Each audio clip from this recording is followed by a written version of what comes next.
Hello and welcome back to Disco Elysium.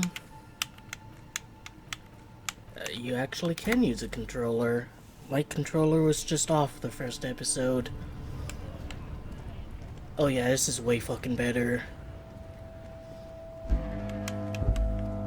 Although, like, how do you talk to people? Kim, can you, get out of the way?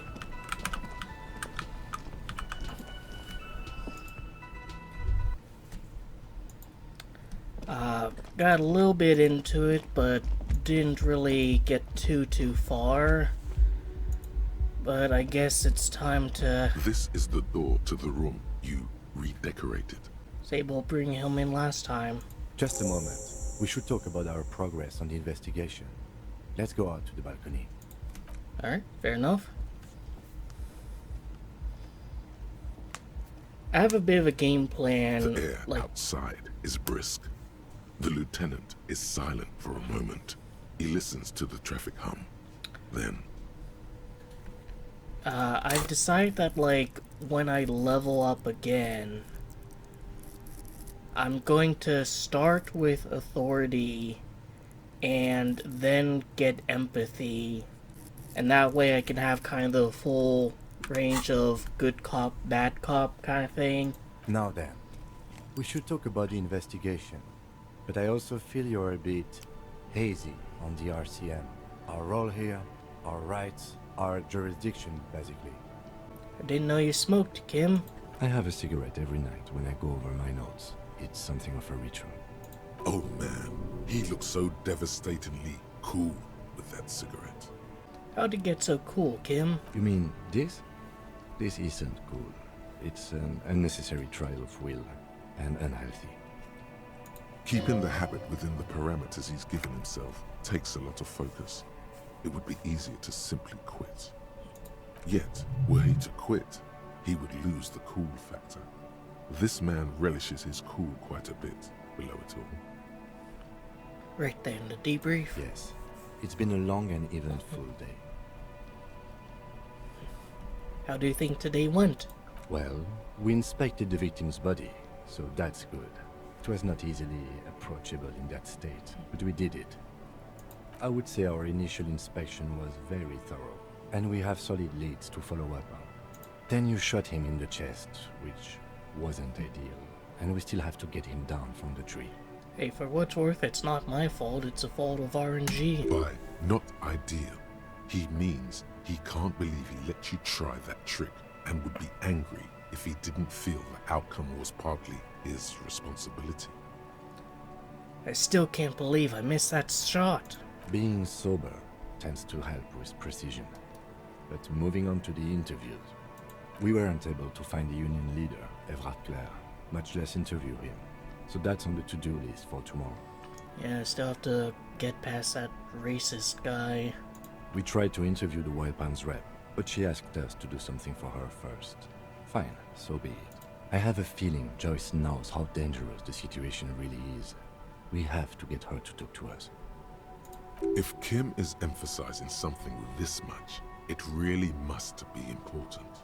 Above all, though, today was exhausting. What's with all the running?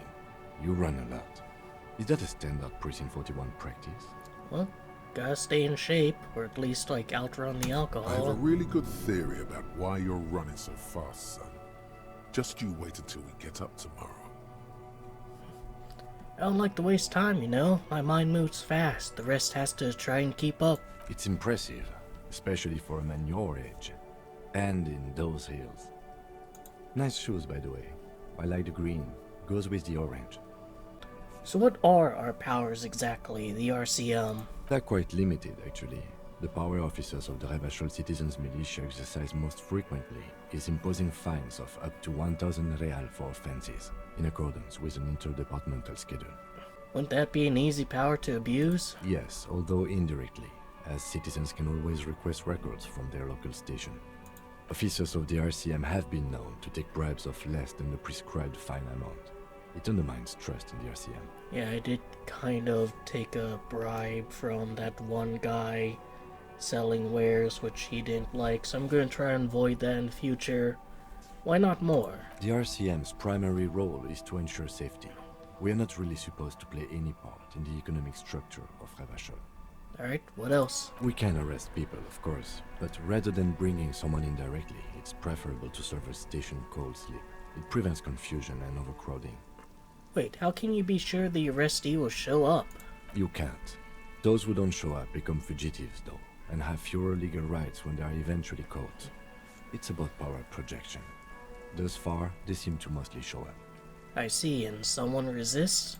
As you may have gathered from the fact that we are expected to carry a record of our kills, like the one in your watermarks, we are permitted to use whatever force is necessary, and strongly admonished not to abuse that power. What happens to people we convict? We don't convict. We arrest and send them to coalition government courts in Couron and La Delta. The prosecution works off our testimonies and records, which is why it's paramount to keep them. Taps on his coat pocket where he keeps his notes. So what happens if I kill someone on duty? You have to supply compelling evidence for why it was necessary to use lethal force. In these cases, your partner is usually your witness. Not a good position to be in, by the way. Internal Affairs handles these cases thoroughly, by cross-examining you for inconsistencies. It is hard to cover for anyone, which is for the best. So, don't kill anyone if you don't want trouble. And who makes all these rules? The coalition government, and the moral intern more broadly. The RCM was formed by the coalition government to restore order in the international zone after the revolution. So we did. Now we attempt to maintain that order. No more, no less. Or perhaps it is better to say we were allowed to form. It's a point of contention whether the citizens of Revachol or the coalition government founded the RCM. I'm gonna say it was citizenry. Be sentimental if you like. Either way, the moral intern leases us the right to keep the peace in this city, and they will take it away if we misuse it. Or if they think you do. The moral intern, what is that? The Moralists International are the world's largest political organization. You know who they are. They have been running this place after the revolution failed. If I didn't know, how would you describe them? They're a union of center-left and center-right parties across the Real Belt. Our coalition government is just one of its many projects. They also run the ICP, EPIS, most intergovernmental organizations in the world. What is their symbol? Interesting question. It's a blue forget-me-not. Their motto is love, compassion, self-discipline. I think you can gauge what they want you to think of them from that. Something kind and usual. Something almost self-explanatory. Something ominous. Something even a little feminine. But in a strict manner. Something like the dark blue, serious color of the early night sky above. What do you think of them? The moral intern are a fact. I try not to have opinions on facts until they change. And it doesn't look like that's about to happen. What do they believe in? What do they believe in? They are Dolorians. They believe they continue the humanist project set forth by Her Innocence Dolores Day 4 centuries ago. Others say they are just technocrats. Those others say they continue the humanist project set forth by Dolores Day. Who is Dolores Day? The historic figure? The author of the modern age? You will have to look elsewhere for opinions. The subject of humanism is too abstract for me. I have an opinion on Do you? them. We have done an awful job here. Have you seen this place? This isn't humanism. We are in what is called the twilight of international law. The laws we claim to enforce come from the MI. Without them, we are simply vigilantes. Maybe we should make our own law. Spoken like a revolutionary, not a cop. But hypothetical aside, in Martinez we already are vigilantes. At least the Union thinks so. I expect our job here to prove quite challenging. Just have a moment. The dying lights of the city shimmer below. Slowly, like luminous clouds, they pass on his lenses. The lieutenant looks at his slim cigarette, contemplating the next drag. An aerostatic passes overhead, the whiskers of its floodlights on the ground below. Kitsuragi's glasses light up as he looks to the sky. 2 glowing circles. They really don't like us here. And the mouth on that kid, Kuno. It's different inland, in Jamrock and the GRIH. Why are they like this? It's our fault for leaving this place to the dogs, to the Union, to the company. Not daring to come here more often. It's like I told you, this place is an orphan, fallen between the cracks. And in the Jamrock and GRIH? We run this city. West of the river is RCM land. Looks at the dark silhouette of the equestrian monument cutting into the sky. It's incredibly hard. Human beings are... But we are in control, and it's worth it. The organization works. Our systems work. If they didn't, the city would disintegrate. I hope our investigation will help improve the situation here, at least do some good. Me too. But I wouldn't count on any drastic changes in our lifetimes. He is very tired, but the dark circles under his eyes make him look younger, not older. Thank you for this. Yeah, it's getting very cold now. Let's go.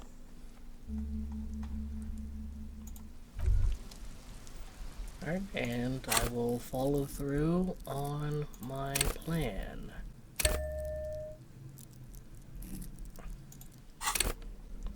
Broken-eared mug somehow made its way into the dumpster, depicts a person of Sam Marn descent, frolicking in field of saffron flowers, bucktooth and grinning feeble-mindedly. Seems to be a cheap knockoff of some colonial-era antique. Gonna sell that at the pawn shop. Smell of the sea makes you dizzy.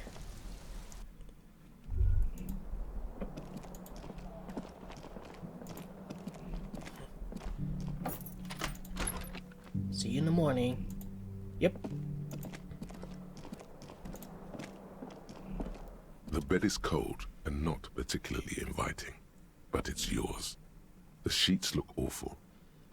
Well, guess I have to lay in my mess. The sheets feel at once coarse and clammy against your skin. The bed sags beneath your weight as you stretch out and finally close your eyes. And then sleep doesn't come. But I want to sleep. Obviously, you're in bed with your eyes closed, but it's not happening. Well, why the fuck not? Let Maybe me sleep, it's man. the bed's fault. Its synthetic filling has separated into hard lumps. The pillowcase smells oddly. Smells of alcohol and sweat and grease. Alright, what about the blanket? It barely covers your toes, stretching over your soft belly. This is your body here, intimate and warm, breathing. Under your thrumming eyelids, you see a dizzying array of colors. You won't get off this carousel quite so easily. Alright, I'll just roll It's a over. little better. Colors, scenes, and half-formed phrases still litter your mind. Part of you is still trying to solve the case, isn't it? Who killed him? Who? Something to do with... What was it that the lieutenant said? Union? And it's gone again. Your thoughts lost between the slowing brain waves. What if I reselect Something this? to do with Oh. your breathing steadies. A great silence washes over you until your eyelids twitch in your sleep and images start forming. Yeah, those are called dreams. Something human beings can have, and potentially non-human animals. Alright, let's head over to the... I can't pawn the racist mug in my dreams. What the fuck, developers?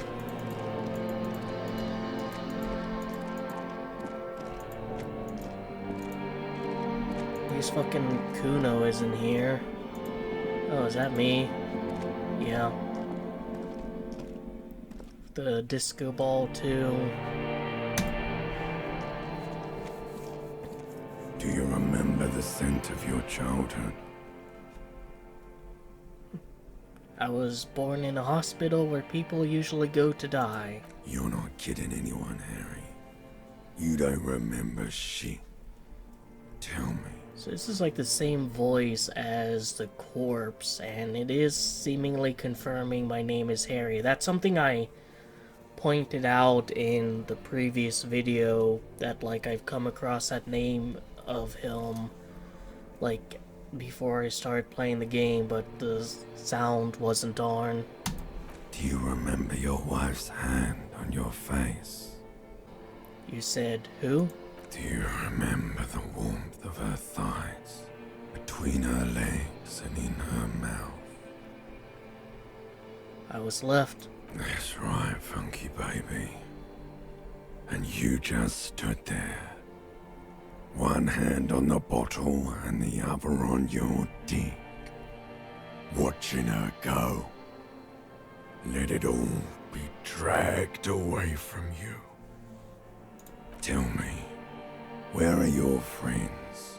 Human beings have friends, Harry boy. Where the hell are yours? I can get it all back. No, it's gone. 3 times gone and never coming back. You failed. You failed me. You failed Elysium. What's Elysium? Everything. The Pale and the Islas. On the surface. The outer magnetosphere. Burning, furious truth. 8,000 years of written history. So, basically a planet. You really dropped the ball, Harry. 4.6 billion people. And you failed every single one of them. I can come back from this. You really fucked up. You're not coming back from shit. Thrashing around in that high conductivity state of yours. Bumping into things and acting like a clown. Who are you kidding? I've talked to you before. No, Harry. You were just talking to yourself. That's all you ever do. Even in your dreams. And the act is wearing thin. The spots of the disco ball fade around you. You'll be back in those cold snakeskins in no time. Sweating up the bed. Don't forget pissing it up as well. Stinky boy. I'm trying to solve this case. You're trying to what? I can't hear you. This is just a word dream now. Jumbled up garbage. The pictures are gone. The bed rises to meet you. A thin, sleep-like state.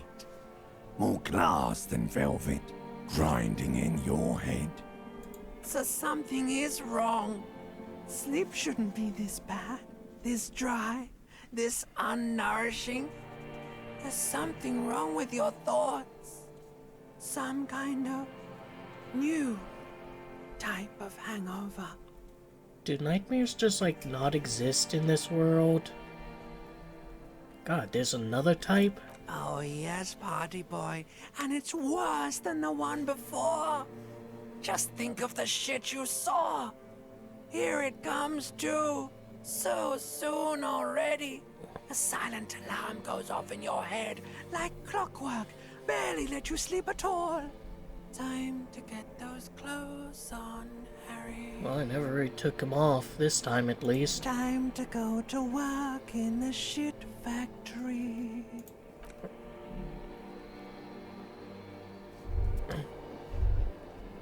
Alright, I guess I was a mildly productive, something. Can't talk to the bed anymore. Still have my froggy visor, though, and that's what's important. So, I guess, like, it's pretty hard confirmed Good that I'm going, Harry. buddy. I just had the most beautiful dream. Uplifting, rejuvenating. Really? Because you feel even worse this morning than you did last night. What the hell's going on with me? You mean, why are you so tired?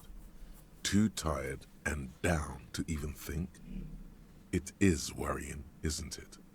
You can't be a detective like this. Detectives need to be able to think.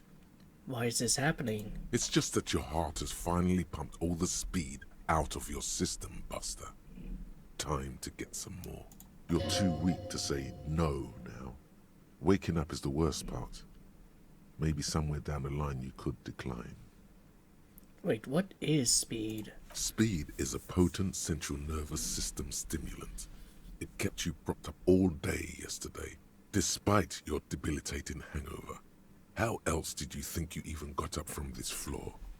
So I was both on uppers and suppressors. That is not a good combination. It's power, man.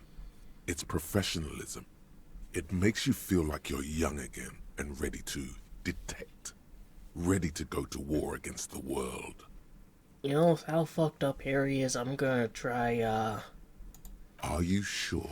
to get him clean. Ready to live as this pathetic shell of yourself for days? Basically, a week. Let's be honest, 2 weeks. Maybe 3. You won't make it. Half the town will be dead by then. You will be fired. That's a lie. I can do it without the speed. Half the town won't be dead. Suit yourself, slow, sad shell man. See how you do without your spark. Did I successfully stop and start recording without breaking everything? No.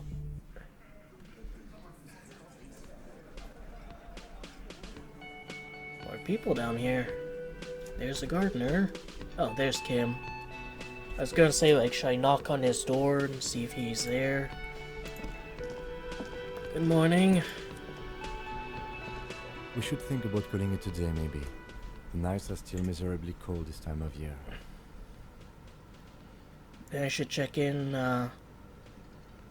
we calling it a day, like, we just started, dude.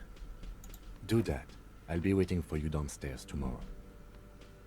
It's the second day? Can I help you? Here's your trash container, Key. Thanks. I hope you found what you were looking for. Found the victim's clothes. How strange. I certainly didn't put them there.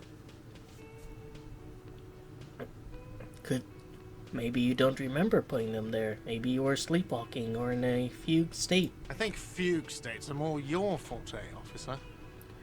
Could someone on your staff have put them there? Sylvie had the keys before I got here, and I can vouch for her. I can vouch for all my staff. None of us would tamper with the crime scene. Who else has keys to the trash container? The trash collection service, CS Municipal. I don't see why they would put anything in the trash, though. Ah, the elusive CS Municipal. I doubt we'll be able to track down who was sent here last and when. This will have to be one of those little threads that solves itself down the road. Thank you anyway. Yes? By the way, I'm gonna sing karaoke here. Absolutely out of the question. Why the hell not? Absolutely in the question. First we find a sad banger. Then we sing this place to shit. Your body is ready, sire. Got the 20 real? Not yet. And why are you wasting my time? And yours?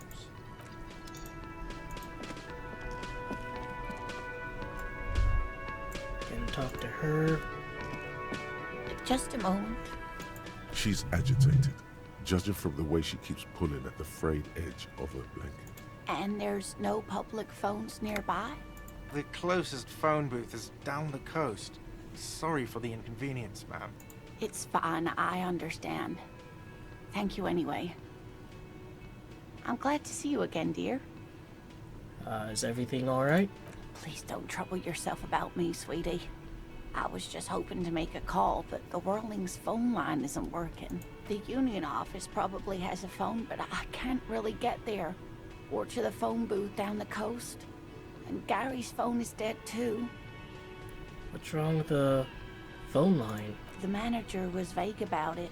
Why would he be vague about phone problems? This is something to look into later. Ask God, maybe. Why do you need to use a phone? To let the young woman who's house sitting for us know that we may be delayed.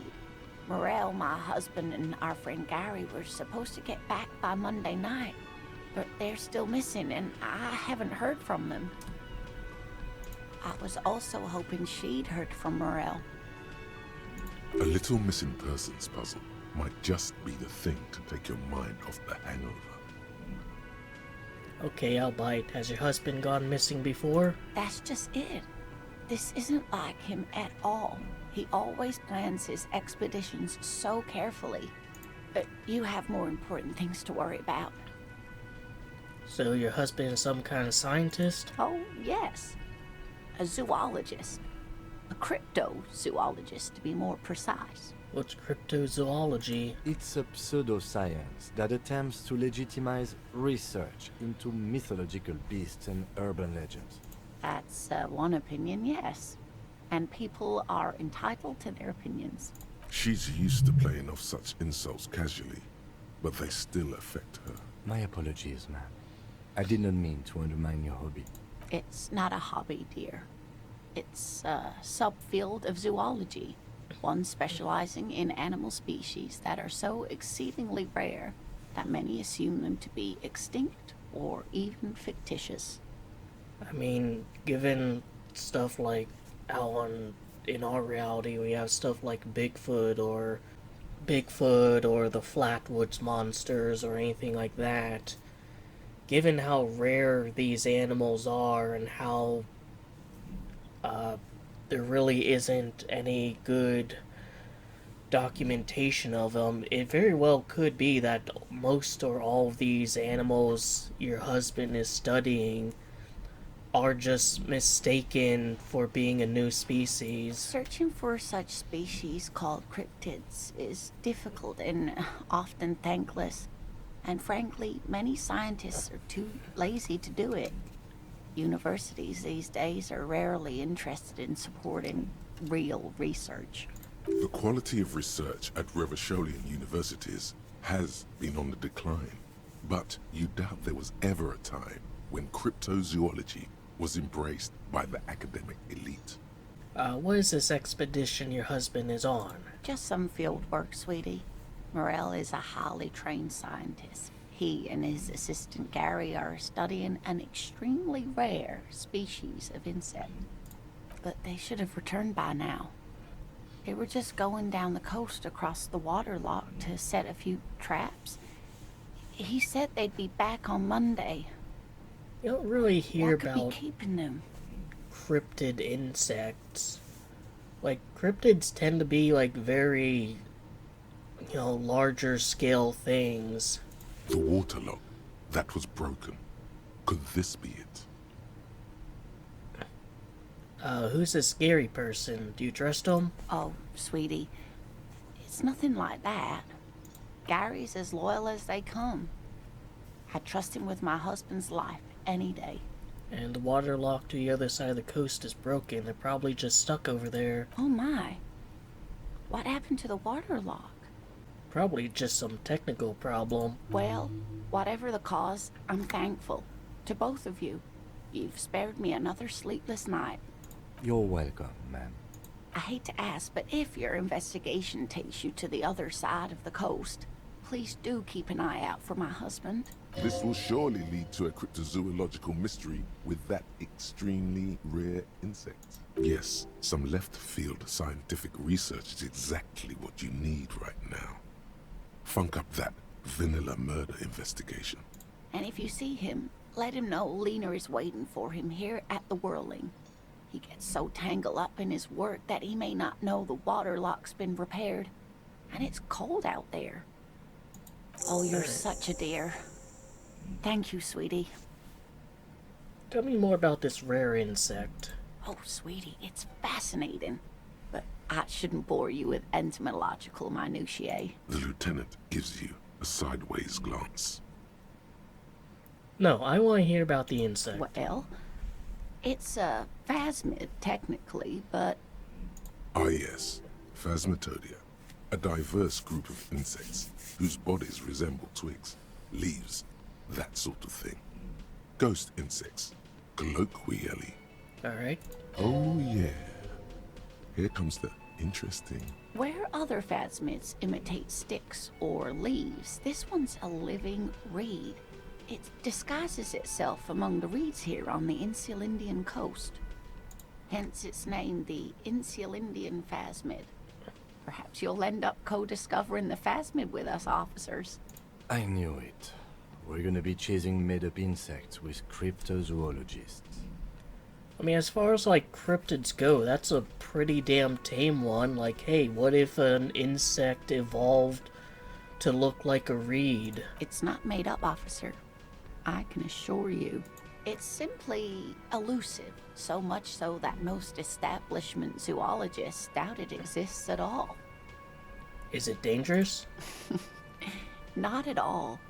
Why else would it hide itself so carefully? Does it have cool powers? Yes, it can blend in almost perfectly among the reeds. It's how it stayed hidden all these years, centuries even. And what makes you think it's here? Well, some teenagers making out in the reeds saw one. They didn't know what it was, of course, but there was a brief article in a local newspaper about their encounter with a ghost insect that looks like the reeds. Gary sent us the clipping. Of course, most phasmid sightings turn out to be false alarms, but their description matched the Insular Indian phasmid perfectly, and they didn't even know what they were looking at. Enthusiasm has wiped the worry from her face. Her eyes sparkle behind her glasses. Seem really excited about this cryptid. I suppose I have something of a personal connection to the Insular Indian phasmid. All scientists have their little hobby horses. Alright, so what's so special about this stick bug then? Oh dear. I'm afraid I'm not explaining this very well. Morel can explain it all much better. I wish you could hear him describe it. Then you'd understand, I'm sure. That's all for now. I'll saves, and Kim wants to talk, but hold on, let's talk with him first. Can I help you? I guess I can't. Alright, Kim. Morning. Looks like we can get to work at once. The Union muscle turned up. They look rowdy. We should talk to them. What do you mean rowdy? I mean ungovernable. Martinez isn't exactly enthusiastic about the RCM being here. They prefer to be policed by the Union. These men here, men who drink beer for breakfast, there's talk of an armed wing of the Union called the Hardy Boys, who are responsible for state policing. I think it's them. Are these men Gart told us about yesterday? I completely forgot. Sorry, I had a rough night's sleep. It's So did them I. by the looks of it. Loud and nasty, just like the manager said. One loose thread less to worry about, and one big problem to replace it. So many of them, maybe we should call in reinforcements? That would just escalate tensions. No captain would sign off on it. Solving one murder isn't worth a conflict between the RCM and the Debarders Union. In fact, even the death of 2 detectives might not warrant an all-out war. So let's keep a cool head, okay? Why do we need to talk to them? Everything points to the Dock Workers Union. The belt used for hanging him, tracks in the mud, the circumstances in Martinez, my preliminary information, which may, of course, all be wrong. But we still need to talk to them, and it won't be easy. Let's roll. One more thing before we do. We don't have to talk to them immediately. We can walk right past them, continue with our business. Good. A power move. Purposefully concentrate on something else first. Well, it's nice for you to show up. Yeah, streetwise. Zoom right past. Do it on your own terms. But aren't you curious to know what they have to say about the murder? They're in no hurry to leave. They think they own the place. Anyway, I leave that choice to you. Whatever you decide is fine by me. I really would like to pawn off that racist mug. I do like how just exploring and like going down and talking with that guy basically helped me partially resolve her problem. What's the gardener doing here? Let me handle this. You seem a little different today. Less hospitable. You are far from home, Lieutenant. This isn't a district known for its love of self-proclaimed militiamen. I knew you were not the gardener. That's right. I'm not a gardener. I'm a legal counselor for the Dock Workers Union. You're right, Lieutenant. She did seem friendlier sitting on that corner. Not a muscle moves in her face, but her eyes trace yours, stern and perceptive. You are looking for Titus Hardy, who you think has information on a murder the RCM is investigating. You want to interview him. That's Titus. Talk to him. But know this. I'll be keeping an eye on you. No strong arming. Nothing official. The District of Martinez does not recognize your authority to make arrests. It doesn't matter if you recognize our authority. We will make an arrest if we have to. You tell her, Kim. She says nothing. Her glare speaks for her. What if I want to talk to you and not Titus? What you want is of no significance, officer. Don't test your authority. In Martinez, you are no one. I saw what you were thinking. You want to say, what are you going to do to me? Don't. Just because it's in your head doesn't mean you have to say it. Why are you so aggressive? Aggressive? You make your living enforcing violence. These people are just dock workers. I have only 3 kills, lady. I'm quite fucking peaceful. Just dock workers? Do dock workers spy on the police? We let you off easy, miss. Don't think it will happen again. Listen, you moral intern lackeys. You're a mob, enforcing the unlawful privatization of Revachol. 20 fat men in the Occident are stealing it all, and you're their bodyguards. Fuck yeah. So ask what you came to ask, or get back to your commanders. Let's, try and agree with her and Look, see where that a comedian. Do your job, ask your questions, then get out of Martinez. Strange. It's as if people don't believe a cop could be a socialist revolutionary.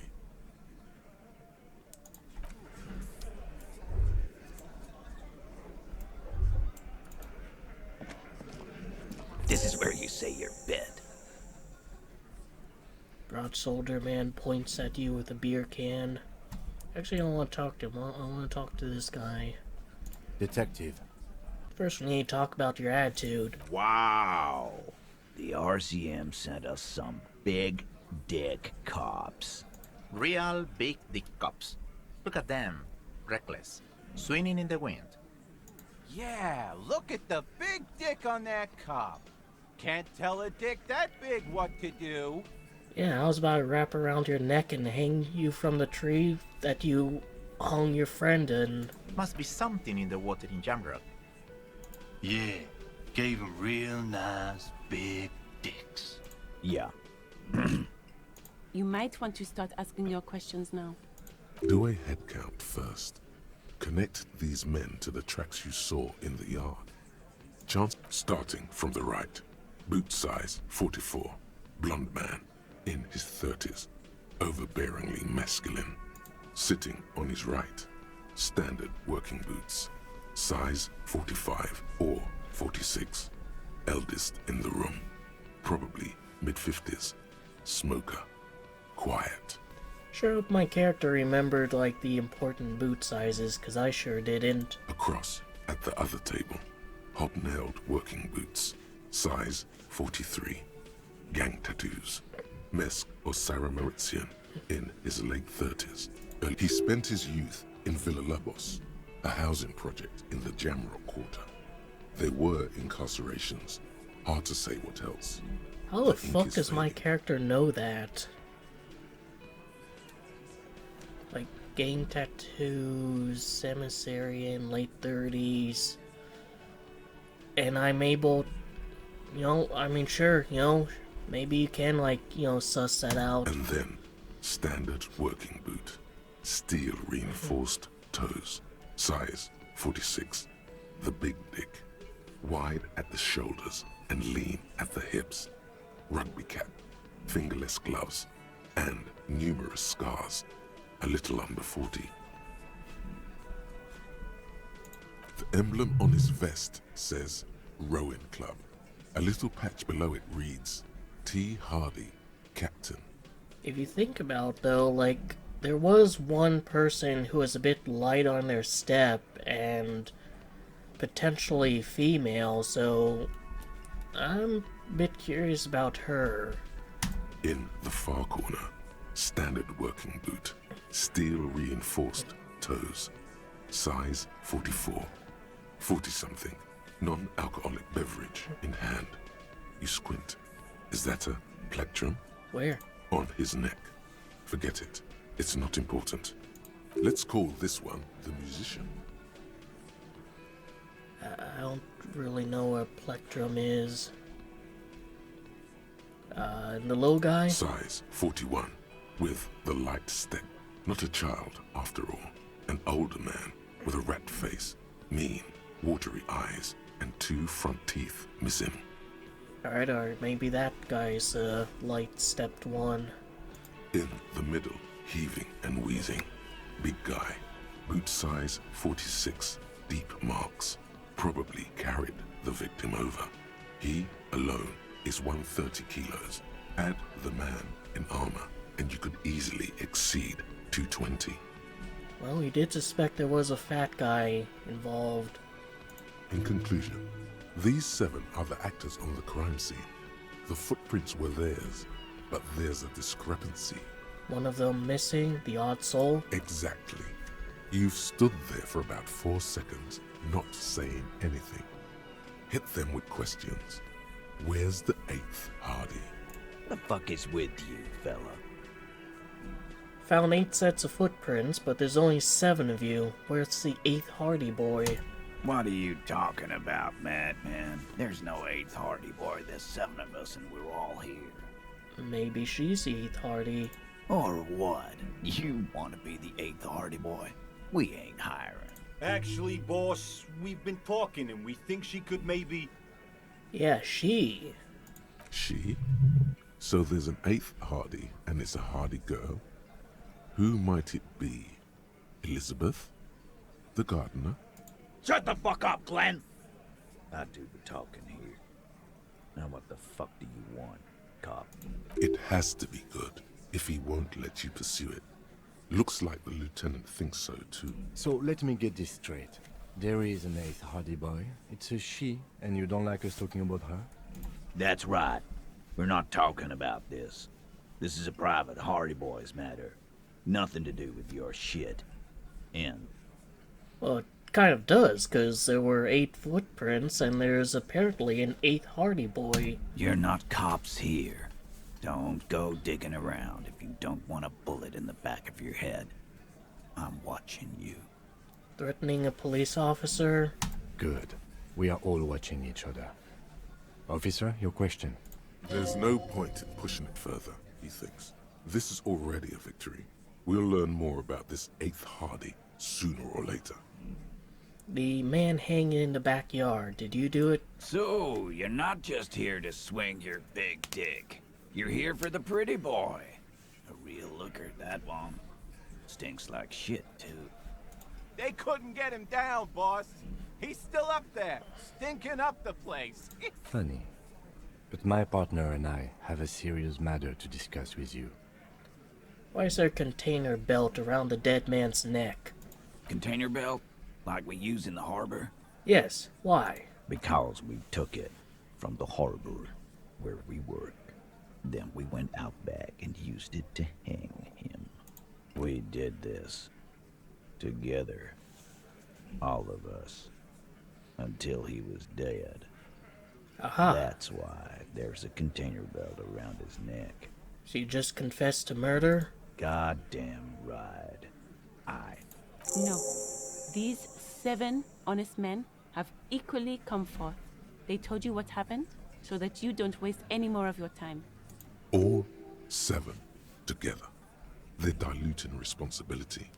It's an anti-arrest tactic. What if we pin it on the 8th? Because they really seem protective of her, so... Why'd you kill him? Why? 'Cause he was worthless mercenary scum. And he stepped out alive. So he was my town. So he was a mercenary? That's it? And he stepped out of line. What kind of mercenary? And what kind of line? The kind that shows up when you start a strike. The experienced kind, too. Had Kohoy and Semenine written all over him. ex-Oranese Special Forces.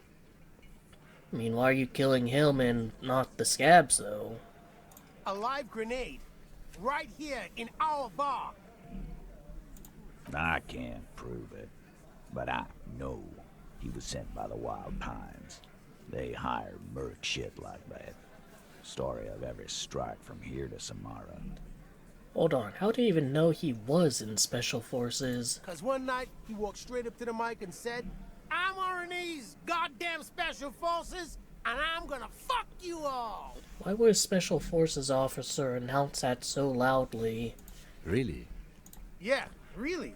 Had a gin and tonic up there, sang some Oranese paratrooper song, and said he's gonna fuck everyone.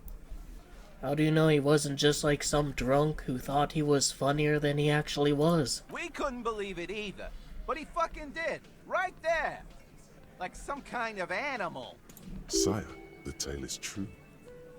This is a serious violation of the karaoke code. Alright, besides crimes against karaoke, what did he actually do wrong? Wrong? He harassed women, raped one, harassed workers, threatened to kill some as a warning. From rape to harassment to threats of violence. Why the strange de-escalation? And did they witness him raping someone? He regrets mentioning it. Hopes you didn't notice. To kill us all, if we don't open the gates, if we don't let the scabs in, if we don't bend over. That was before he started coming here. Alright, but if you want to, like, get the scabs away, why not just kill one of them? Give everyone else, like, make everyone else scared to try. Yeah, he said it was his favorite joint now. Started coming here every night. Drinking, grabbing girls. Grab one of ours mid-karaoke, right there on the stage. The 8th Hardy Boy, I presume? He grabbed someone? Yeah. This girl's on the mic. A beautiful girl, young. Gets into the second verse of Lover Lake. The fucker grabs her legs, starts screaming, "Show me your cunt! Why don't you show me your cunt?"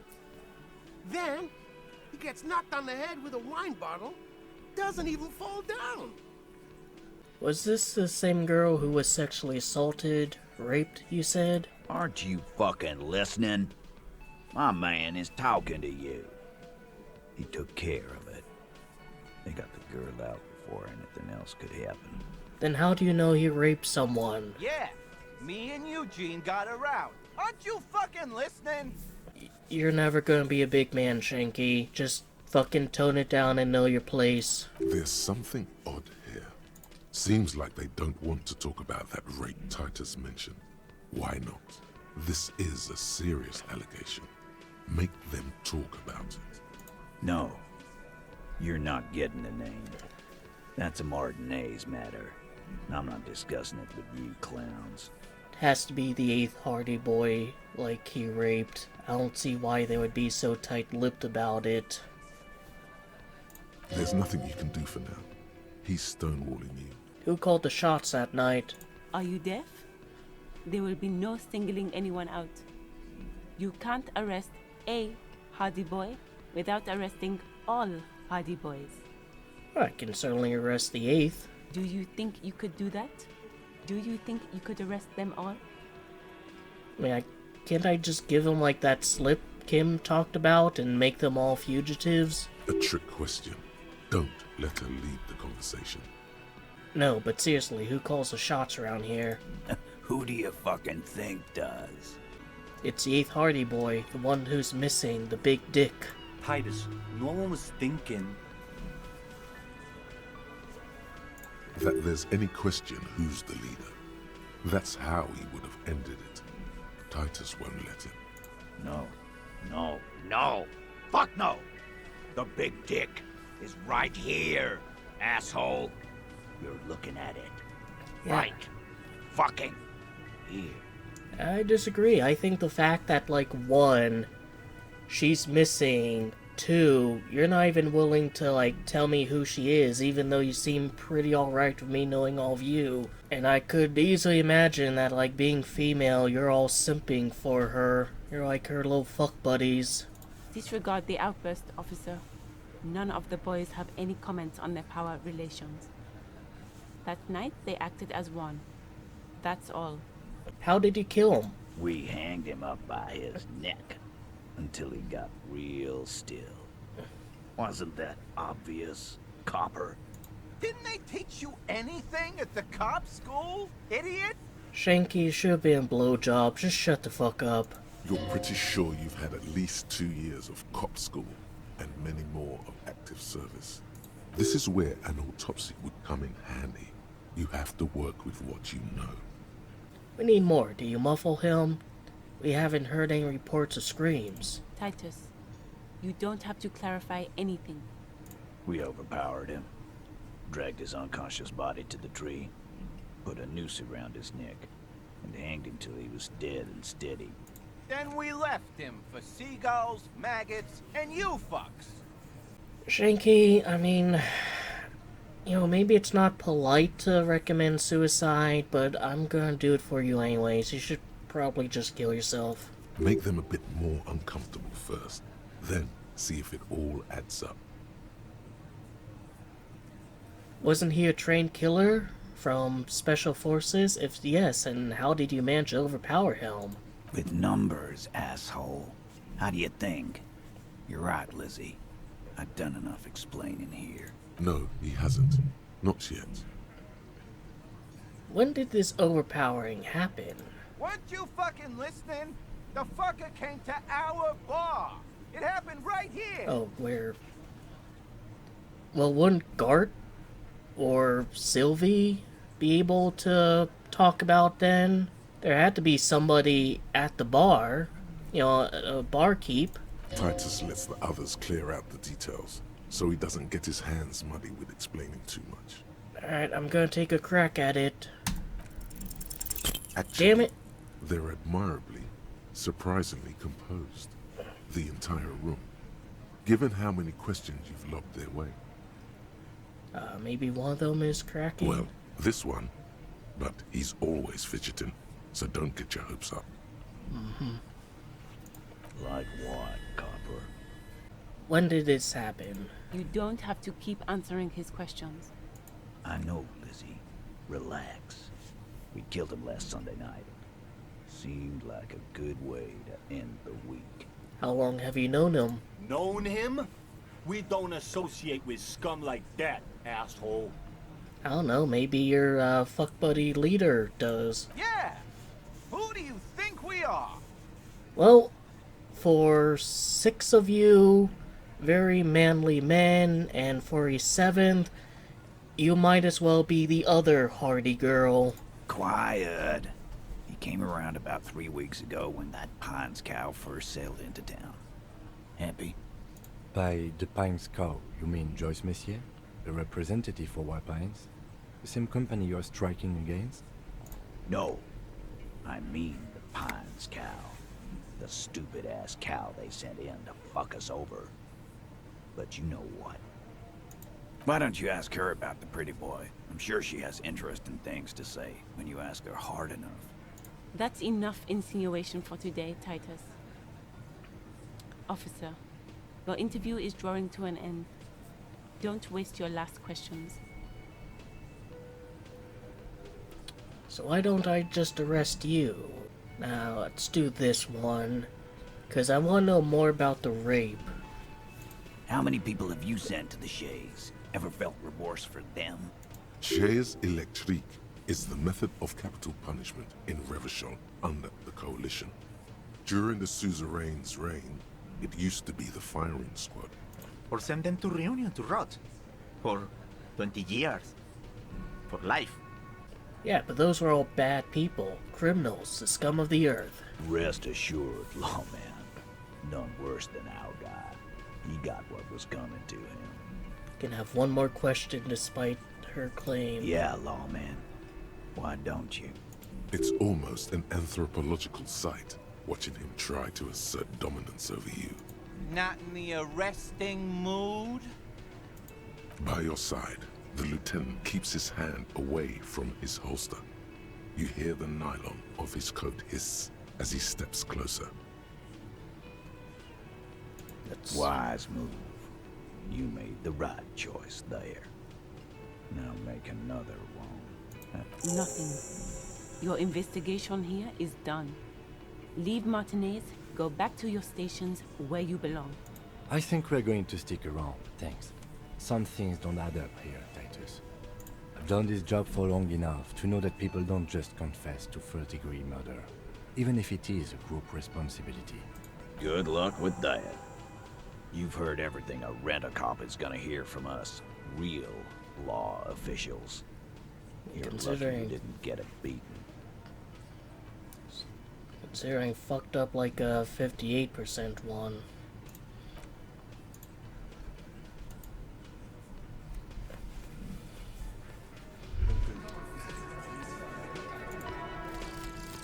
Lonesome, long way home. Here we go. Home awaits. Walk past Station 41 and through the market, past the Boogie Street spearhead to the other side of the lake, the frozen eye at the center of the district. Then, past the video rental store on the corner. There, at the end of a street lined with pine trees, a small house no larger than a matchbox. 11 Voyager Road. You no longer live there. Those times are gone. And so are those people. Why did you come here? Why are you still here? And where's the dealer? You have to get back to work. That's all you have now. So I still don't know where I live, but maybe that's the house I was at when my wife left me. Perception rate to 5, speed gives you 1 psi. And I guess I can still be a communist, but I'm gonna hold off on that. Not ready to commit to any socioeconomic theories this early in the playthrough. Photos of men in overalls, toting guns, Union placards. See the hawthorn bushes outside. Behind the dockworkers, a ceiling-height window.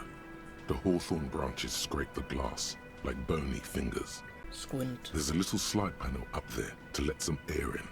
No need to open it in spring. It's still too cold outside. Perception's way too fucking low. Wait. One thing here.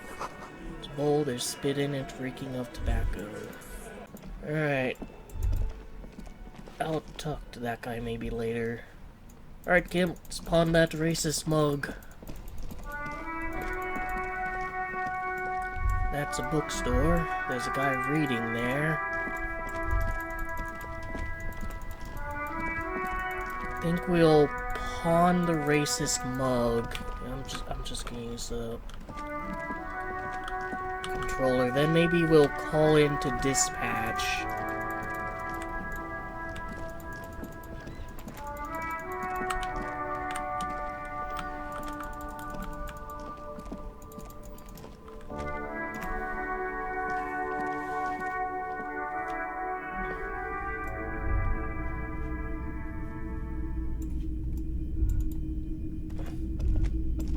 If you don't mind, please put the flashlight away. Some of us have photonic sensitivities. Photonic sensitivity is not generally acknowledged by the medical establishment. Alright, sorry about that. I do appreciate it. Gonna put you back there. Top of the morning to you. How may I be of service? Early bird gets a worm, huh? Perhaps. I just like being awake for the transition between night and morning, bearing witness to the first hints of light on the horizon. Something I'd like to sell. Sure, let me have a look. Anything else you're thinking of selling? I can't sell the racist mug? Ah. Alright, if I'm ever in like a huge bind, I could probably sell these two. Feeling warm and enthralled by the movement of light, while the mind continues to race forward. Lucky bastard. He's probably on Parolidon. It's tough to come by on the street. A drug developed by the military to treat and prevent radiation sickness. It has psychedelic side effects. and it makes your eyes turn yellow. Sir, could you take off your sunglasses? I'd like to check your eyes. Or I'll look around, I tried actually. to keep the shop at a comfortable temperature. No judgment, I'm just curious. I probably did loads of it before I lost my memory. I've had to take it. You know, since the People's Pile cleanup. I was with the Emergency Relief Brigade. He's taken it for mental and emotional, not physical pain these days. The People's Pile? What's that? A bad idea. Some poor leftist built a particle decay generator in hopes of bringing affordable electricity to underserved communities. It malfunctioned. Radioactive waste everywhere. Probably some of it in you, too. And, We were an all-volunteer force. Self-organized. Tried to help the fire brigades contain the spill. On the patch, gamma radiation lines crossed with a red drop of blood. I lived by the river since I was a small boy. The Esperance. Didn't have the art to let it all go to shit without trying to do something to help out. There wasn't much the volunteer force could do, however. We wasted years in the river mud. Years getting sick. Must have been tough, the radioactive cleanup. There's a reason why everyone's tried to forget any of it ever happened. And why no one has tried to repair or replace the pile. So it's a bit like this world's version of Chernobyl. So much disappointment. An early death. Cancer mostly. And we knew all that was coming even as we were cleaning up as best we could. Whose fault was it the generator failed? No one's. Everyone's. Yeah, it is like kind of their version of Chernobyl. So much bitterness.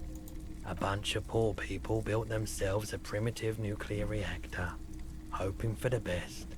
What do you think is going to happen? How'd you end up running a pawn shop? The cleanup happened 15 years ago. I was young then. Later, my second aunt died. Left me this shack and all the assorted junk in it. So I came to Martinez. People told me don't go there. It's a shithole. I said, people, we just had a nuclear pile meltdown. I'm gonna get as far away from Forburg as I can. Still in the same city, but I like the theory more than the story. Outward movement, not vortices. Yeah, you gotta get in on those vortices, my man. Well, asked about my missing gun again. Sure thing. Sure, Nothing man. else I can really do. Wow, a very large red t-shirt with an impressive print stands out from the other garb. Oh yeah? Oh yeah, the print depicts a muscled man striding toward you, a giant sword in each hand, encircled by burning embers. Behind him is a cluster of cabins engulfed in flames. Beneath him are the words, Hjelmdal burning. The antlers on the hood of the man's cloak and his piercing blue eyes are familiar. What's the deal with the man on this t-shirt? It's the man from Hjelmdal. Walking away from his burning village. Yes. Remind me who the man from Hjelmdal is again? The man from Hjelmdal is the hero of a series of popular books based on a fictional version of Kotla. Mostly what is nowadays Arda NFD. Is he like this world's version of maybe Conan the Barbarian? Or is Katla like this world's version? Sounds kind of like Nordic. In fact, most people don't think that man from Hjelmdal ever really existed. But they are wrong. Hjelmdal isn't a real place. Neither is the man a real man, of course. But both the man and Hjelmdal are an ontological necessity. But hey, it's not worth getting into an argument about. Wow, what? What do you mean from about him being real? I mean, even if the man from Hjelmdal didn't exist before the adventure novels, the stories have made it so that he has. It's simple, really. I've seen a few theists argue that, like, because human beings have, even if there isn't like an extant God that exists, the fact that we've imagined one means it does exist in some abstract sense. Okay. You sound skeptical. It's not that complicated. All that's required is a more robust understanding of cause and effect. Like, the idea of God kind of results in people doing things, it motivates people. It's more of a cope, a philosophical cope than anything. Besides, I've been to Kotla, though not quite as far north as the Hjälmdal, and watched northern lights travel across the sky. Very unique, energetic tides there. His theory isn't exactly incoherent, but its logic does suggest some unusual neural activity. Interesting. Very, very unique energies indeed. Geomagnetic ley lines, one might even say. Smells like worn cotton and a little old sweat there. Worn cotton with a side of flea market or trash bin. Sniffing is okay, but please don't try anything on. Can't have you leaving your photon emissions in the fabric of things you're not going to buy. You're not imagining it. Photon emissions? What is he talking about? Oh, how much is it? 2 real. That's dirt cheap. Cool, I'll think about You it. should. Let's see. It reduces authority. I might come back if I'm in like a better financial situation, but I'm still like struggling to get enough to pay rent. A rusting control. This panel usually closes the water lock. This is Precinct 57. How may I assist you? Heard back from the ICP about the serial number? Yes. The armor was produced by Fairweather in their facilities in Bétancourt sur la Clé in 42. It was part of a special order for Corps de Pharmacie, a security firm contracted to protect the interests of Oranese pharmaceutical companies in the Semenine conflict. So, it seems the armor went to Semenine. That's where the paper trail ends, though. Even the firm has proven difficult to track. Corps de Pharmacie has been renamed several times over in the years since the armor was issued. Yeah, now they have like mercenaries. The most recently registered firm that the ICP has been able to connect to the CDP is a military contractor called Trinell, and the one before it was Downwell. I think they might be the same contractor. A suit of armor like this would have been manufactured with a particular person's physique in mind. You should ask for whom this suit was fitted.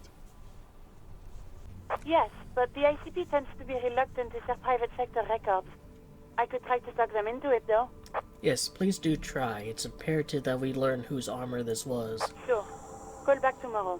Hopefully I will have more information for you then.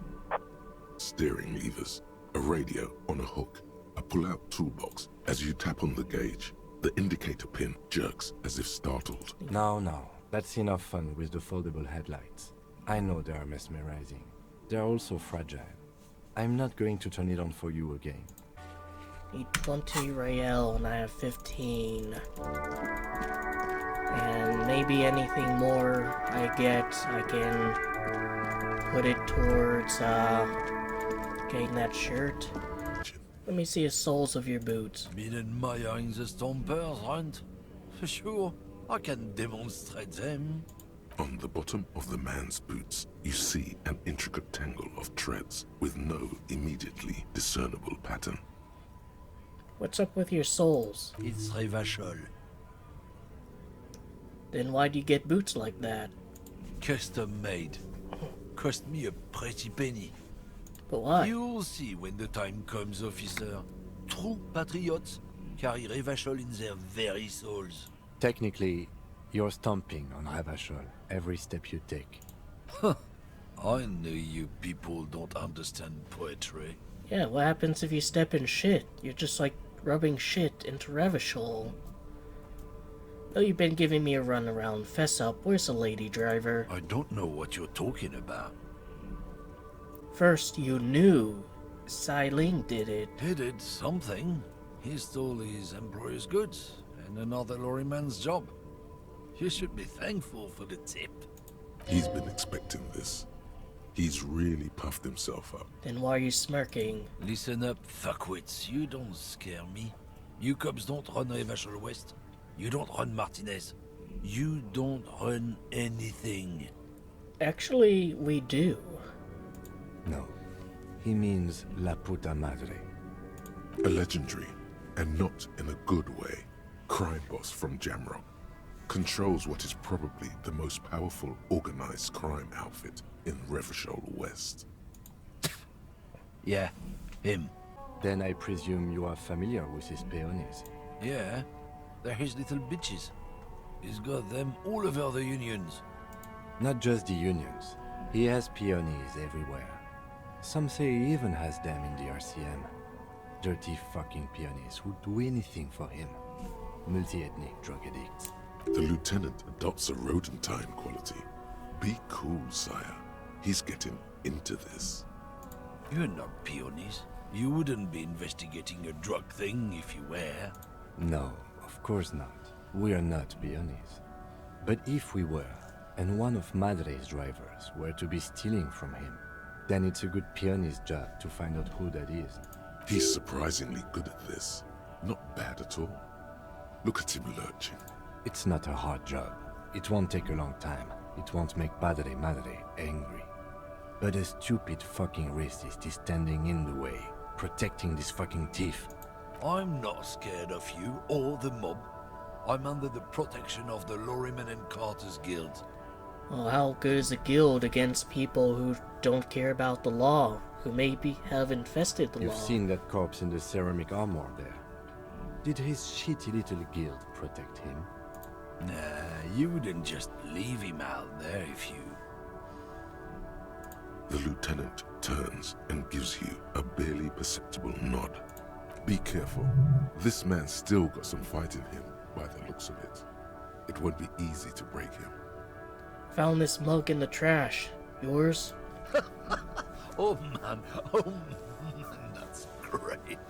Look at that guy go. Haven't seen anything that funny in a while. Is it yours?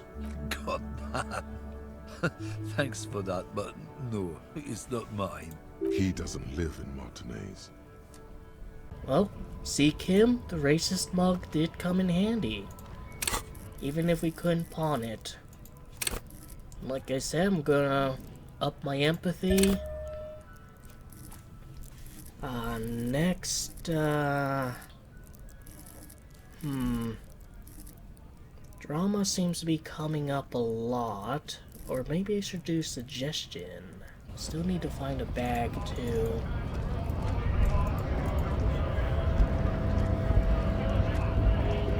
Right to work! Right to work! Hey, tough. Shame on you! Things are busy enough.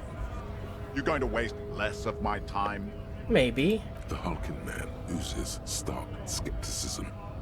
You don't have any tips on how to punch a guy out, do you? Say a really big race theorist guarding a button? Not before you get in there and get your ass whooped. Learn by failure, I always say. He might have some advice, but you got to at least try to fight Measurehead first. Return if you fail. I want to get into a harbor too. Have fun. Union chits are on full strike. Don't think they're going to let you through the gates. I'm trying to meet their fat boss. Interviewing people about murder took place here, behind the hotel cafeteria there. I know nothing about a murder. The mention of a killing sends a barely noticeable shiver of tenseness through him. Interesting. Why so tense? What are you talking about? I'm not tense. Yes, he's tense. Right to work! It's shameful. Cops doing nothing. You should bring backup. Open up the gates for us. Blockading gainful employment for workers is a crime. I don't know. We are not picking a side in this just yet, sir. Pity. Let us work! So I have to try and fight him before I can do anything. The woman is still hunched over the railing. Huh? What is it? What do you want? Still don't really understand, actually, what are you hauling? Diamonds. Diamonds? Really? Of course not. But wouldn't it be marvelous if I was? Okay, but what are you really hauling? Whatever stupid things they put in the lorry, I imagine. So you don't know what you're hauling in your own lorry? I quit concerning myself with that a long time ago.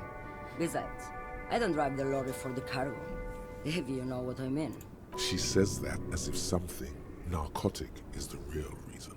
Wait, you're getting high off driving a lorry? Oh, it's so much more than a high where I go, Herife.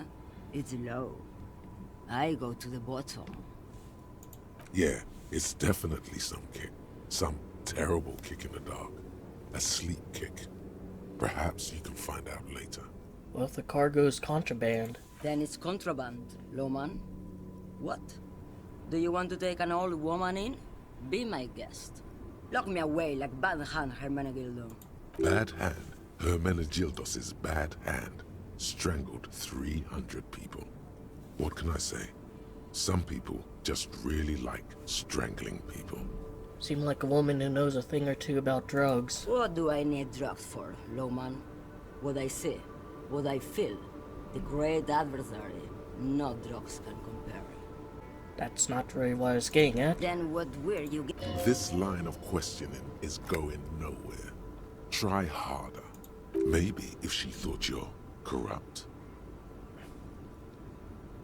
Want to ask if you'd be interested in smuggling some. Why would I want to do that? For the glory of the World Republic, liberation of the spirit and body. Loma, what in the name of God are you talking about? Got an achievement, biggest communism builder. Alright, let me put it another way. Are you smuggling drugs through Terminal B? Maybe. Probably not. Makes no difference to me either way. You said earlier, don't know what cargo you're hauling. Could be drugs? Just this month, I made half a dozen trips from Saramiris to Grad, in the U41A. What do you think they take from Saramiris to Grad, Loman? Drugs? No, Loman. Diamonds. Didn't ask you about diamonds, did I? I don't care about that. Diamonds are good for you, Loman. You should try them sometime. Make yourself pretty like Eva de Zoras. You know who could be smuggling drugs? Easy. He's the skinny man who thinks he's a poet. Never trust a poet. Also, he's the only one I can see from here. That's correct. There is no visibility of any of the others. But we have reason to suspect it's the smuggler's female. Where do you want me to go? This isn't so bad. I can listen to music, or the seagulls. Look at all the colors and the futures of this world. It's a good palate cleanser, this jamboree. Or I can just relax and let my mind carry me back where it will, to the Great Plains. I think we're done here, no?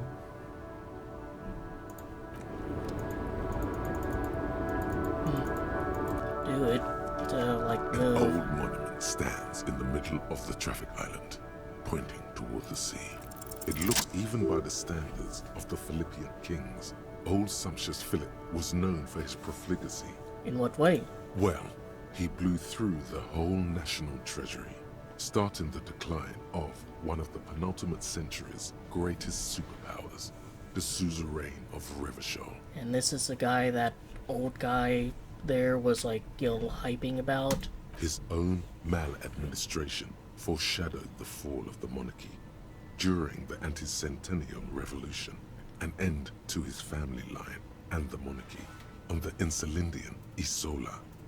Alright, but how did he make everything broke? Stories have it that he had his bedroom converted into a treasure chamber, where he stored unfathomable wealth.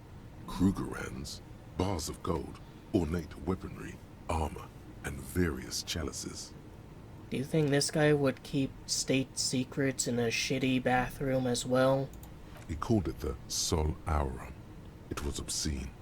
There were whispers he slept on a huge pile of gold-dipped feathers, like some obese dragon. Instead of a bed, like a normal person.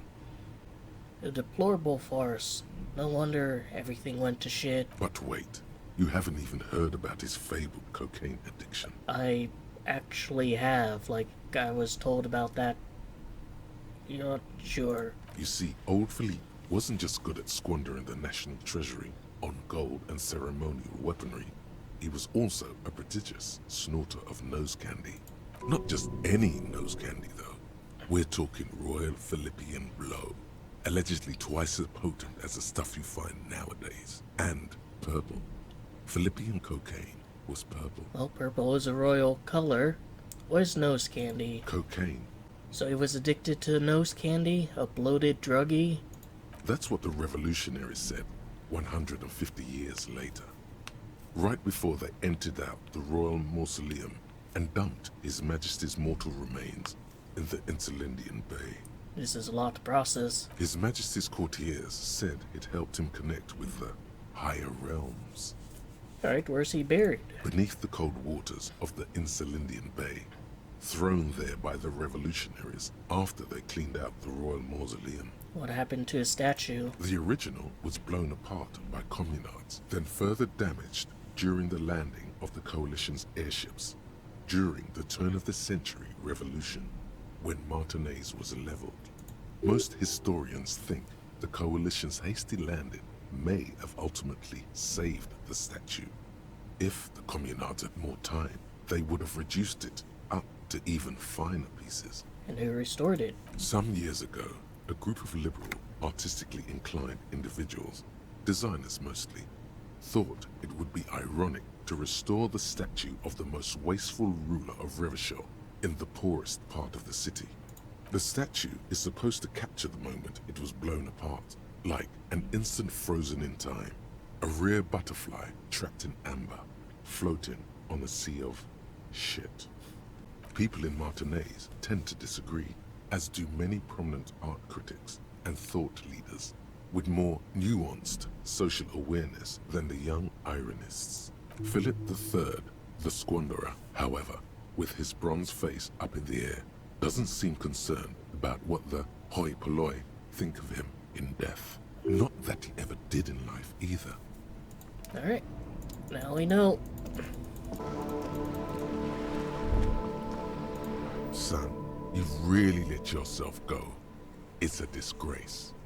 But Coach Physical Instrument is going to get you back in prime condition, even if it takes 1,000,000 push-ups. Yes, sir. Forge me into organic steel, Coach. It's going to take blood, sweat, piss, and tears. But when I'm done with you, boy, you will be a master athlete. Wait, why piss? When a man sets his mind and body on something and gives his 110%, he is sometimes going to piss himself. It just happens. No shame in that. Well, I've been doing it enough already as a drunk. Might as well do it as a strong man. Behold, world. Here walks a sportsman, hands choked and hair kept back with a bandana. The Homo Athleticus.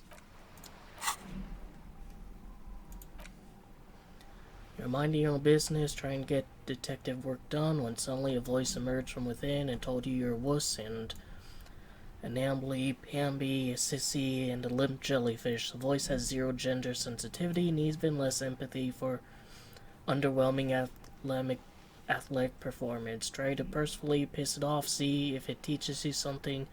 Pretend you don't know the difference between a double and single support phase and discipline hammer. Throw it, hates that. It's only an hour. Is there anything you can tell me about this rifle? It's a Bell McGrave. 4.46 caliber. Breech loading. Revachol made. Good weapon. Accurate and reliable. Need to let the dog out. This one's inoperable. The bolt spring is missing and the mechanism is jammed shut. Still a beauty. Where did you find her? In the basement there. I'm not surprised. There are probably lots of forgotten wartime weapons lying around here. Back in the day, everyone had something stashed away. As for the rifle, I don't know what else to tell you. These BM-446s are an antique.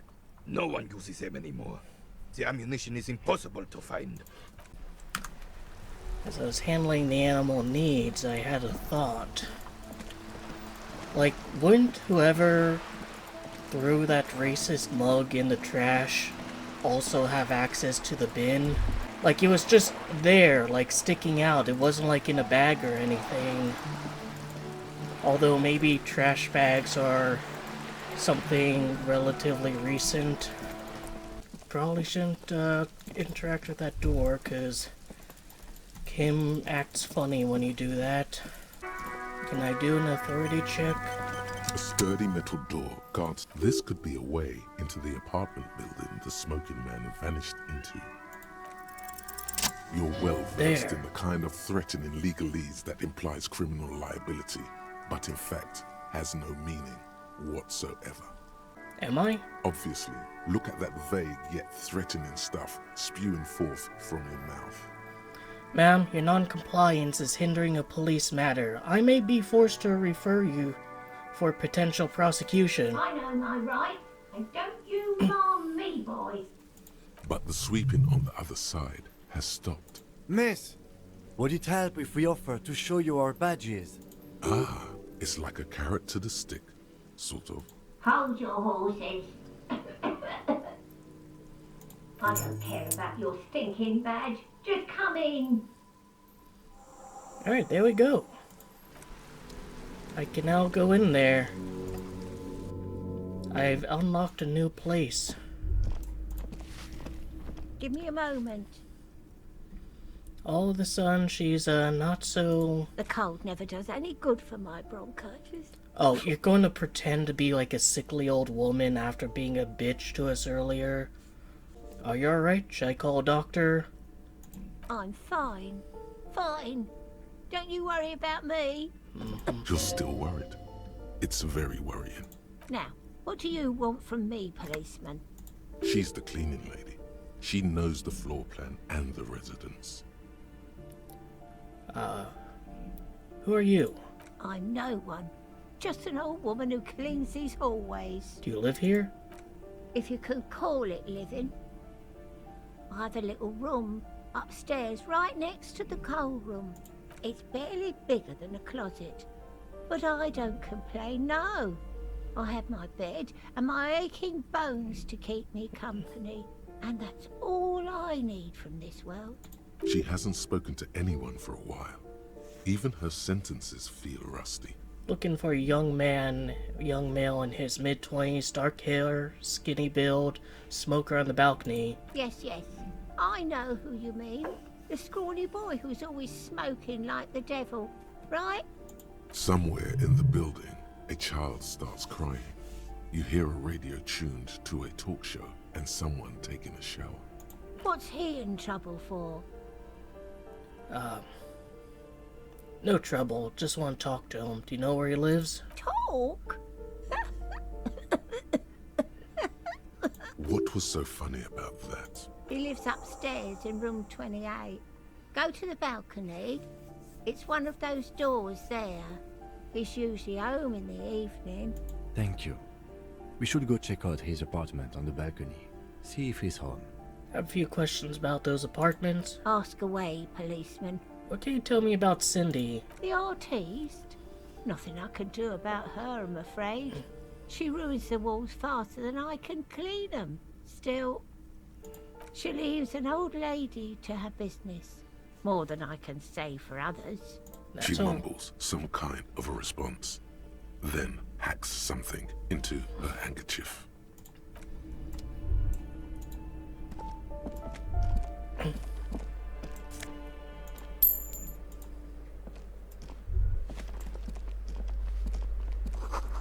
Store 9 locked. Postcard Boogie Street. 46. Isn't that one of the places that Harry's mind went to? Yep, need all the cheddar I can get. Alright, I can now pay off for the night. Someone's drawn a 5-pointed star on the wall. This door has been closed with a padlock. A chalk-drawn number on the board says number 11. Examine It's a padlock. solid lump of metal, but the shackle is deeply corroded. A solid pair of chain cutters would make short work of it. Time for a little snip snip. You seem committed to it, so go on. Hold on, let me know No first. reply. I'll wait a bit. That isn't just a five-pointed star. It's an inverted white pentagram cradled in a wreath of antlers. The iconography of communism, in other words. The star and antlers was developed in the 6th decade of the last century and quickly adopted by Mezov and the communards during the revolution. Why is they called communards and not communists? Even today, half a century after, the star and antlers retains the ability to evoke hope, disappointment, and fear in equal measure. Why is it upside down? To symbolize the toppling of the old order. Also, some social democrats were already using it. And the antlers? The wreath of antlers represents a natural crown. It was about building a society that could exist in accord with the natural world, and at the same time, above it. Why white? Because white is the color of peace. So, there's a little alternate history, because the communist symbol in our universe, our world, is a hammer and sickle, and red is the associated color. Gone. Gone is the glory of hope. Only the scribblings of impoverished students remain. And you are the big communism builder now.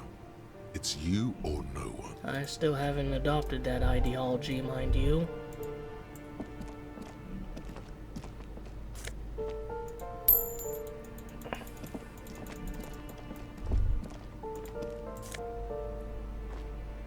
Flip up glasses, the auditor.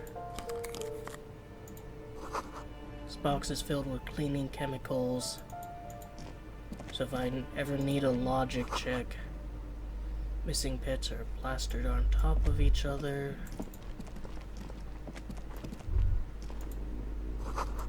Old shoe rack, boots, sneakers, old slippers. Apartment 12.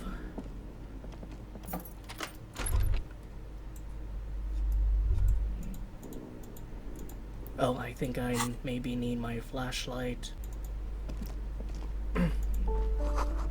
Moss crawls on those bathroom tiles, actual moss.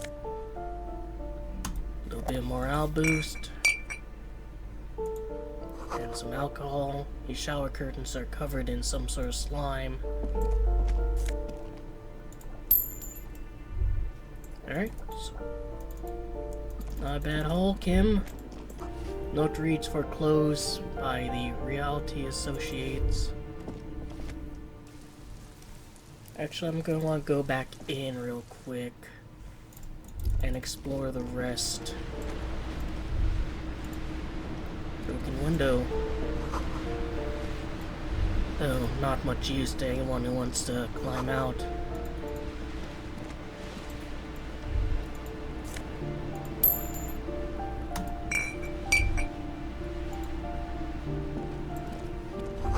Old grocery list on the table and checks. What happened here? This looks so sad. Put your emotions aside. Try to focus on abstract, impersonal things. But this reeks of sadness. It will still be accessible through the apartment next to it. That one didn't have a door. Sadly, nothing of great value remains here. There's always a little something in the fridge. Indeed. But doesn't let me check it again.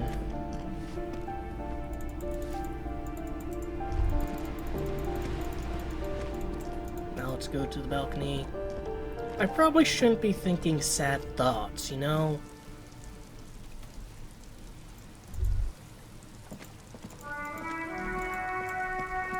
So, what happens if we talk to you up here? The piggies have learned how to saunter up staircases. I didn't think you could do that with hooves. But here you are. That's right, we evolved. Yeah, I can see that. Cool mutations. That smell coming from her paint bucket. It's not paint. It's heavy fuel oil. Is that heavy fuel oil? Red dyed heavy fuel oil, intended for exclusive use in government vehicles, to be precise. What did he think I was using? Aquarels? Sucked it out of a cop's fuel tank myself. Back in Jamrock. She really did it. She's proud of it too. That's some clever cultural commentary. You ain't seen nothing yet, Piggy Boo. Why does art inspire you so much? It does, yes, but what is art? Excellent question. Art is a diverse range of visual, literary, auditory, and performative creativity. It's an expression of imagination and technical skill. Additionally, it's history, criticism, and pure enjoyment. In short, art is the highest form of human communication, representation, narrative, emotion, and agency intertwined. Would I fit into the art world? I mean... Have you looked in the mirror lately? You have the exact features of a savage art critic, with that beard and those clothes, disheveled and prophetic. Perhaps you should try to critique architecture too. Is architecture also art? Of course not. It's autism, box drawing, masturbation with a ruler and a sextant or whatever they use. You should demean and criticize the genteel institution of architecture while extolling the virtues of the pure arts. What about music? Only the most experimental kind. I guess I have been feeling critical lately. Yes, you seek substance. No vapid representations and reproductions of social mores as made manifest in stuffy biennials. We're talking real, living art here. Become the art cop. Don't have to be 100% cop to finish the case. Quit being so indecisive. What are you going for here? Some kind of indecisive and camp aesthetic now? Strike a bold shape here. Go art or go home. Exactly. It's not only your duty to only catch the criminals off the street. You must also apprehend criminals of the printing press and the gallery, the trite and derivative artists and writers of the world. Go ahead and provide savage criticisms, art cop. The world is yours to rip to pieces and reassemble. Alright, but I'm almost done with that. It's another Kapu type, the worst one, the most savage and brutal, the art cop, nothing is good enough for everything, everything's shit. How many of these can I like have at a time?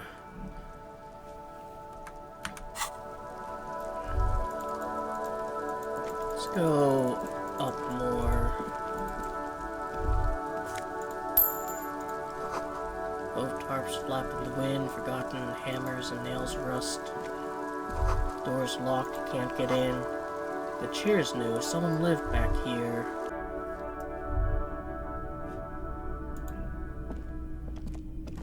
Oh, this is where...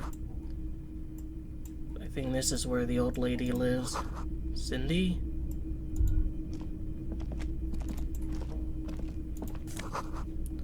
Hundred scurrying feet beneath the grate, the rats of the city.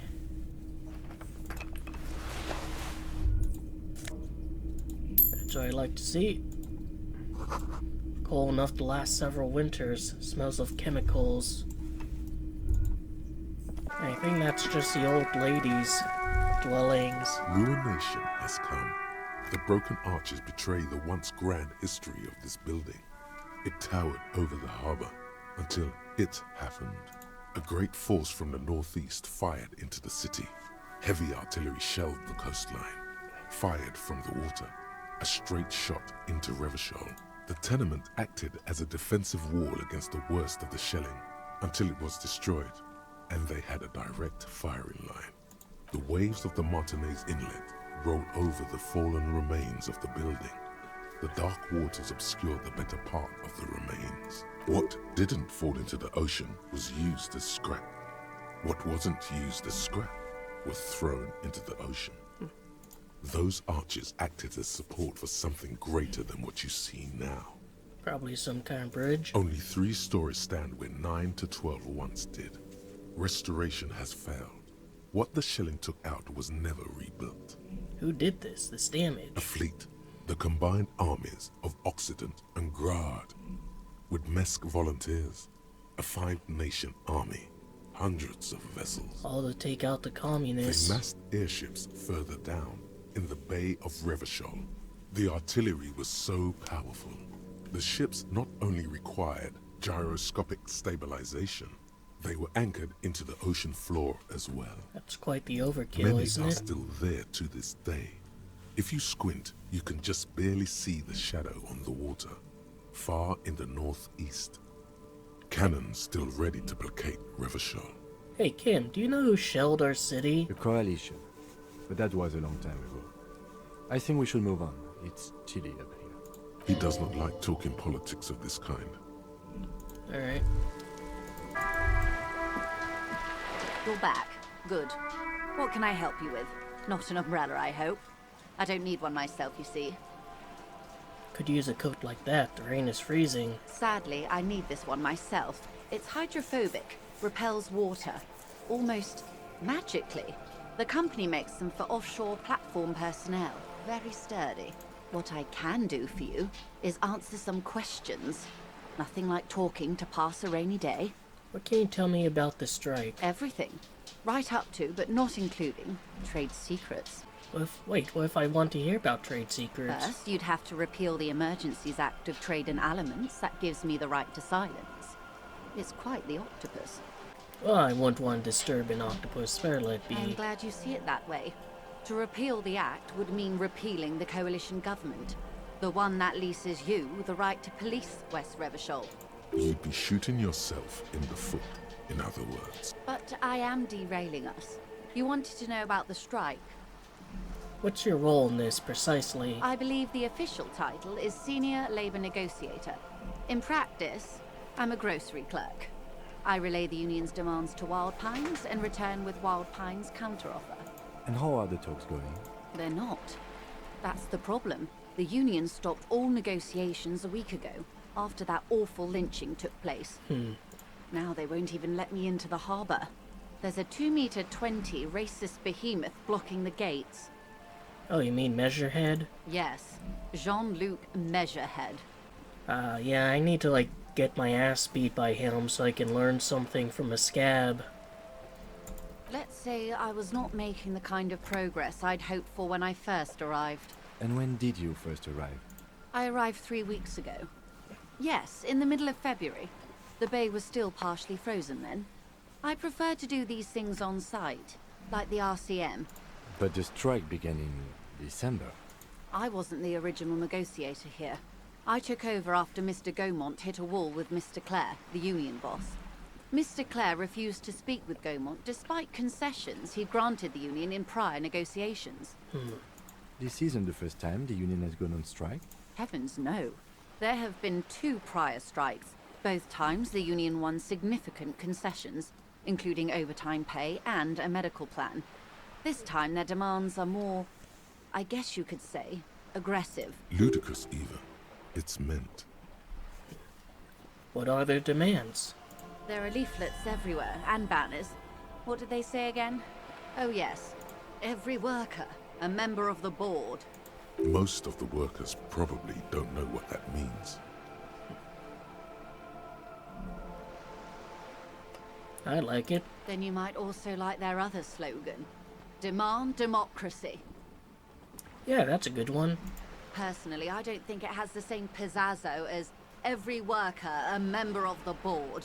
What exactly do they mean by it, though? What's the demand? It's quite simple, you see. Every time the Wild Pines group makes a decision, about what? About anything really, it needs the signature of each of the 2,200 workers in its Martinez terminal. Just so you understand, this is but one of 22 terminals owned by Wild Pines. Essentially, not only are they kings of the company, they are also kings of the 72,000 employees of Wild Pines Group. Alright, what are you going to do? I'm not sure. Naturally, I assume that was just their opening position, a hard-nosed tactic with a side of mockery. But there's been no follow-up, just the same nonsensical slogan repeated over and over again.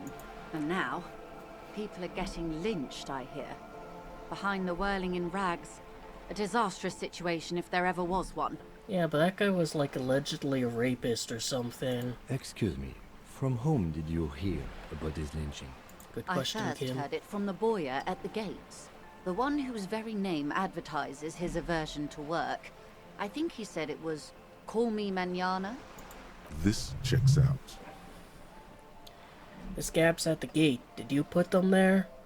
The scabs? You mean the huddled masses of Jamrock, come to plead for work where the Union refuses to? If they were organized by Wild Pines or its affiliates, then it would be a company secret. I could not share it with you. Not right now, at least. It's implied. She's open to discussing this matter with you at a later occasion. Tell me about the Union boss. Everard Clare is a man of the utmost integrity. If you can say one thing about him, it's that he always puts the interests of the workers first. Really? Of course not. Everard is fantastically corrupt. I imagine he has a thick, viscous goo where you and I have blood. Is he that bad? He is the most corrupt individual I have ever seen, and I deal with men like him for a living. If there is anyone more venal, more irredeemably nepotistic, then it's his twin brother, Edgar. Wait, there's two of them? Yes. Edgar looks exactly like his brother, except for that lazy eye. He also talks exactly like Everard does, and when one's term as foreman is up, the other takes over. It's how they circumvent the term limits, you see, with a funny little switcheroo. While in office, they've embezzled God knows how much of their workers' dues. What about the Union itself, outside of the Brothers Clare? The Debarders Union was once a perfectly normal institution. 20 years ago, anyway. It must not have been easy to establish under the Emergency Act, but they did it. I can respect that. Organized labor at its best, as they say. Then something happened in the local chapter elections. The Brothers Clare came and transformed it into a... how do you say? A mob. The Debarders are a crime syndicate. Sad as it may be, I suspect we'll be forced to cooperate with them. Refreshingly honest, officer. The company has tried appeasing in the past, but I'm afraid our concessions have only emboldened Everard and his brother. And your opinion, Detective, if I may ask? I'm a curious and talkative person, you see. Would you say the Debarders Union is... A giant leech sucking the life out of Ravachol. At least, as of right now, with the corrupt assholes. Indeed. And a hungry one. Sadly, Wild Pines have cooperated with what amounts to a crime syndicate for 2 decades. However much you feed the leech always hungers. What happened to this Gaumont? Mr. Clare told him to... how did he put it? Fuck off, midget. Gaumont is short of stature, you see. Not cool. Keep in mind, this is a negotiator Mr. Clare has worked with before, and who was more than fair with him and the Union. Sounds like usual aggressive posturing. One more thing, said something happened in the elections? I'm glad you asked. There was a woman, the previous forewoman of the Union. She disappeared. Disappeared? Yes. On the last day of the local chapter elections, her daughter phoned in and said she wasn't running anymore, or coming to work. Ever. End of story. Eerie. Downright haunting, if you ask me. The Wild Pines suspected foul play, but what could they do? It was a Union matter. Couldn't they track her down and interview her? The point of the presentation is, these kinds of things happen around the Clares. Watch out when you're dealing with him. Thank you for your concern, ma'am. We'll be just fine. Of course. How else can I help? Alright. Wow, you work hard. I do? Oh, yes. You hustle. You're a provider. It's tough out there, but you keep it real and provide. What hard work do I do exactly? Look at yourself. You're a human pedometer. You must have walked 200,000 steps down cracked asphalt, mosaic, sand, and linoleum after you reemerged. That is the sign of a hustler who never gives up. The world is harsh and people are evil. You didn't make it that way, and you won't let it break you. You ride. Yeah, fucking ride till I die, bitch. That's just what it's like. Life and death. But you got gills on your side, baby. Got those black papers with the faces of the innocents on them. You bring in the Franco Negros and the Solas. It ain't easy, but you do it. Day in and day out. You didn't make the rules, but you won't lose. You're a cop, and a sprinter, and a money printer.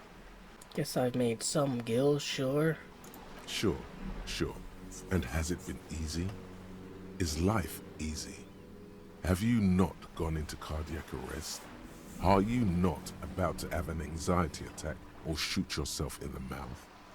But you still hustle 24/7, ride or die. Now, ask yourself, are you rich? No, I'm actually not. That's right. You work harder than anyone. You almost rode yourself to the grave, and you're still practically a hobo. Why is that? System's broken. Boo-hoo. The system is broken. The establishment is keeping me down. That's not the fuck yeah attitude you're used to. What is this? Why are you so poor? It's because that guard guy riding my ass. The Gart man has set himself up one of those self-replicating money structures. You should learn from it. Don't play the victim. Think hustler. Think with your head. Because of the taxes, G-Man's got his jam-covered sticky fingers in your pocket, stealing from you every time you buy, sell, walk, talk, fart, so much as sneeze. Aren't taxes almost non-existent in the Gotham estate that is Revachol? I thought there were no taxes. You and I both, but they got those indirect modes of taxation. Sales tax, excise duty, extraction tax. This tax that doesn't even have a name. Plus, there's the stuff people in other countries pay for that makes them ask for more money from you here. The Gotham estate's a myth. In total, the coalition government is taking 98% of all your money. Are you sure? That seems like a pretty big number. What are you not sure about? They're milking your nipples till they bleed. Can't you see? Aren't you sick and tired of having bloody nipples? Bleeding nipples are kind of a pain, but how will deregulation help with that? Nah, this isn't helping me solve my mind problem. It's only making me into a free market type. Oh, opt in a It's little. all about the tax issue, hustler. No other problem in the world is as pressing as top marginal tax rates. Alright, well, I did finish Coach, one thought. physical instrument. Wait, how did you know all those hammer throw techniques? How do you know how to hold a discus? Or the world youth record in discus? Something doesn't add up here. This mushy thing between your ears didn't know the name of the city you're in, but it comes loaded with trivia about the correct chin position of a shot-put ball. Could it be that? Shut up, namby-pamby. This train of thought ends abruptly. It's leg day. Straighten your rhombus muscle. It's shirts versus skins. Take your shirt off, Namby. Your skins. Wait, maybe Harry was a bit of an athlete in the day. I don't like the hit to encyclopedia. I'm gonna keep this for now and go to Measurehead and see if maybe that does anything for me. And then after handling that, I might forget it. You help me with this racist guy? Sorry. Busy surveying the situation. I'm sure you'll figure something out. You guys have all sorts of gadgets these days. Wiretapping, telescopic batons, futuristic circuit bending to infiltrate harbor machinery. Maybe you could even knock that Kowalson crane over using some remote controls. Or calling in tactical air support. You guys have air support, right? Wait, we have air support? Kim, why didn't you tell me? Because we don't. We don't have air support or any of those other things. I get it. Hush hush about the secret technology. Alright, I may have some advice for you on how to deal with Jean-Luc there, out of solidarity to the RCM. It's low in technology, however. Yes? First, don't fight him, obviously. Second, get him to share his theory by being subordinate. Admit your lack of expertise. Basically grovel. That's how I do it. Maybe that would work. We'll have to see. Alright. Thanks for the advice, dude.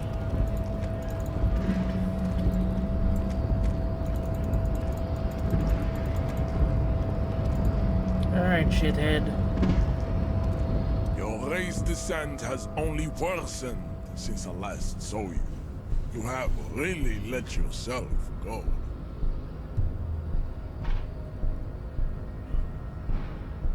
Wow, so even like getting that, it still doesn't do shit for me. Ask what kind of races there are first. Classification is core to this stuff. Measurehead, I'm new to this world. Help me understand its races. I need to know what kind of different races are there. Do you? This is for the thing. The lieutenant looks toward the harbor's electronic door, and then to you. He lets out an audible sigh. You are obviously a liberal, Sailite. A polyculturalist. I can see it from your love of microtechnology and your sartorial choices. Do not deny your friend the truth you have denied yourself. There are 3 categories of race. Type A, the heroic races. Type B, the servile Can races. you not say type? And the vile CF race cauldron of pederasty. Which one do you need education on? You guys use like American homework and school grading systems for races? Those are the Simonese, the Areopagite, and the Occidentals, excluding the Maun, of course. The Maun are riddled with eczema to the point where they find it impossible to smile. They are all lactose intolerant, a common result of inbreeding. Yeah, but your earlobes are too big. And you can like cope all you want about how that's irrelevant, but all it takes is a racist asshole with all your positive qualities and smaller earlobes to look down on you.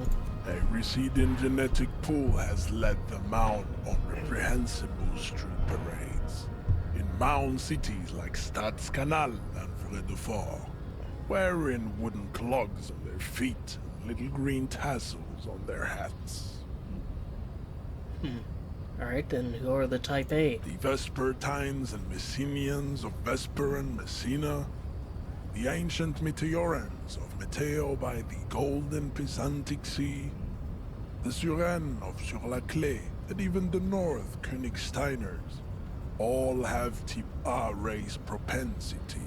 Man, they do not fuck around with their world building. I have no fucking clue who any of these assholes are. The other large Mondial civilization, the Mesk, are too yellow and oleaginous to count as a heroic race. True, they are violent and expansionist, but they have a glandular problem. Overproduction of sebum. Sebum is leaking into their brains, making them listen to El Mariachi music and eat toxic minced meat-based food, which in turn only produces more sebum. Alright, so these guys like this world's equivalent of Hispanics? As proven by the Maun and the Mesk, Occidental Type A is in retrograde. The Simonese and the Areopagites are on the ascent. The Areopagites are sleek, long-headed. The Simonese are powerful, mesomorphic. The former is an immutable progenitor, unchanged since the Super Isola of Pericarnassus. The latter is perfected and adapting. Together they form the Simeno-Areopagite, or Simeopagite super race. That is all. There are no more Type A races in the world. Nature was not capable of more. And Type B? Type B are Dude, can you not say type? Amorphous non-competitors of the great race. You want to call Koi, yourself, like, the superior, Vacholiers, can't even they say are type mud color. or alcohol.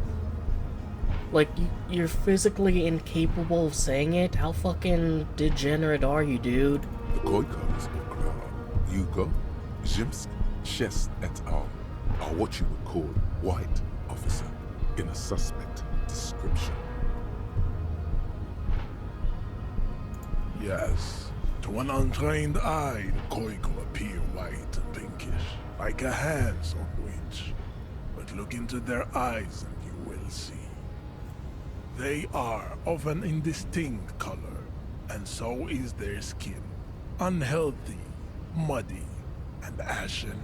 Pinkness is a racial quality that has to be earned through centuries of advanced ballistic warfare and cultural domination that the Grad people have undergone for drinking Al-Rul and smoking the degenerate tobacco, and for eating potato.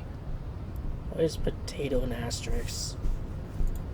The Koiko, the countless micronationalities of Grad, are all inexplicably obsessed with potat. Alright, you The can say only potato, thing and now... more is divided into microscopic ethnostates, like political amoeba. Wouldn't he be one for ethnostates? You don't like ethnostates? They are microscopic. The Semeno-Areopagite superstate will cover the entire remaining planetary crust, uninterrupted. From Holy Semenine to the Boreal Plateau of Katla. Its leaders will be the genetic epitome of the Semenese and Areopagite stock, elected by nature, not the base inner spoilage called demos. The Vacholians, halfway between Tipa and the Racial Codron, two mixed to know right from wrong. You tried your degenerate little revolution, which was the single greatest failure committed by humans in our 82,000-year history on this planet. Alright, so...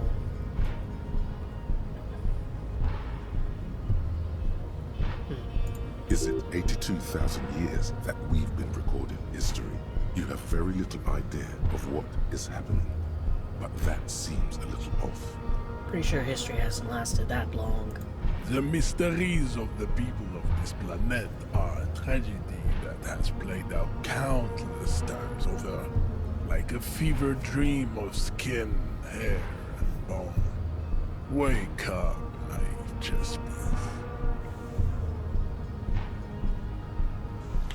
I've heard about this revolution. Mistakes were made, but it was the right stuff. You're wrong about The it. revolution came to Ravachol from Grad, in Zarath ridden potato carts. It is literally an illness, a prion disease that leaves the parietal and frontal lobe ridden with holes. A soft, sponge-like mass of dementia, hallucination, and paranoia. The revolution is fatal familial insomnia. A hereditary prion condition passed from the Koi. They have prions in this world. But not sexually. Probably through trade routes and potate acid, the prime component of the potato plant. Enough of Tibet mediocrity. Alright, and what about C3? Tips CF are a museum of failed chimeric experiments and tragic maladaptations. They are tortured creatures waiting to be put to sleep. Your morbid interest in them worries me. Chimeric experiments? Lesser races like the mosquito, a grotesque mixture of a masked woman and a Semenese man. Only possible if the mother is masked and the father Semenese. The other way around, they fail to produce offspring. The mosquito is born sterile, like a donkey. All they have left is to ride customized motor carriages with hydraulic suspension, listening to aggressive El Mariachi music to vent their impotent despair. Somehow I doubt that. It seems unlikely that two human beings produce genetically sterile offspring. You are right. You have misunderstood. You lack basic phylogenetic education. The sage will not budge on this. Anymore? Then there is the Simino Koiki Chimera. Are you sure you wish to know of the Simino Koiki Chimera? It is not an aesthetic site. Maybe I should stick to the aesthetics. That is understandable. Were there more fortunate tips you needed to be educated about? Well, now that we've basically listed them all, do I understand advanced race You theory? understand nothing. To solve the great race enigma, you have to first ask yourself, what is the race enigma? You have not even worded the mystery, let alone solved it. Well, if I do, will it help me get the body down? We will see. Access to the Union is important for our investigation, but there may be another way. Am I mildly worried he might take it seriously? The lieutenant thinks. Yes, I am, he concludes. I am worried. Probably shouldn't be a racist then. Lost, though. I cannot possibly imagine what else we have to discuss, Tibere Vasholian. Your love for disco music and venereal disease? How did this happen? Your little fist is in his giant hand, and he's squeezing it. It hurts. You must be out of your mind, degenerate drunk. I'm a cop. Say it. I am a degenerate alcoholic. I'm a cop. Your fist cracks in his hand like a ripe apple. Pain shoots up into your brain as the words to the song have changed. Say. Your hand twists in his grip and the pain grows. Still good. Now leave before you humiliate your homoerotic organization any further. Well, that didn't go as planned. But maybe the scab will tell me something that can help me. And maybe the physical instrumentation thing will... Nice aggression with the native. Don't let the chief fool you next time. You don't need to be that up in his face. Not bad advice, actually. This might do the trick. Let's talk about our right to work. No, I'm not a fighter. I'm a... Is there like an outfit I can wear that would make it more likely? Yes. Your race descent has only worsened. Oh, it actually worked? So you have really let yourself go. Yeah, fuck you, dude. Just like that, instinct took over. A solid strike straight into his throat, into the cartilage. You could swear you felt the soft palate break. The man is reeling, gasping for air. Time stands still around you. In the distance, the sounds of the harbor are falling silent. All you hear is a small gurgling sound as a trickle of blood appears on the man's lip.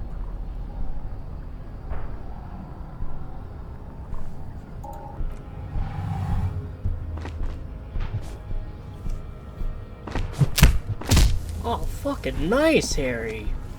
The man lands with a dull thump, like a broken down puppet of muscles and sinew. For a moment, he still tries to keep his head up, dazed eyes looking at you with unimaginable surprise. To your left is the button. I'm very, like, do I want to, like, basically represent me, or do I want to spit his racist? Well, that's more of a lorry driver thing than him. What do Disco Inferno? Your fist on the button, the man collapses entirely, his head rolling to the side. Looks like you're the new measurehead now. Her voice is surprisingly calm. No one is the new measurehead. Let's go before he gets up. As you turn, a bright light catches your eye, making you squint. Cool. So cool. Where's it coming from? From a distant sunset, a stage light, flash photography, nowhere in particular. It's just what superstar law officers do. They squint at lights, and they solve shit. Actually, now I hear superstar and law officer in a sentence, Salem. Yeah, that's me. I've been establishing my superstardom hard lately. Yeah, you have. You're a big, thick cop. Dick Mullen. Salem Rocky Baye. Badass on-the-edge disco cop. Time to recede into a ludicrous fantasy world. Here we go. Camera. Lights. Action. With a sudden flash, the world freezes around you. And you along with it. In an iconic monochrome solution, a black silhouette against a rasterized orange world. It's on. Anything to say, shithead? The man is still knocked out. Yeah, try that shit again and I'll have 4 marks on my badge, bitch. Or my ledger, you know. Yeah, I'm not gonna use it. I'll just put a point into it later. I'd appreciate it if you didn't force us into situations where I may have to shoot random civilians, because that won't get us anywhere. I'm not even sure the one bullet my chamber holds would even prick that hook. But I was fighting bad, unsavory ideologies. I'm a hero. We are not here on some political quest. We are here to solve a crime. Don't make the situation any more volatile than it already is. How else are we gonna get through that gate? There must be some other way. Let's go see the yard again. It faces the other end of the harbor. We're done with Measurehead here. Alright, fine, won't do it again. Let's think of something else. I mean, we don't really have to. We press the button.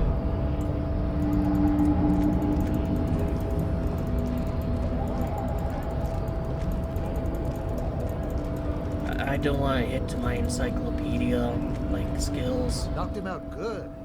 Like the Flying Desperado. Where was the Flying Desperado? It's that really cool Flying Desperado spin kick you did, Boyadero. Often performed by the most hard-bodied boyaderos on the steps. It was nothing. So, what's on your mind this time? Went native on the chief, huh? Those ballerina antics were reckless. Should have just punched him in the throat again. Wrong. You did the right thing with Measurehead. The ballerina antics won you the fight. Let's talk about our right to work. Or can we go in here? Yes, we can. Every worker, member of the board. Yeah, that's what she was talking about. This is a Dewey typewriter model. Name is on the back. And on the bottom, union logo, demand democracy. Standard offers, file cabinets, all drawers are locked. Someone left a copy machine on. Dark liquid in pot looks almost sentient.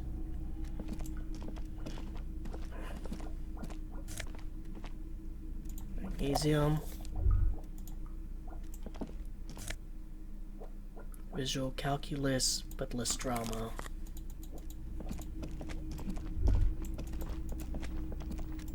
We're just like nicking stuff from On here. second glance, someone has forgotten to properly close one of the drawers. It's unfortunate for the Union to just leave their paperwork lying around like this. The drawer opens smoothly. Inside is a well-organized selection of brown folders. Hundreds of documents containing logistical data. 2 kinds of transactions stand out. Materials coming into Revachol from the outside world, from Muindi, Grad, and even Ilmara, and the same materials being handed over to companies inside Revachol. Kuron, Coal City, La Delta, and Jamrock are listed among the many districts where the imports are being sold. Anything interesting? It's hard to make sense of this thicket of company names, dates, quantities, and percentages. You try to focus, but the lines are getting blurry. Alright, The drawers slide. If I close that, is there anything I have that raises giant ass print on the pillow and the pattern of coffee rings on the armrest? An imposing combination of a punch clock and a payphone is looking down at you from the wall. A note on the side says, "Tokens unavailable due to strike. Use change." The machine swallows your coin and seems to be waiting for your next move.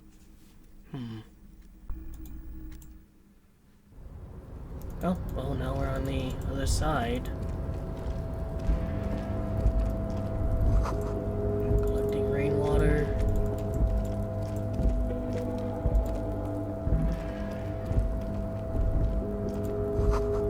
All year round great machines. Good sense. At least 3 packs worth of cigarette butts. Numerous empty bottles.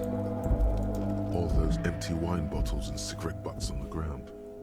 Someone partied really, really hard here. How hard?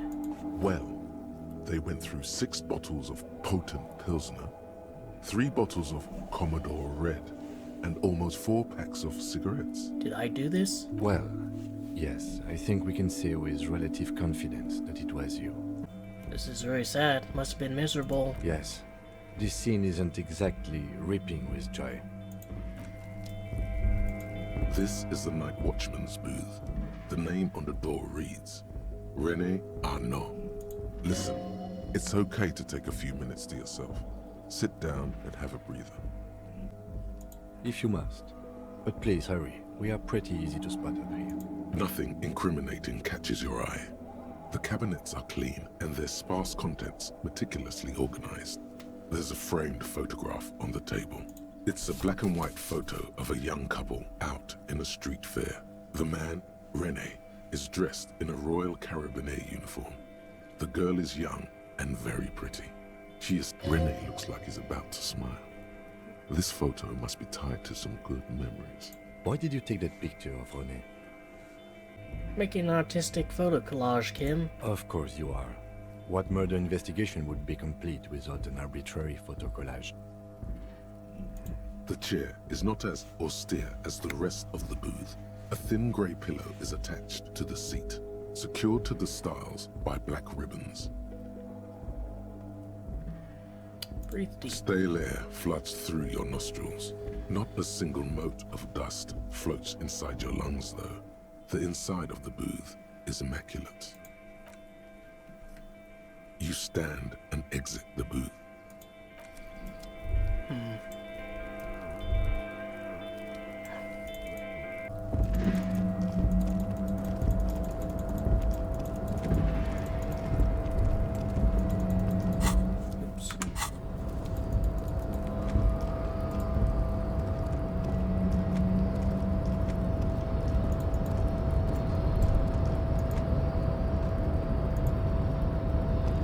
Rusting control panel with several knobs. 2 buttons marked Marche and Arrête are faded with use. It seems to control the large crane above. A container is attached to its hook block. Marche. On. Arrête. Off. With a loud grind, the crane shifts overhead, moving a massive metal container through the air.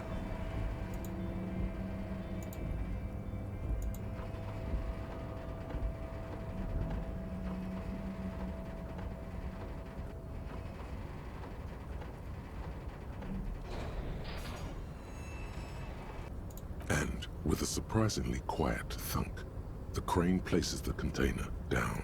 The harbor sleeps as the strike rages in the distance. The crane can rest again, now that its purpose has been fulfilled. Its purpose? What do you mean? Moving this container, of course. For this purpose it was built. For this purpose it has acted. And now it will rest. I can't see how that was worth the ruckus. Except for seeing the crane in action, which I admit was satisfying. Alright, well, let's, maybe we can take a look inside.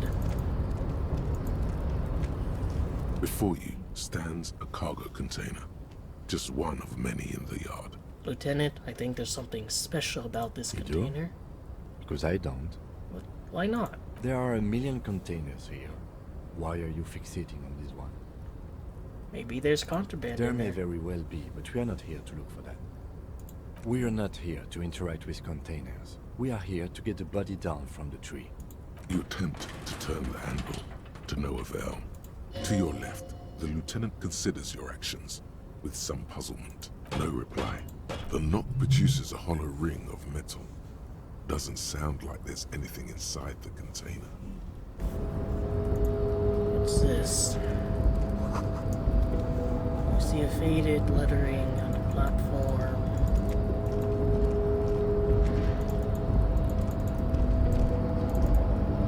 Wait, could be some dosh in there.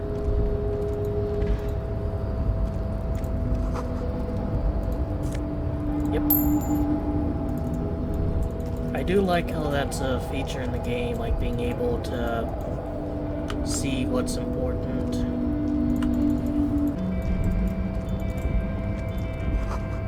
Shipyard head is oddly quiet. Great machines are sleeping. Speaker tower silent. There's no work to organize in the yard below.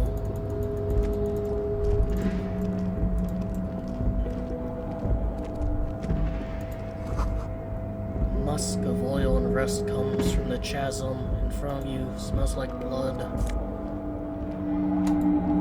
Well, I can now do half-light checks a little bit better. Industrial-sized thermos smells like burnt coffee. Banner sags on their way to a train. Container, container, container.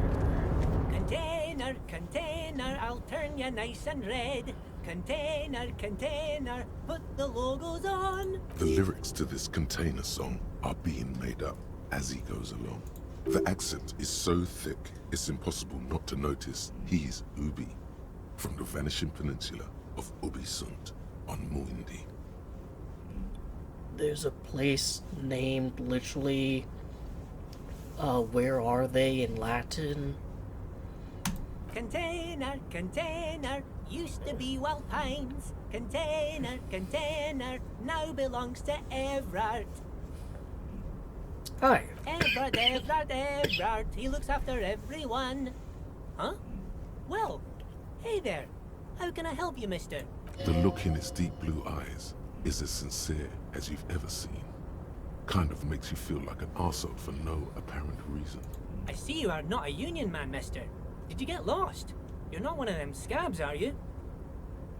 What's this? What's it with you people and scabs? I mean, I don't personally mind. Folks is just folks, you know, and folks gotta eat.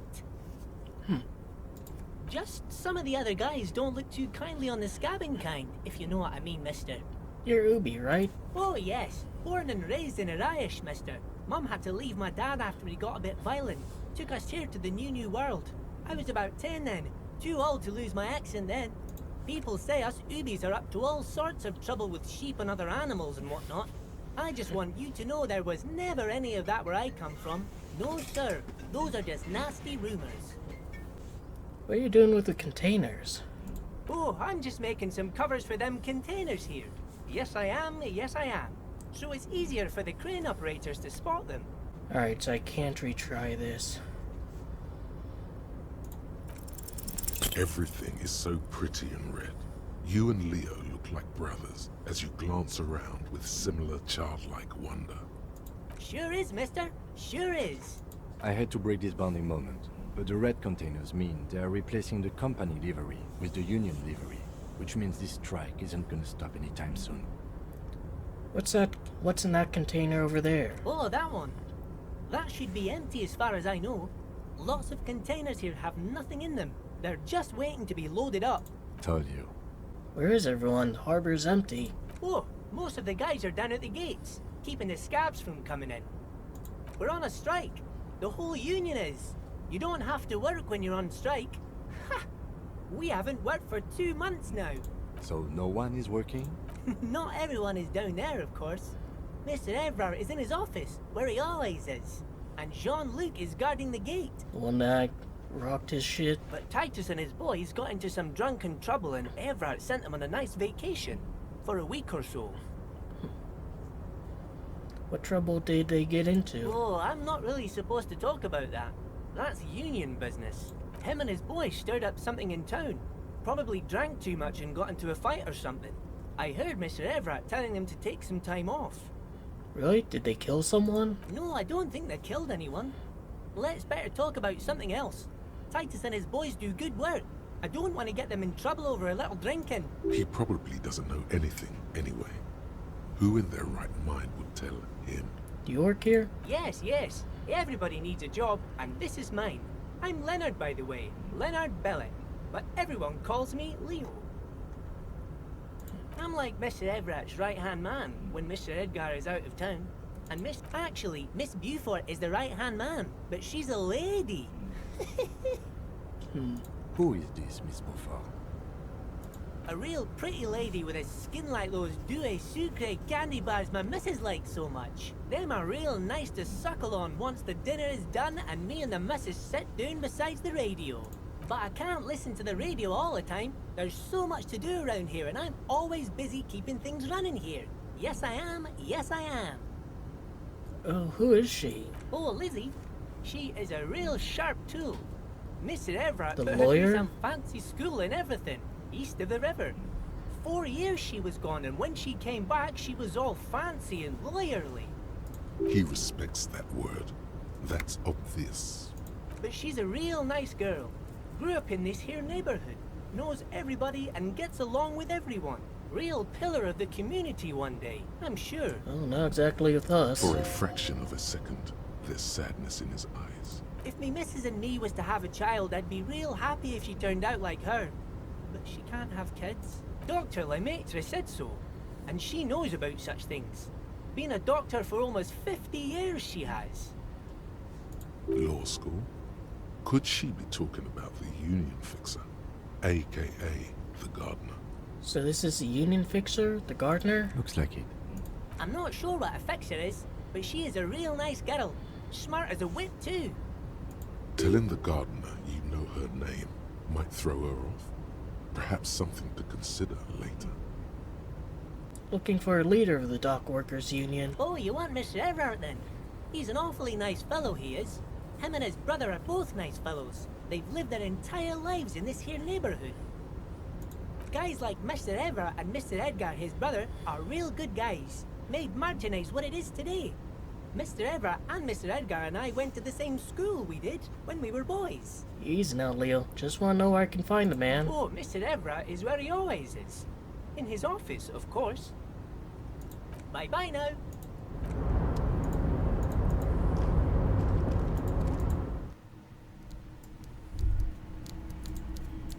Yeah, poor guy seems to be, very naive.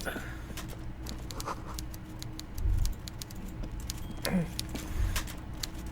guessing that's him. I would like to examine the fish. Taxidermy fish that tells the time.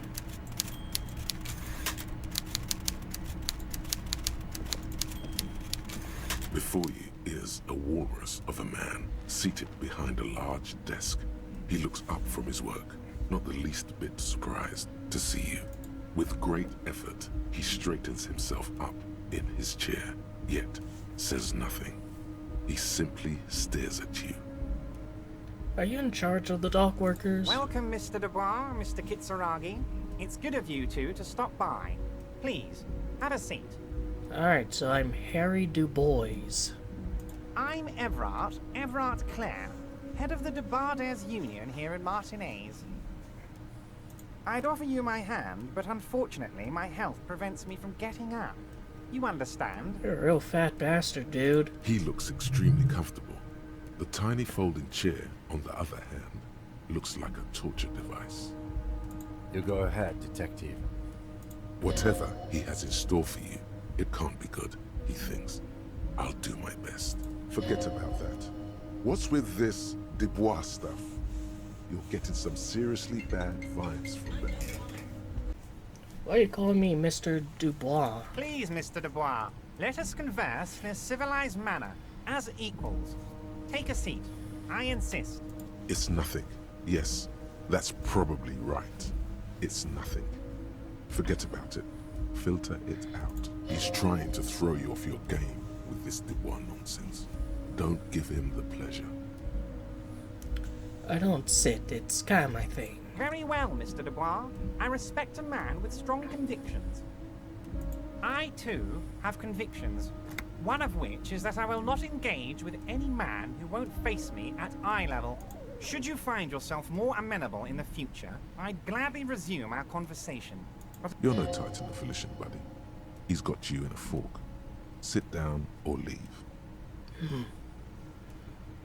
Excellent, Mr. Dubois. I can see that you're a reasonable man, and reasonable men can be of great use to one another.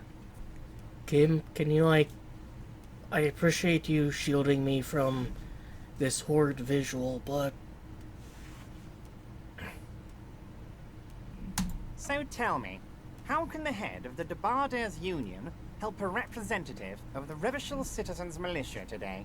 The chair you're sitting on has got to be the most uncomfortable chair in the world. It's violating your backside. Oh, by the way, I heard you got a rather rude reception from a certain Lawrence Gart. Some people have no manners, it pains me to say. So I think this guy knows about my amnesia if he knows that Gark doesn't like me. This should take care of that nonsense. It should be sufficient to cover your expenses for a few days and patch over your differences with a cafeteria manager. Go ahead, take it. Wow, that's 25 real. That's good money. You need it. Wait, do you know Gark? Yes, I know Lawrence. He's a real character. No union man in him. A real piece of work, that boy is. With a grin, he points to the checker game. It's like you're on a game show. At least don't thank him for it. Keep it. I'm good. Okay, okay. I respect a man with principles. No handouts, then. Now, I'd like to set your mind at ease about one other matter. Your lost gun. Let me assure you, Union people are on it as we speak. I've got my best hounds looking for that lost gun. His slug-like lips Yeah, he move, knows everything. But all you hear is an echo. Lost gun, lost gun, lost gun. The world is swallowed by a black hole of fear. Only two words escape its gravitational pull. Lost and gun. When he said, don't worry, he actually meant, be very worried. I'm not worried. I've got this. Are you all right, Harry? You say you got this, but you seem a little anxious to me. Don't be. Everything's going to be all right. It's not like you left it loaded. You didn't lose a loaded gun. Local children aren't out there playing with it right now, pointing it into their own mouths. It's in a safe place. I just know it. I have a feeling everything's going to be all right. It was loaded. There were 2 bullets in it. You always keep at least 2 barrels loaded. Officer. I wouldn't be so sure about that.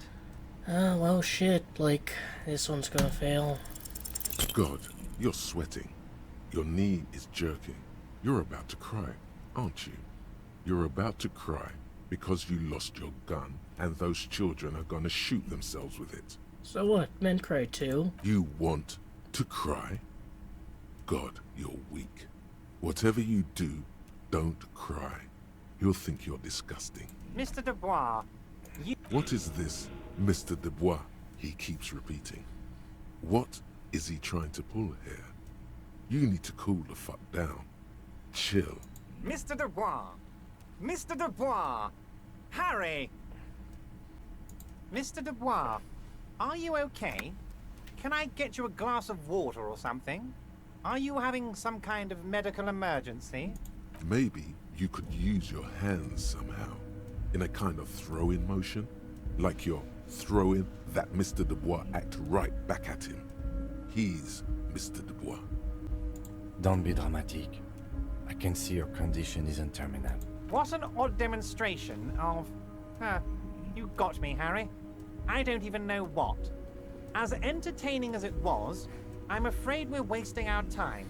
And I'm an extremely busy man, as I'm sure you are too. Okay, enough. We are here to ask you some questions pertaining to a murder investigation. Quick, here's your window. Get yourself together and ask him questions. Police officer questions. Could you help me get a dead body down from the tree? You might have noticed there's one hanging on a tree behind the hostel cafeteria. Oh my. Don't take this question personally, but why would I get involved in this matter? Mr. Clare, the man was hanged with a cargo belt. A steel-reinforced cargo belt. It's safe to assume the Union had something to do with the murder. Besides, getting the body down would benefit all of us. It's a stain on the neighborhood. Also, I studied the footprints at the crime scene. Worker boots. I can certainly see how having him up there might start affecting some real estate values. But of course, all joking aside, I am going to help you. Jean-Luc, the cop who bested you in physical combat is here, and he has a little dead body in a tree problem. Namely, he needs it to be taken down. Please extend him this courtesy. Chop chop, Mr. Racial Superiority. You can find Luke down at the gates, but you already knew that. Anyway, he's going to help you, now that he's back on his feet. I want to talk about the hanging. Oh, of course. That's your main thing here. That's why you're in Martinez. I know everything that goes on around here, and I would love to help you, like I'm helping you with the body. I mean, it's no secret that the lynching is connected to the strike. So much to talk about. Honestly, it's been weighing on me so heavily. I understand you need to interview me. I sense there's, let's say nothing. But there's a thing that's been keeping me up at night. I want to talk about the hanging. I mean, if we could just calmly talk, exchange information, we could blow this thing wide open. Yes, that sounds good. Let's do that. But I can't think straight with this thing weighing on me. You're police officers, aren't you? I have a crazy idea. You guys are basically door-opening machines. Incredibly talented at opening doors. Kim, is that true? Are we door-opening machines? I'm not sure I understand. If you're asking us to break down someone's door, it's not going to happen. Come now. I just need you to go open a little door for me and leave it unlocked. A simple thing. Absolutely nothing shady about it. An excellent opportunity presents itself, sire. You could win the trust of the arch-liar, pretend to play into his hand. Then, should you wish, bend his efforts towards your own. Why don't you open it yourself? Harry, I'm a very busy man, and more importantly, I don't have that extraordinary physique you do. You look like you could run around all day. You want to send someone a message that the police are working for you. I repeat, I'm a very, very busy man, Mr. Kitsuragi, and therefore I must occasionally enlist outside help. So what will it be, Harry? Whose door is it? Oh, no one's. It's just a weasel. A weasel lives there. Nothing for you to worry about. What do you mean by a weasel? A loud blabbering weasel. When weasels feel no one is watching, they start acting foolishly. Just go there, unlock the door, and leave it open. It's been such a burden on me, Harry. I just want this to be over so I can discuss business with you. I'm gonna refuse it for now. Of course, Harry, I understand. But if that's the case, I don't think we'll ever find your gun. Even worse, we won't be able to speak like equals about the murder. Perhaps this was just bad timing for you. Know that you can always come back to me. Yes, we both understand what you meant. This may be the only way, he thinks. I won't hold it against you. In fact, we probably should reconsider later. Aren't you gonna ask me how I got in? Am I going to ask? Hell, Harry. You spin-kicked my strongest man in the face. I saw it from my window. So, like, this is a guy that dude was, like, saying is also a racial superior? Would you ask a man like that how he got into your container yard? I understand. I am a terrifying death machine. Don't worry, Harry. Between you and me, I'm not a huge fan of his race thing. But the Union did not get where we are today by frowning on eccentricity. Anyway, I assure you, I am a very well-informed man. Information reaches me before I even get the chance to request it. What's in the container outside your office? My dear Harry, there are literally millions of containers in this harbor. I couldn't possibly remember what's in all of them. There's something special about it. It was attached to a Kvasilnd crate. Harry, you smooth-talking son of a bitch. Time is a precious resource, and I don't have enough of it to count containers with you. Smooth talking. Maybe that's the way to go about opening the container. You should at least try convincing it. You call me Mr. Dubois. Why? Of course. Let us dispatch with the formalities. You call me Everard, I call you Harry. That's what the hanged corpse called you. Harry. So that's really my name. My God, so it's true. I didn't want to believe it, but you are a fantastic science fiction amnesiac cop, aren't you? What are the odds of that? I think the odds of that are very low.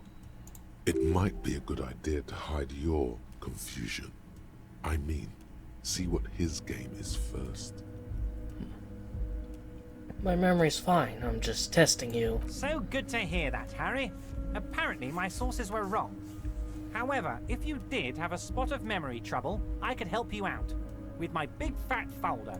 Words flow like a river of honey from his lips. I guess word has already reached him. No matter. No harm done. It's just a brown folder. You can't make out what's written on it.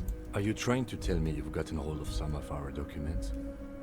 Mr. Kitsuragi, would you mind? Me and Harry are talking about his lost identity right now. Don't just jump to the folder. That's not smart. Shows you're on the edge. Do some probing first. Know anything about my family? Do I have a wife or kids, or... Family? Harry, you're not a family man.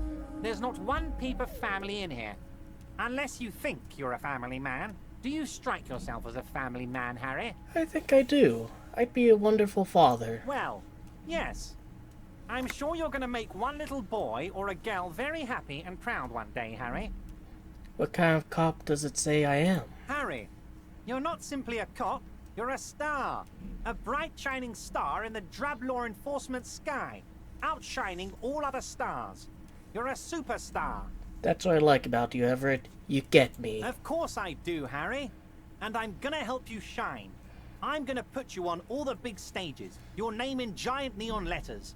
Harry Dubois. The giant neon sign reading Harry Dubois, hanging from the Kvasilnd crane, can be seen all the way to Jamrock.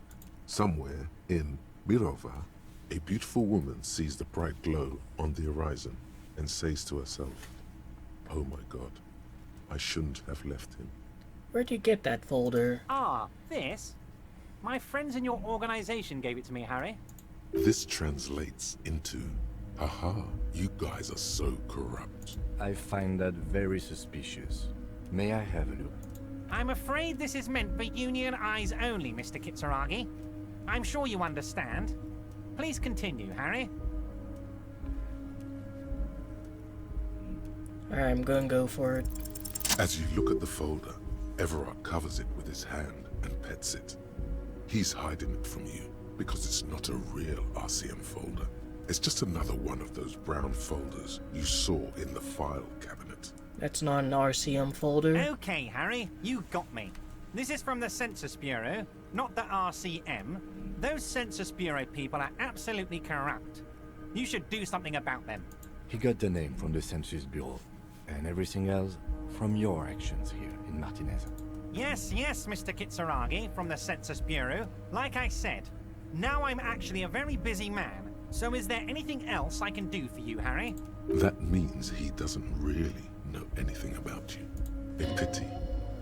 The mystery of you will have to remain a mystery for the time being. So the Census Bureau says my name is Harry Dubois? Yes, that's what I said. Try to keep up, okay? Let's move on. I swear to fucking God, this fucking phone. Company representative. Oh, that's very nice. I haven't gotten around to her yet. I'm very, very busy, you see. I hope you're getting along. One thing I want to make very clear, Harry, is that this is not some kind of union versus corporation situation.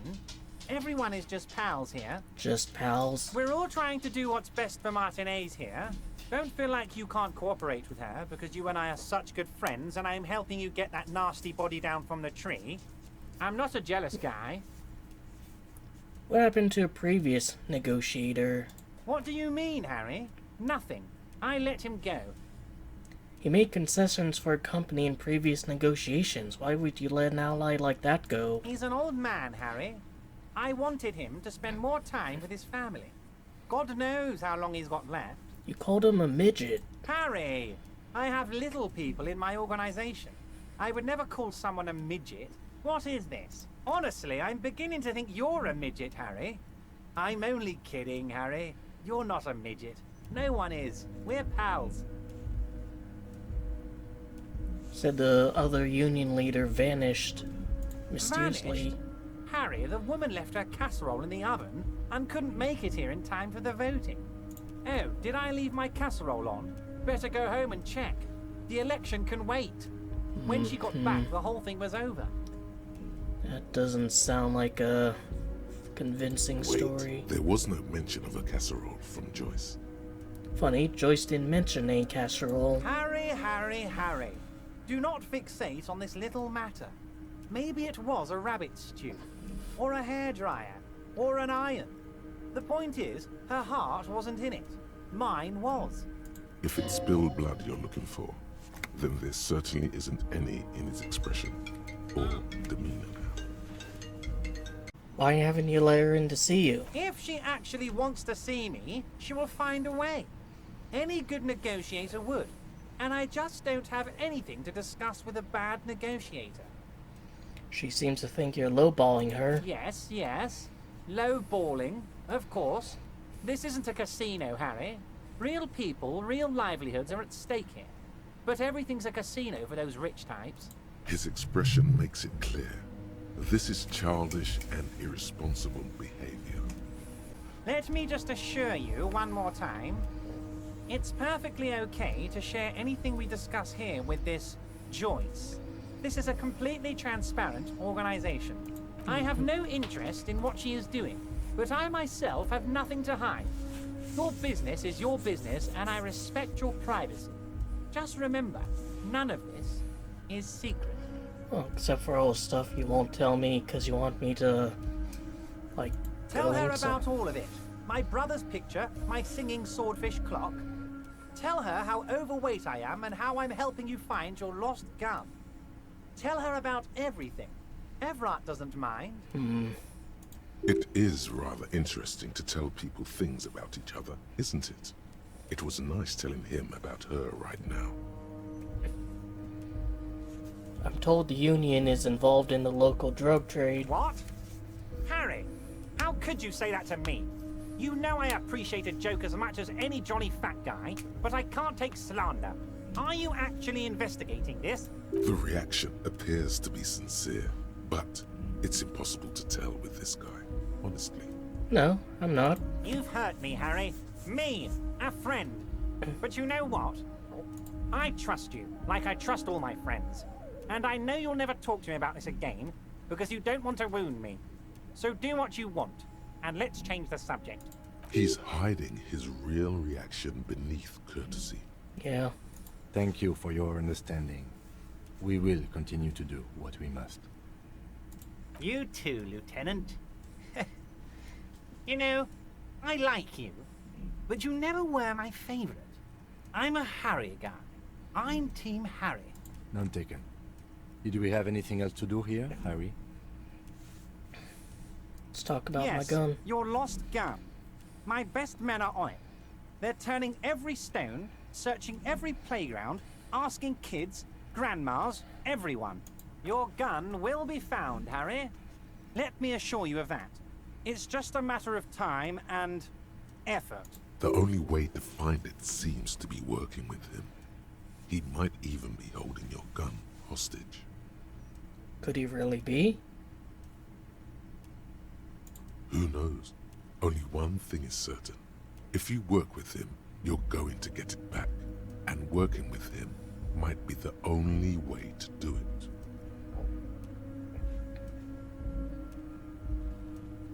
Well, my gun might have been... Nah, I shouldn't sick him on Roy.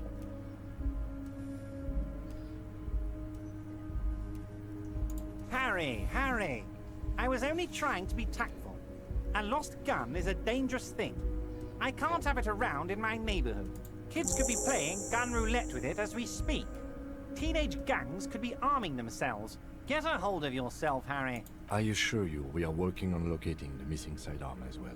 Excellent, Mr. Kitsuragi. That's excellent news. Looks like we have a friendly gun-finding competition on our hands. So it seems Wait. we do. You need this to get in and out through the gate. Thanks. I was wondering how it's supposed to get out. Here, you're one of us now. A real red and white Union man. Take care, Harry. Can't go back there. This is the end of the road.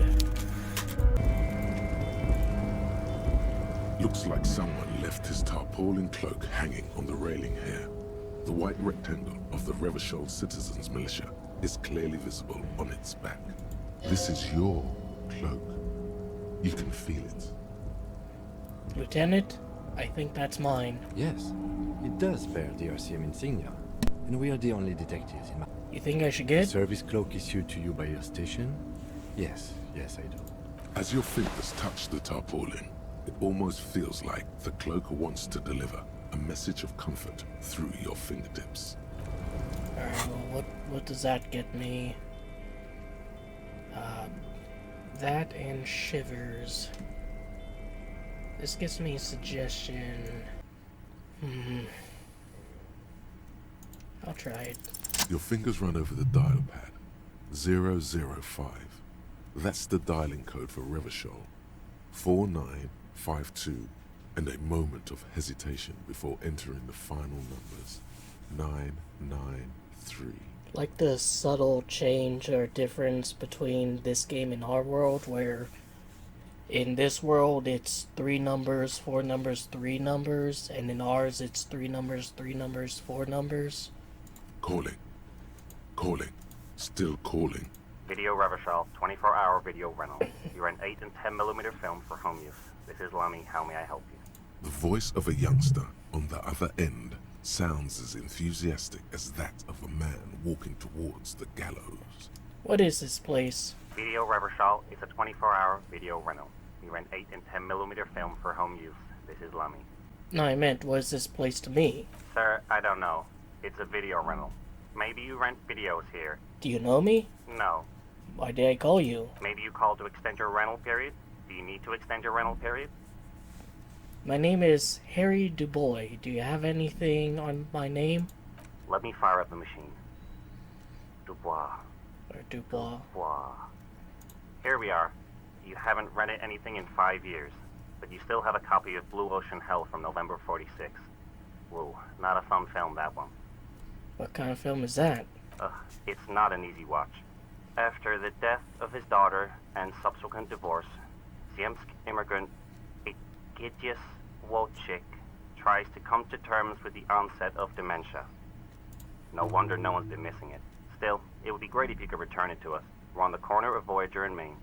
The call is terminated by the other party. You're left with the discomforting sound of the disconnect tone. So, Harry likes sad movies. Postcard. What a shirt. All other shirts pale in comparison to the muscular man with antlers and immense Zweihanders. Well, if I wore this, I would have also had an easier time, like, kicking that guy's shit in. But you want? Welcome to Hyundal, officer. You're not being racist to me about that, are you? That just takes me in there. What's this? An old call box with a matrix of push buttons lists all the companies in the East Delta Commerce Center. East Delta Commerce Center? This must be the name of the doomed commercial area. Looks like someone has melted half the plastic off with a lighter. The doorbell doesn't work anymore. Silence. No one's home at Fortress Accident. Silence. No one answers your call. Nothing happens after you ring the doorbell. They don't want to talk to you. You hear static from the intercom speaker. It sounds as if someone has picked up the receiver, but isn't saying anything. You can almost hear them breathe. Hello? Is anyone there? Yes, hello. This is Tracy Peniel Electric. Have you come to place an order? She sounds almost antique, as if her voice was being played off an old wax cylinder. Her receiver must not be working properly. Hold on. Tricennial Electronics? I thought I was calling Slipstream. The lieutenant exchanges a look with you. Sorry? It's you. My God. I didn't think I would hear your voice. Who cares that you don't remember her? Just go along with it. No, something's wrong here. Are you sure she's talking to you? Who are you? Where are you? Michelle, just please. Why did you even call? I don't understand. You've been gone for months. I thought you didn't care. Of course I care. It's just been going through a hard time. Ever since I came to work here, it's been different. As if my mind's been wiped clean. A spot of static overrides her words. When she speaks again, it sounds like she's submerged. It's so nice. It's so nice to be able to finally forget. Forget about what? She sounds like she's about to cry. Oh God, please don't cry. She doesn't answer. You said it was nice. What's so nice about forgetting? Silence. The only thing you can hear now is static and waves washing ashore on the bay. I get you don't want to talk to me. No one ever wants to talk to me. Another seagull passes by. It's getting cold standing here, staring at the silent call box. It must have been some kind of faulty wiring. We should maybe stop playing with this doorbell. It looks ancient. Alright, it's goodbye then. You press the number sign on the keypad that terminates the call. 12 name cards on the call box read. And too low volition. See a sturdy woman humming to herself. She seems to be browsing in books. A good one? Yes? Hello? Who are you? No one. I'm just a working class woman. She doesn't really want to be disturbed that much. If she's such a working class woman, why isn't she working? Not all the time. Right now I'm browsing books. Even a working class woman needs something to read. Phenomenal. It is. I'm a policeman. I know you are. Everyone can see that. The rectangles. Do you need help? What with? Is your husband missing? My husband? No, he's not. Okay then. You're welcome. Is your cockatoo missing? I don't mean to disrespect, sir, but you are being a bit of a cockatoo here. For what it's worth, I agree. But cockatoos can't be stopped when they get ladies. It's better to indulge him at this point. But is yours missing? I don't even have a cockatoo. And guess what? It's a trap. Never ever say what. Alright, cockatoo not missing. Just want to make sure. Great. Wonderful. I'll The just woman leave her to before it. you nods.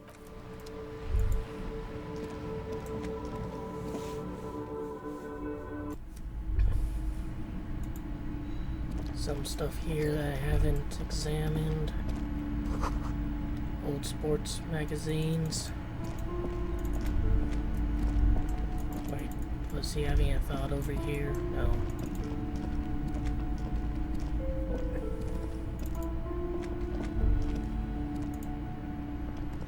Oh, he's having a thought here.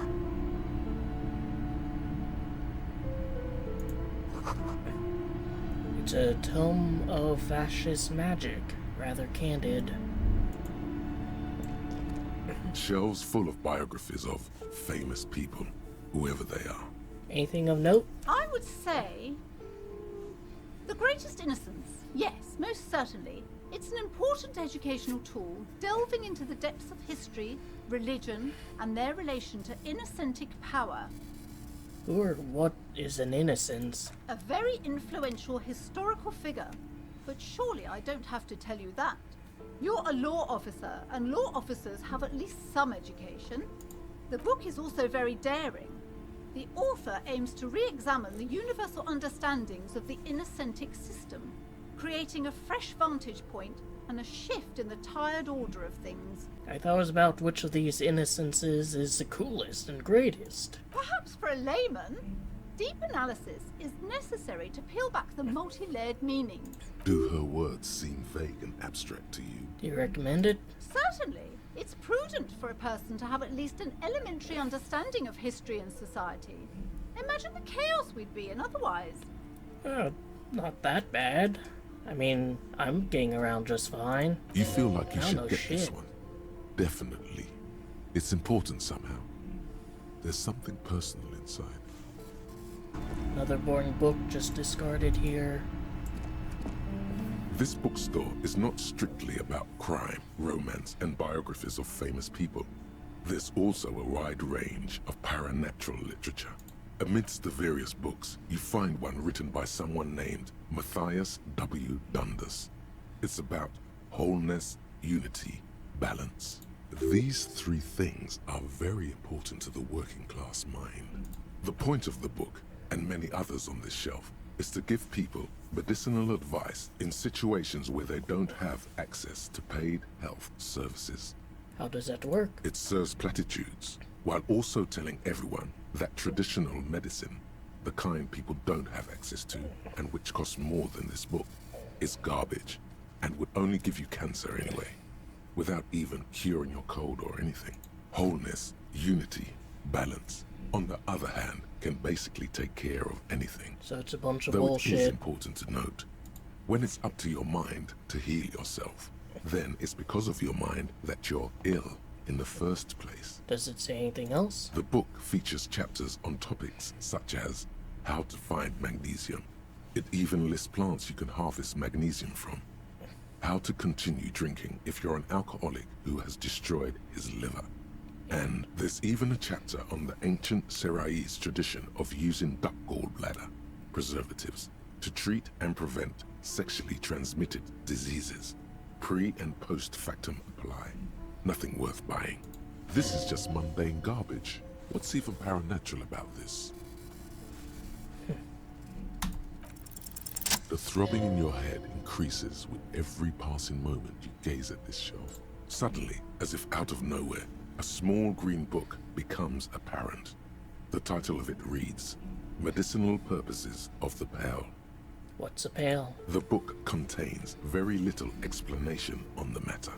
This knowledge seems to be taken for granted. What's it about? The book contains descriptions of various pseudoscientific therapies, alternative medicines, and folk remedies involving the pale, also known as le territoire.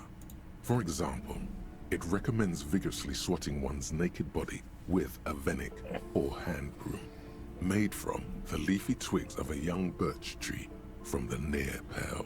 Sounds painful. It is supposedly invigorating and good for the circulation. What else? It also recommends consuming distilled spirits like vodka or whiskey that have been aged in the pale. Readers are instructed to cover these jars in a shallow hole just inside the pale and leave them there for 30 to 60 days, depending on the potency desired. And what does it do? Among other benefits, it is alleged to restore a damaged liver to perfect health. That seems improbable. Should probably get my hands on some of that. What else is in there? Or... how's that possible? Is it any more improbable than anything else that human beings put their faith in?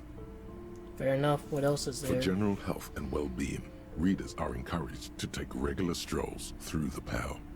Though a sidebar cautions readers to limit each stroll to less than an hour. These strolls promise to cleanse the mind of worries and the body of toxins, especially if the perambulator performs this ritual in the nude. Nudity figures prominently in a number of these prescriptions. You know, if you ever see any advice about something purifying you of toxins, it's bullshit. It's pretty likely to be bullshit, considering you have multiple organs that do that. This is exactly what you need. Anything else of note? There's an entire section devoted to cures for men who are struggling to perform their marital obligations. Well, I certainly don't need that. You close the book and return it to its place on the shelf. The display rack is brimming with worn paperbacks featuring an extremely muscular, sword-wielding barbarian on the cover. Nearly all the titles contain the word Heimdall somewhere. Wow, more Heimdall. Mountains of it. Heroic quantities of Heimdall. Roy's puny shirt is nothing compared to the real deal. Rows and rows of Heimdall men blur your vision. You make out some titles. Man from Heimdall and the Mammoth Riders. Man from Heimdall, Return to Heimdall. And the solipsistic Man from Heimdall and the Heimdall Man. Good God, how many are there? Maybe 100. Man from Heimdall and the sages at the end of the world. Man from Heimdall and the false god. Man from Heimdall Imagine being and the the guy who has scorched to read earth. this script. Man from Heimdall, the Heimdall colonies. Man from Heimdall and the swamp beast. Man from Heimdall and the snow crabs. Is that all? Not even close. Man from Heimdall in hell. Man from Heimdall and the forest of slaves. Man from Heimdall under the lake. Man from Heimdall, Heimdall burning. There's even The Trial of Death, a pastoral combat game book set in the world of Heimdall Man, and so much more. What's this? Source of money. Is that a bag?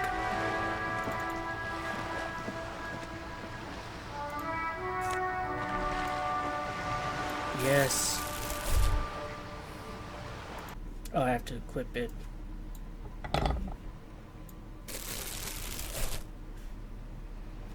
Plastic bag. Flies great prices. You crack open. The air flies on the face. Smells like yeast and beer. Perfect place for tear.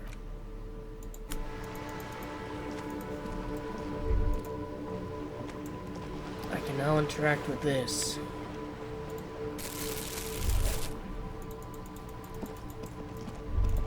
And this. And maybe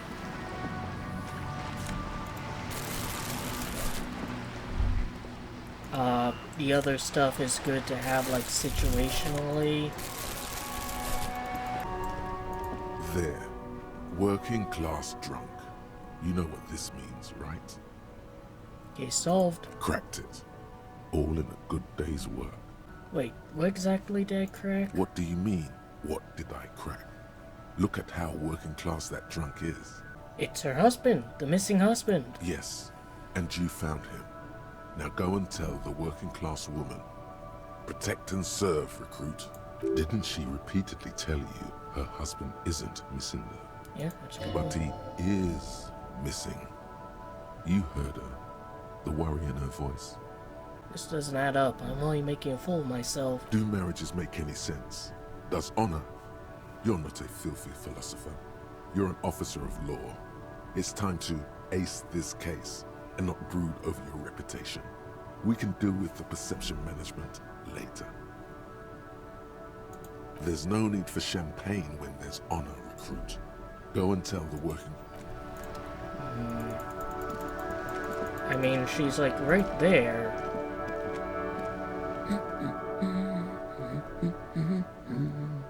Protect and serve, madam. I found your husband. God damn it, I already told you. My husband isn't missing. But you said you didn't know where he was. And I specifically added that I didn't need to know where he was. Well, I found him nonetheless. I'm that good. Very well then. Where is he? There. Excuse me? There's something else hiding in her voice, though. A trace of worry. I found a working class drunk and I thought he might be yours. Right, 'cause Working class women come with alcoholic husbands. Remember, about that what. Never ever say what. Something bad, I guess? I'm sorry, I say stupid things sometimes. I didn't mean to annoy. You were right. I do have an alcoholic husband. Although not that one. Ah, lamb. Knew it. But you told me your husband's alright. I did, and he is. He's also an alcoholic. Is he missing as well? No, he's not. Or maybe he is, I don't know. He's probably in the park, or in Shamrock somewhere. Drinking with his friends. I haven't seen him for... Well, to hell with him. There. She's worried now. Don't worry, I'm gonna find him and bring him back home. Promise. She sighs, but you can detect a slight hint of gratitude and relief from her face. All right, go ahead. What does You your have husband... any questions? What does your husband look like? Honestly, not that different from you. So let me guess, he's disco? Oh, thank God, no. It hasn't come down to this yet. Well, he's slightly chubby. I see, what else? What else? He was wearing a dark brown leather jacket with a bright blue inner lining. The lining is hand-sewn. I made it myself. It's his cool jacket. God knows it's too cold to run around in this, but he refuses to change. Who cares about the cold when you have your cool jacket to wear? You can completely sympathize. I even tried throwing it away once, but he just dug it out of the bin. Can you believe it? Well, if the jacket really is that cool, then I can totally understand. Well, what can you do? I hope that at least that extra lining helps him keep warm at night. I wouldn't like him to catch cold. She's thinking about him out in the cold, in some park, or on the coast. And it's making her more and more worried. When did you last see him? Yesterday morning, he went to the library. He went to retrieve my book, and he promised he'd walk straight back home. Because we talked about this. We talked about not wandering off again. I don't know what to do. I honestly don't know what to do with his addiction. Just makes me feel weak. Gone for around 36 hours then. Damn, this is a missing persons case. She turns away from you. So you are going to look for him? Yep. Thank you. Please do. Even though I'm sure he will return home by himself. I'm still sure of that. I'm sure he will too. When he does, would you let Precinct 57, Kim Kitsuragi, know? I will. Of course, officer. As I said, it's probably nothing. Alright. Got a missing persons case to solve. Alright, so let's see what this gets me.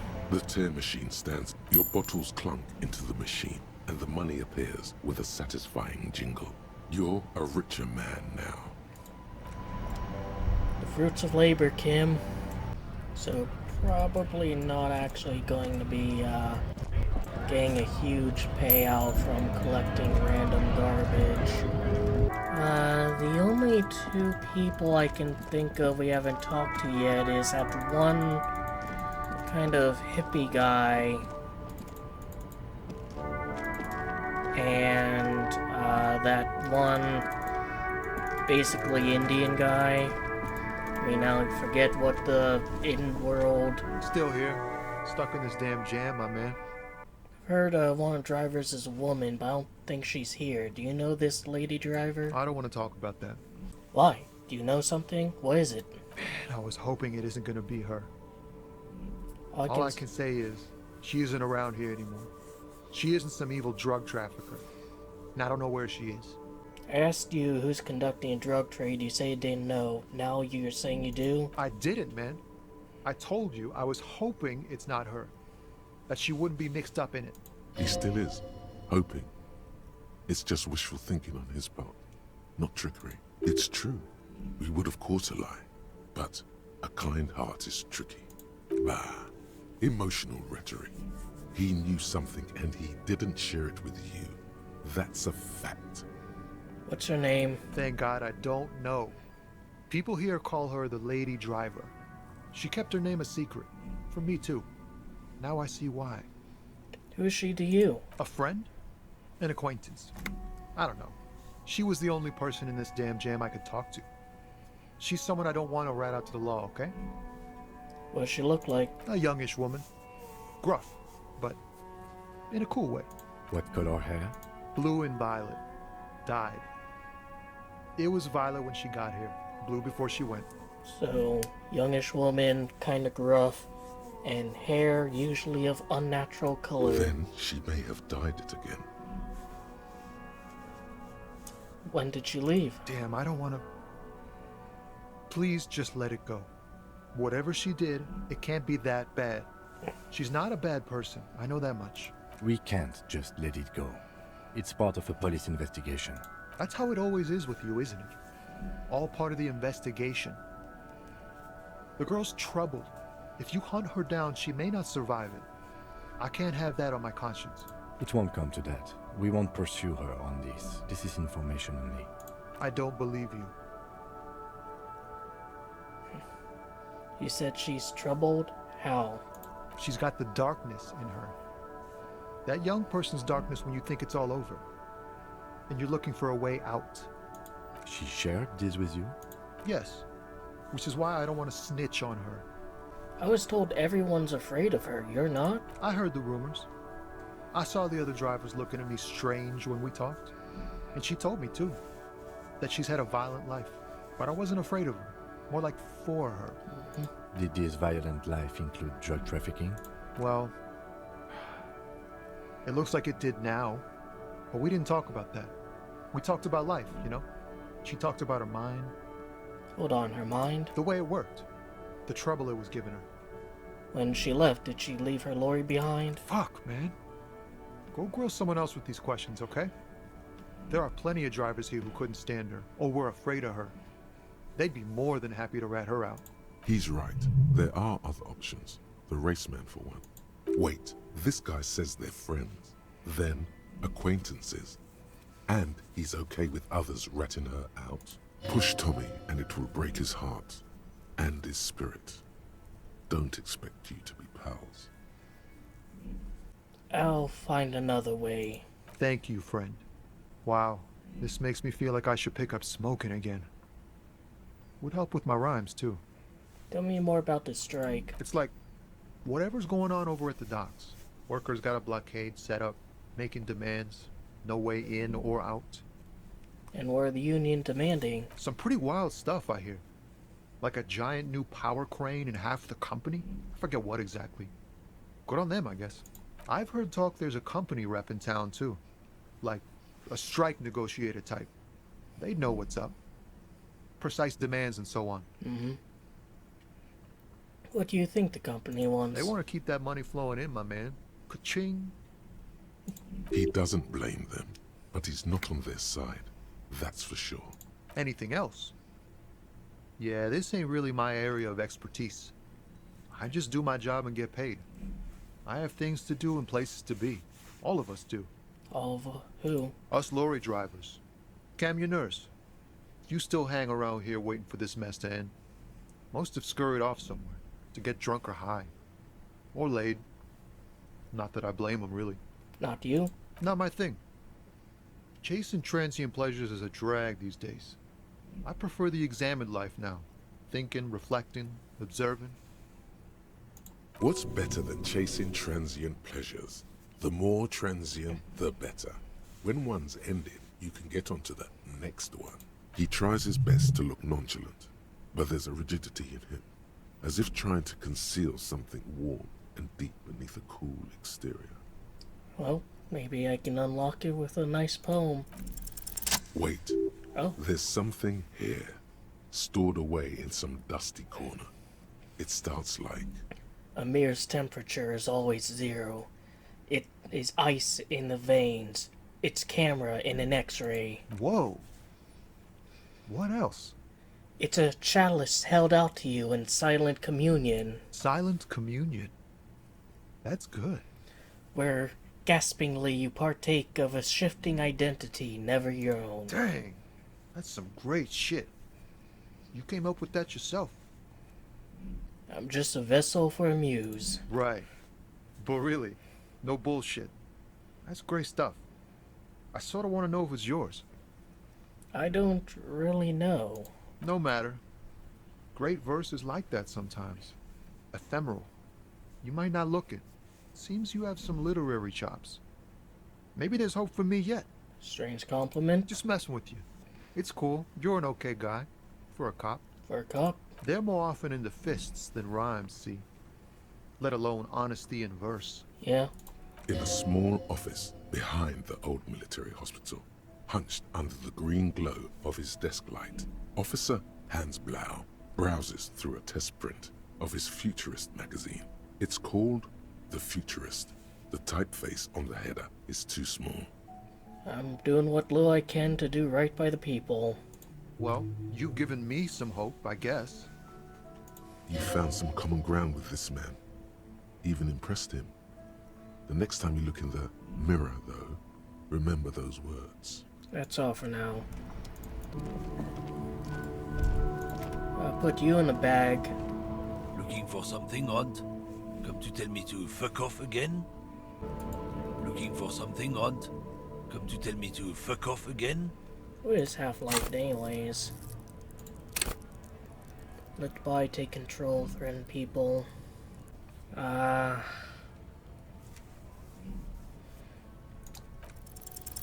main thing is to not overdo it, even when you're trying to scare someone. The most important thing is, how does it look on your resume? Look, I'm sorry, can you just tell me what you know? Make me run. Dude, I've kicked asses much larger than yours. Let's just go and ask Tommy, alright? We are wasting our time here. Hey, so we've been monitoring you internally, and now we know your Copo type. There are capo types? Yes. Guess what's yours? Cool cop? No, you're the sorry cop. The cop who's sorriest. Let's make it official then, shall we? Huge lack of enthusiasm going on in here. Won't the other capo types be jealous? What? Jealous of the sorry cop? I think they'll be fine. Don't worry. They'll be super, super fine. It'll be totally okay. You can dual Copo type from sorry to anything. Fucking they should be sorry. Yes, yes. Impotent rage and lamentation. Let's wrap it up? You know what? I'm not sorry. No, you don't. Come on. You'll be back to saying sorry in 2 minutes. No, I'm Stop really not wasting sorry. time. Fuck off. Wow. Okay. Fuck off. Maybe we were wrong about. I mean, maybe that's enough for me to... Let me try the empathy check with this shit. Fuck, does Kuno care? Low. Another day, another couple minutes shaved off of Kim's lifespan. Officer, the mere sight of police in Martinez makes me feel safer already. How can I help you? What are the rules of the game? Oh, the goal is to throw your bull as close to the cochonnet as you can. That's the cochonnet. Tell me more. Well, first, you draw a circle about a half a meter in diameter. We made ours out of rope. Then, the order of play is determined by a coin toss. You win it. You get to throw the cochonnet. Then, the players aim to throw their bulls as close to the cochonnet as possible. They must stay in the circle and keep both feet planted. Anything else you can tell me about? I could, but I'd rather not. I don't want to take up your time with trivial details, officer. I think I get. Thanks, Gaston. You'll put that knowledge to good use in 50 years. I'm sure of that, officer. I don't like where this is going, officer. Don't you think we should do something else now? I want to talk to him, I promise. It won't be about that. Hurry up then. Have you sandwich? I'm sorry, officer, but I really don't share food. Nothing personal, it's just a principle. See, it was very important I asked him The that. only one you have. The sandwich looks like a culinary wonder. Well made and abundant in components. The author sure knew their craft. In addition to the obvious slice of ham, a fat one, you notice a brim of a tomato peeking from below. And is that mayonnaise? Nah, I'm not gonna press him hard. That's good. That's very good. You must have other business then? See, just simple police work. Vigilance officer, what can this old carabinier do for you? Found your guard booth. Yes, the Debardeurs Union pays me to stand vigil during the night. Not out of any political allegiance, mind you. I'm an old man. Don't sleep more than a few hours every night anyway, and money is tight. He feels like he has to justify himself for some reason. I saw a picture in there. You were... And you looked happy. Who's the girl? She is nobody. This is none of your concern. And I refuse to discuss my private affairs with the RCM. The lady is Jeanne-Marie Beaulieu, and she sure as hell wasn't a nobody. You must have seen something on night of the murder. Your booth looks right into yard. Yes, it does. Unfortunately, I wasn't working that night. Been on a 2-week leave since last Monday. So then who was working? No one. The bus has been unmanned since last Monday. There's no other guard. It's just me. No one has been guarding the container yard since last Monday. Yes. It's not actually an issue. I mean... Look, officers. The container yard doesn't actually need a guardsman. Never had one before René. Monsieur Claire had that booth built specially for him. It's mostly decorative. Mostly decorative? The possibility of someone being in there is enough to discourage any ill-minded individuals. Evrard created this job for René because he knows the Royal Carabiniers' pension of honor and PTSD isn't something a man can live off. A decorated Kingsman collecting tear reflects bad on the whole neighborhood. His words. Hey, it's nothing wrong with tear collecting. It's my side thing, too. Oh, I didn't mean to imply there's something wrong with that. I do it too. Everyone does it. It's an excellent side thing. Yes, yes, yes. Can we conclude the topic of my guard booth now? He is not going to become an entrepreneur. Yes, yes. Like I said, it would be up anyway, so might as well keep an eye out. It keeps my senses sharp. Alright. Well, I solved that mini case, anyway. Let's, go back there, though. Coming out here because there were a lot of bottles that I left. Look at all this tear. Empathy, yeah. Well, time to tell this piece of shit to do his job. Hey, shitbird, there's a body you need to get down. Get to it. Do not presume this has drastically altered our race dynamic. Uh-huh. Knocked you out like a god of martial arts. True. I said nothing about our personal dynamic. That has altered. A little. He means very little. Get the body down. Why aren't you with the Hardy Boys? I am not the first line of defense. I am the last. In addition, these so-called Hardy Boys are an effeminate clique of bodybuilders. Their company is spiritually degrading. You pick up on something artificial in his tone, like he's putting on an act. This is unlike him. He is usually more himself. What have you got against them? Fine.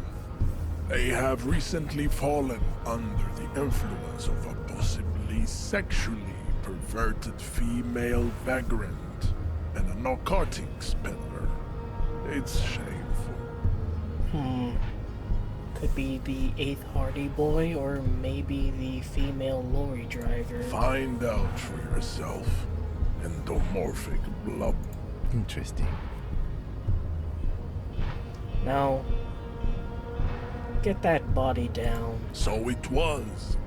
You bested me in race combat to reach my superior, then had him give me an order. I salute your cunning, enemy. I will go and remove the body from the tree with my bare hands. You're so noble, Measurehead. There's a but. But while I am gone, someone must stand guard on the bridge. That would mean you're openly showing the people that you're taking the Union's side.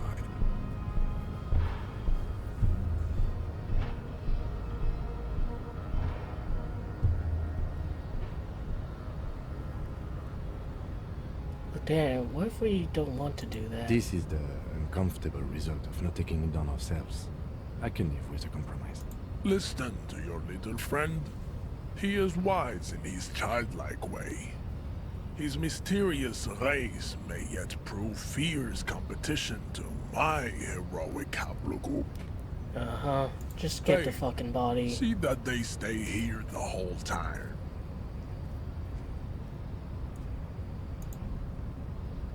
Well, he's gone. Can we actually go down this way?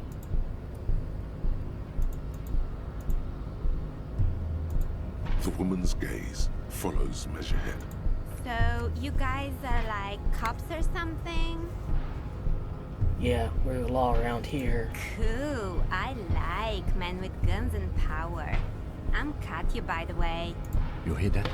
That sound. He's breaking something. Yeah, Jean-Luc must be really tearing it up over there. I wish I could see it. I would also wish I could see Look it. at you! RCM rent-a-cops! Guarding that bridge like Everott's lapdogs! Is this where it's at now? The RCM is for sale! We're just waiting for a body to be taken down, dude. And who are you? What is your business here? Why are your clothes 4 sizes too small for you? I'll work with whoever I want. A shrill laughter interrupts you, echoing across Martinez. It's Kuno. Then the man turns to look behind him at the behemoth appearing around the corner, approaching him, walking past him.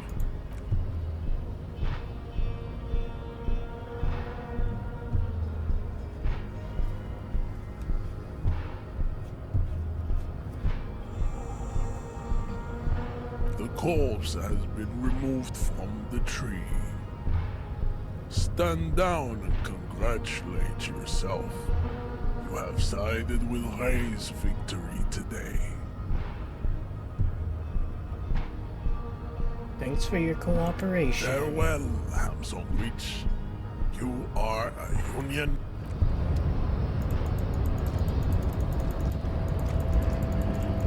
I wasn't even really guarding it, I was just standing there, all things considered. Hey bro, am I a Union man now? How'd you like our harbor? You've been in there, he means. Talked to the boss man too, probably. Labor Utopia. It's but a rest area on the path leading across open plains. Right. You talk to the boss, eye to eye, like men of the plain. If you have any more questions, I'm set to talk. Any idea who killed the hangman? The mercenary, eh? Who could have killed him? That's indeed the question. Why even do such a thing? It's hanged with a cargo belt usually found in harbors. What a thought! Why would noble workers resort to such a thing? Unless they were pushed, of course. Pushed how? Your dead guy was an enemy combatant. What does that mean? He was an agent of the opposition, attempting to undermine our honorable efforts. And did you kill him? I ain't the murdering type, but that's just me. Large organizations like our union have all sorts of men, with all sorts of skills. He's not lying about not doing it himself. Understood. This has been of limited use. Still. No problem. I wish the best to you in your search. Alright, since I'm gonna pass by him anyways.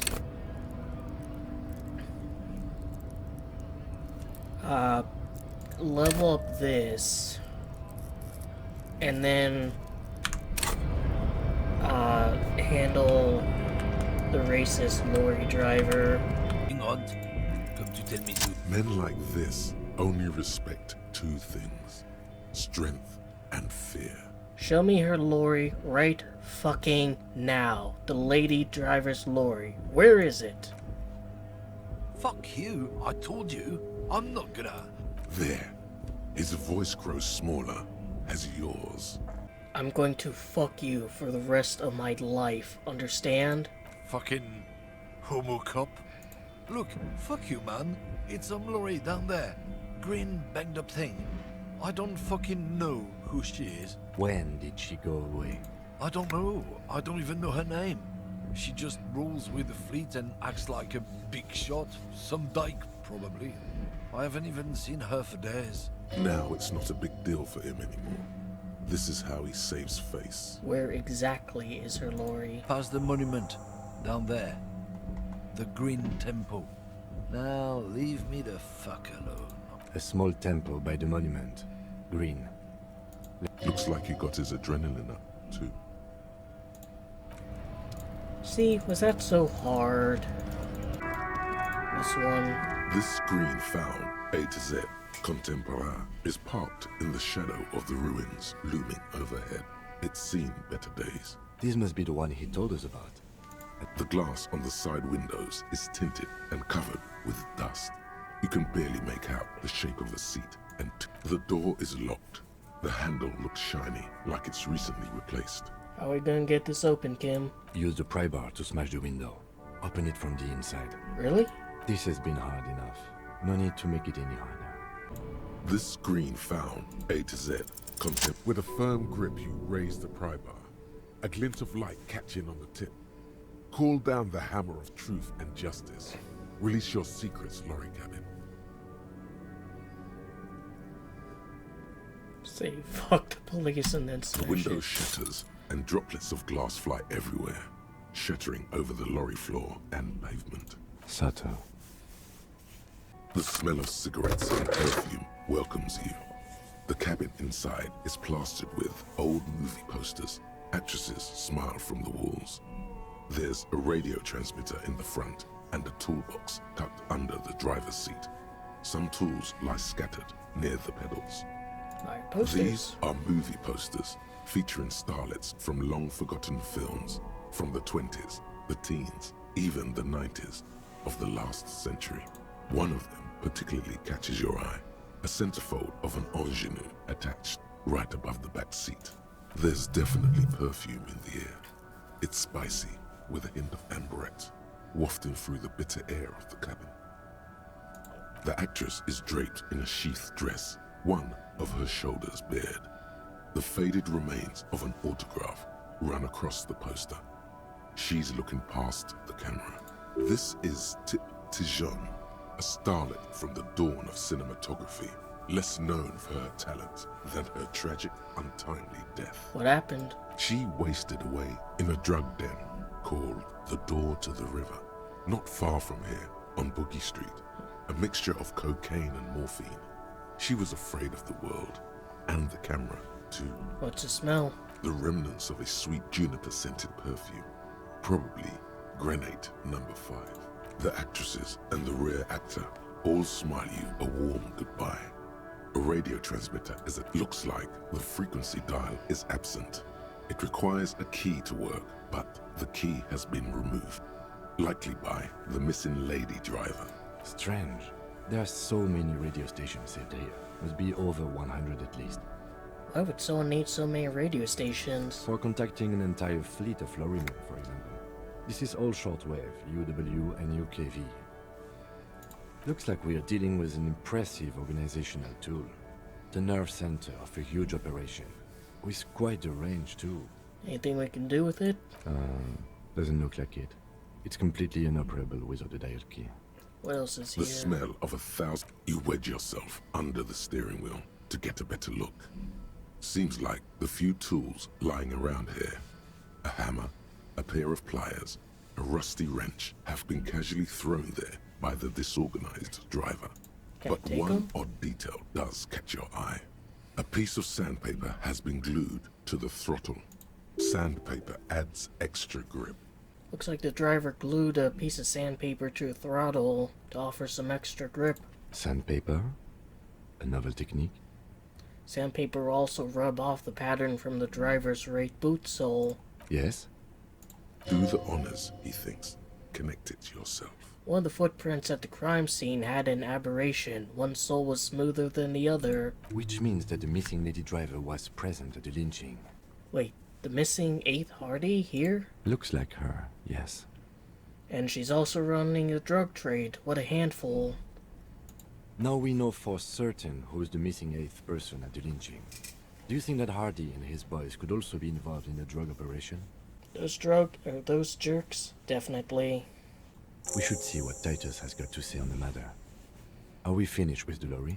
The movie stars are still smiling from the walls. A metallic drawer slides out from the seat. It's an issue of Petit Ferique from last Wednesday. A piece of paper falls out from its pages. It looks like an article ripped out from a radio enthusiast magazine. Complex mathematical equations explain the basics of something called the Ulan frequency system. The Ulan frequency system? I've never heard of that before.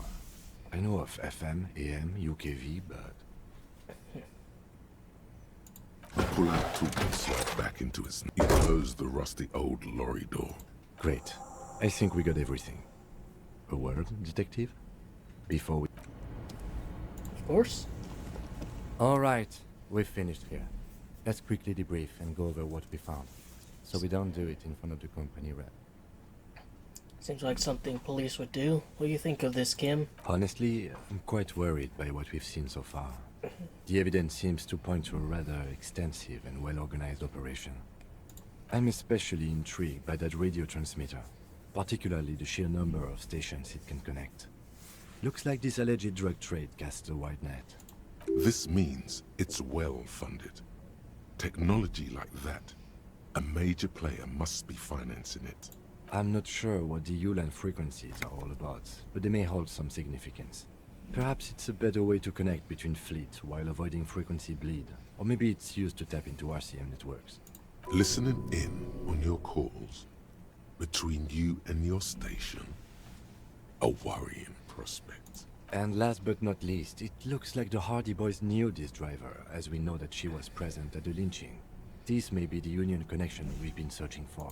The probe and the case converged, he thinks.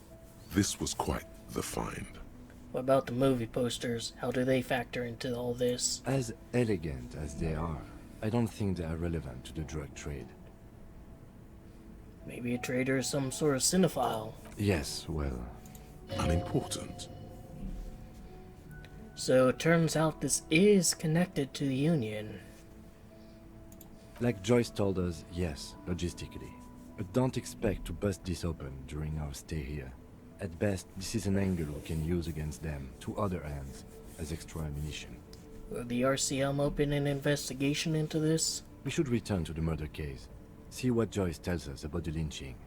When we are done for the day, I call my station and suggest our narcotics department look into it.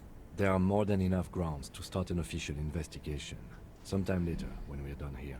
We do not want to get caught in that. The fact that one hasn't started already gives me pause. An investigation, I mean. Especially if the Madrid grouping is involved, and I can't imagine they aren't. It's certainly worrisome. Corruption? All the same, I don't like the idea of internal affairs descending on the matter. That won't help anyone either. Alright, debrief over? Debrief over. After you. Alright. Guess I'll, end the video by talking to Joyce. And then having a quick stop and talking to the Hardy boys. Yes, my eyes on the harbour have sent word to that effect. What have you discovered? Wait, where exactly are those eyes located? It doesn't really matter. And I do apologize for the surveillance. Wild Pines can't afford to be blind at a time like this. One of the tall buildings overlooking the roundabout, most likely. That would give them a read on the entire quarter. In any case, it's a relief to know someone has looked into it. If I may ask, will there be an official investigation? If there is an investigation, it will be part of an ongoing operation, subject to confidentiality. I'm sure you understand. Of course, detectives. In any case, you've held up your end of our arrangement. I trust you with the rest. Now it's my turn. I wouldn't normally break protocol like this, but the situation demands it. If you don't solve this murder, I'm afraid we may have a bloodbath on our hands. Kim, why are you facing away from her? Trying to look like mysterious, dude. The words bloodbath sound cold in her mouth. They taste of iron and strawberries. I've already heard about the connection between the lynching and the strike, but I need your testimony. I have an indirect role to play, I'm sad to say. My employer experienced a momentary lapse of faith in me. In that moment, they elected to deploy a private military contractor as an insurance measure. They called it my security detail. A momentary lapse of faith? They were dispatched after I relayed the union's initial offer. Every worker... A member of the board. I tried to convince my employer it was simply a piece of rhetoric, or a joke. They did not appreciate the humor. Do you need security detail? Absolutely not. These mercenaries are muscle, pure and simple. They are meant to intimidate the Union into surrendering. Who are they? The Union has their own, muscle guy, though. Crenel, an Oranese military company. As far as I know, 3 arrived in Martinez. They report to me sporadically, but they do not answer to me.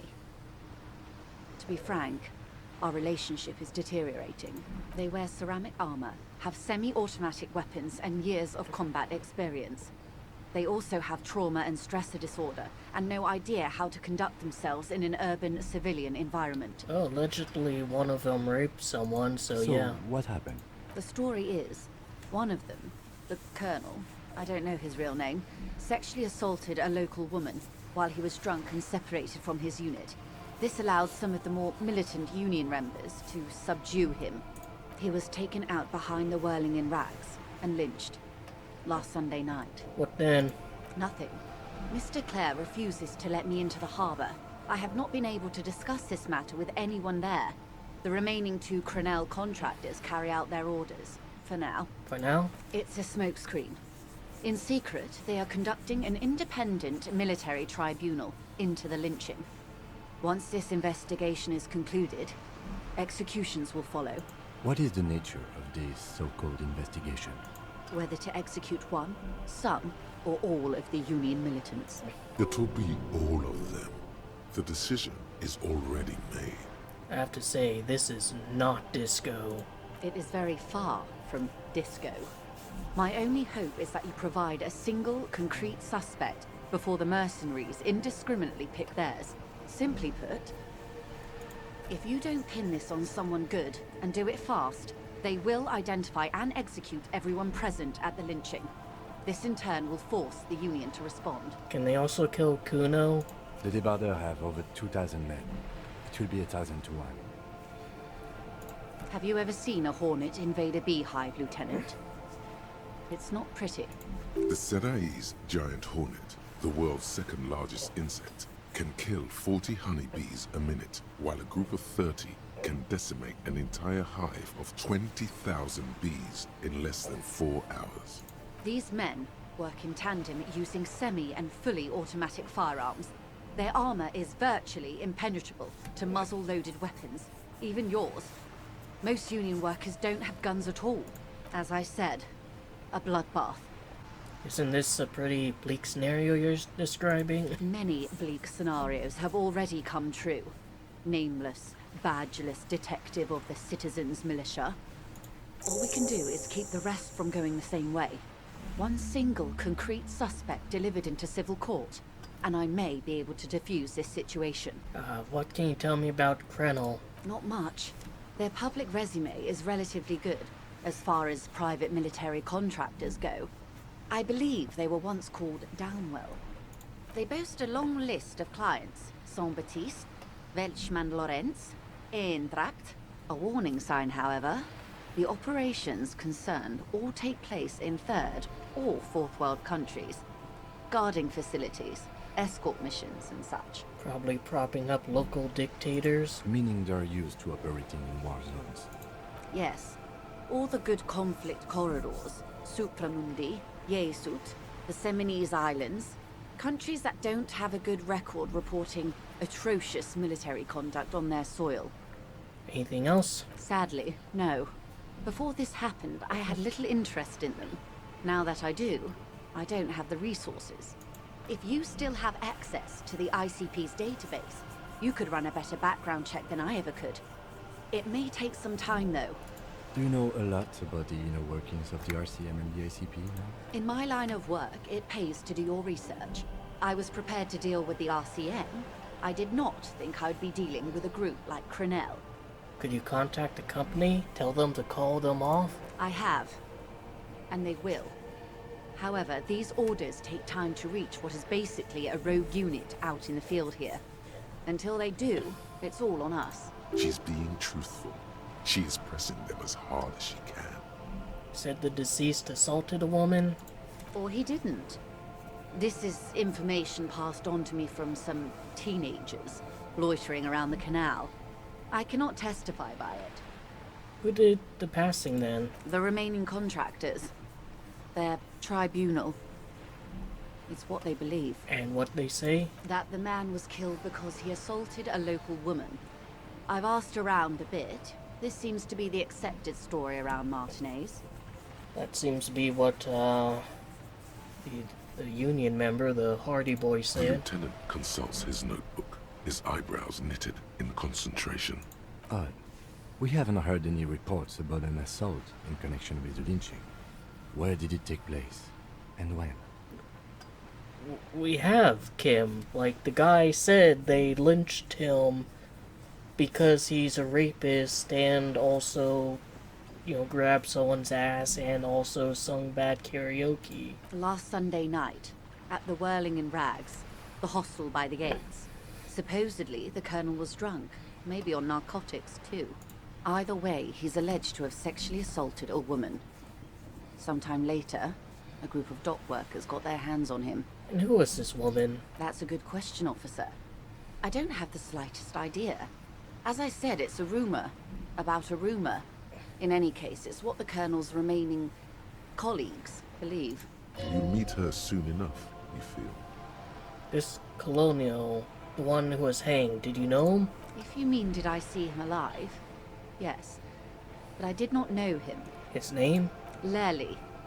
His service name. A nom de guerre, most likely.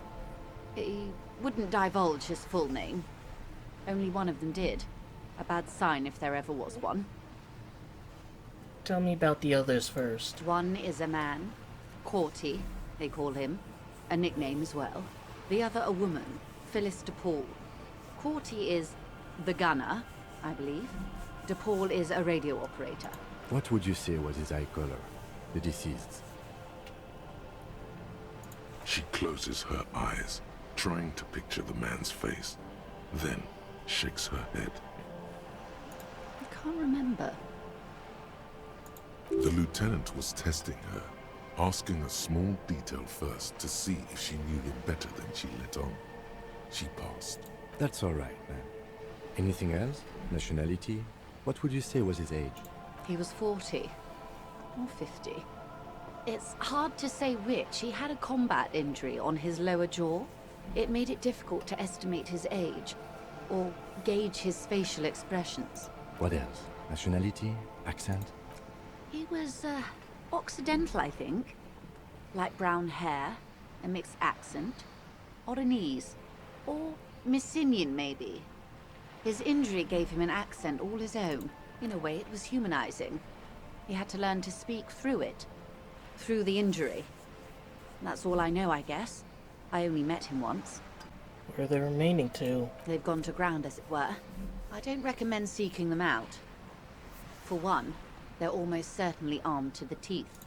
They don't have the same respect for the Revachol citizens' militia as I do. To put it bluntly, they think you're vigilantes. Ghetto savages. It will not be a fruitful meeting. we'll still need to know where they are. You're likely to run into them eventually. When that happens, I'll be in a better position to mediate if I don't appear involved. One is obviously the scab leader at the harbour gates. The one chanting the idiotic slogans. He's barely maintaining his disguise. The other has a vantage point in a building south of the roundabout. They were keeping tabs on you while you were canvassing the lorry drivers. One must be the goon in the ill-fitting work clothes by the harbour gates, the scab leader. That may be so. I still hope you heed my advice. There's no need to kick the hornet's nest. For all your talk of averting this catastrophe, the situation at the gate is a powder keg.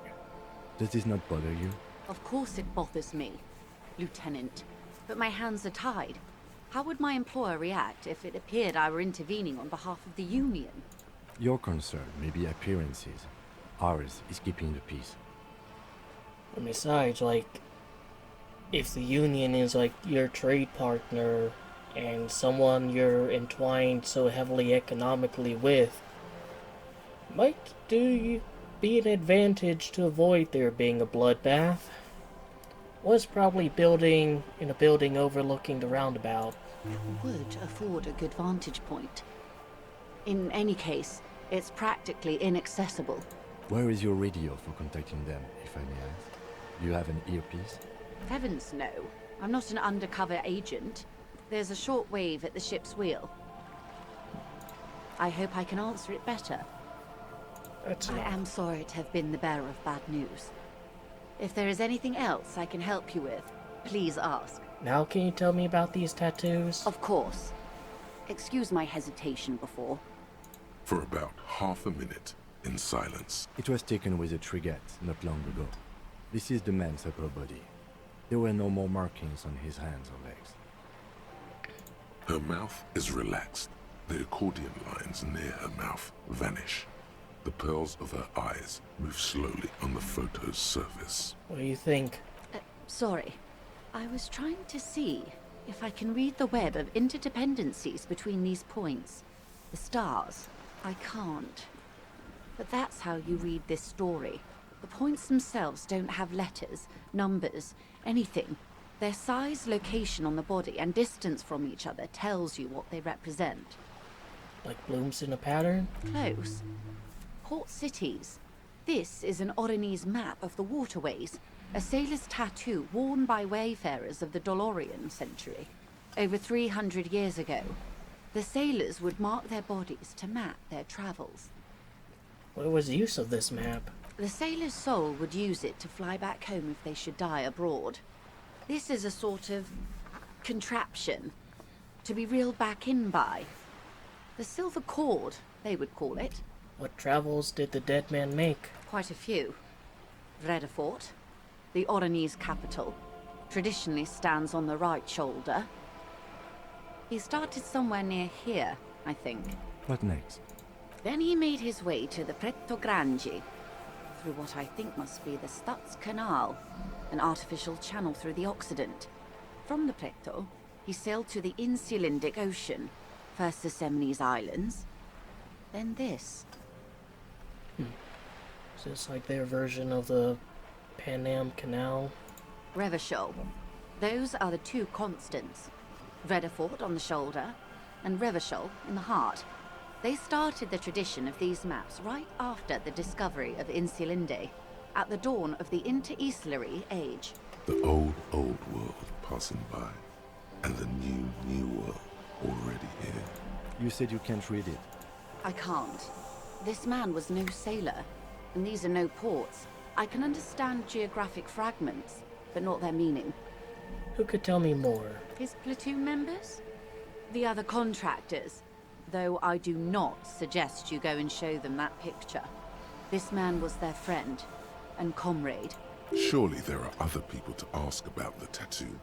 This is not necessary to complete the task, officer. It's a dangerous side task. Search elsewhere. You're right. Not a good idea. I am relieved you think so. I don't think deciphering that tattoo should come before public security. Is there anything else I can help you with? Save, and we can get something else. Let's do suggestion.